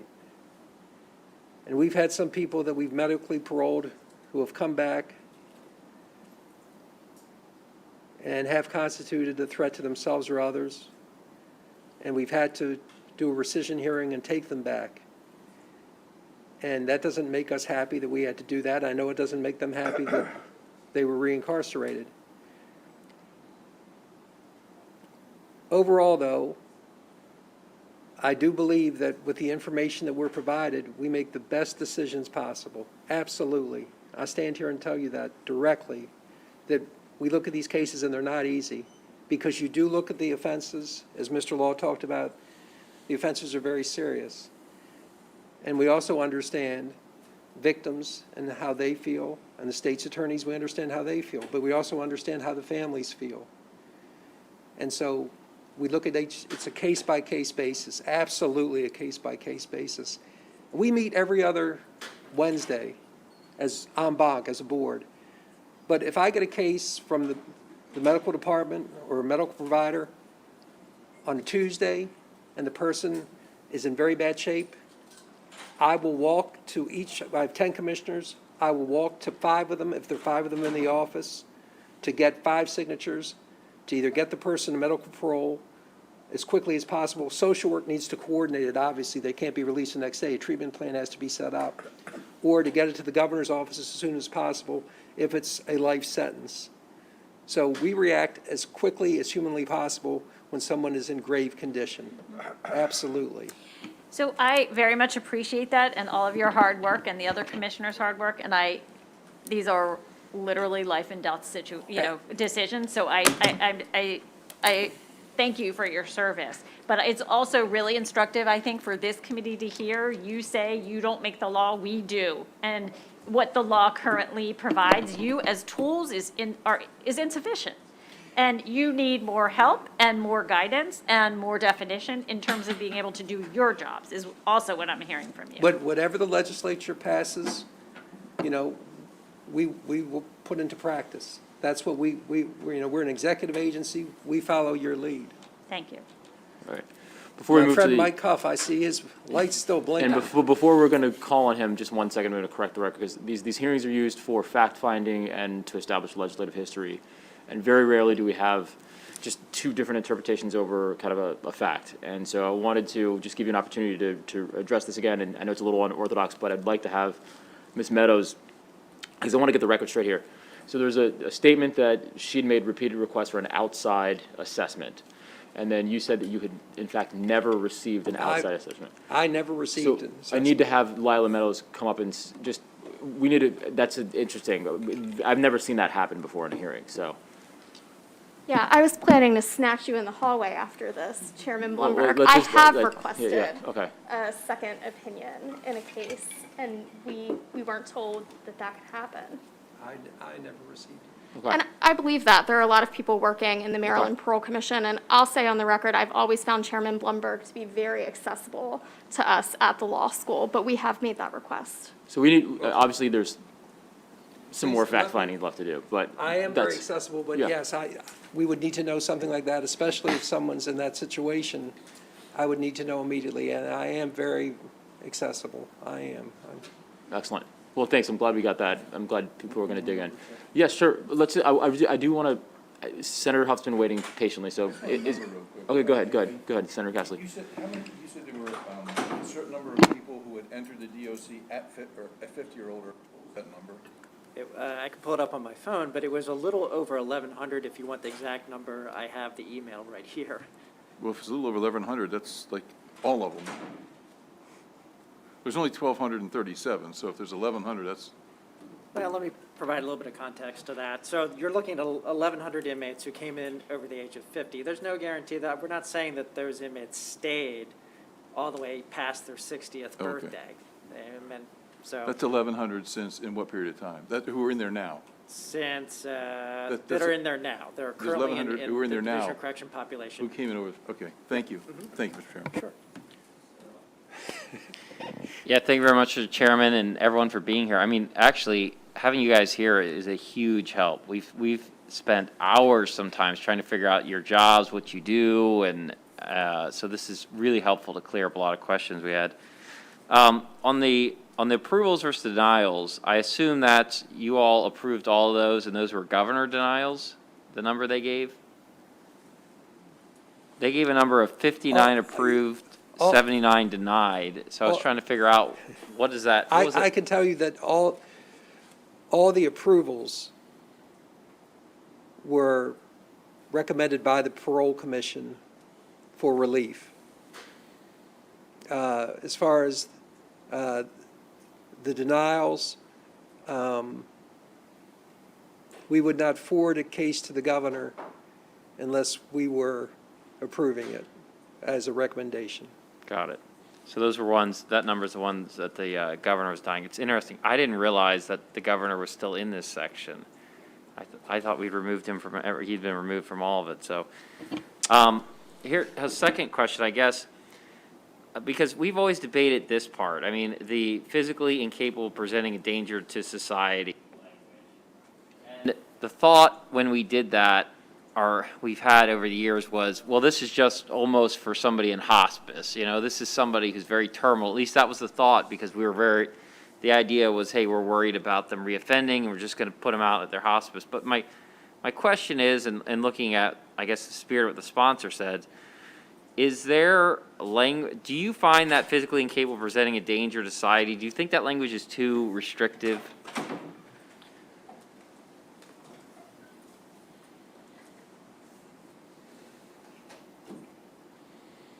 No, Okay.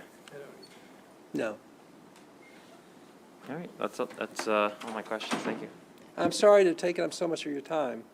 This is really good. I am. This is exactly what these hearings are for. This is high level. It's good. Yeah, I also did not realize that until we were preparing for this hearing. I know Senator Carter has a bill for that. Well, it's good to see you. Good to see you. Good to see It you all. always is, and I have to remember what I wore today so I don't wear it again. But There you go.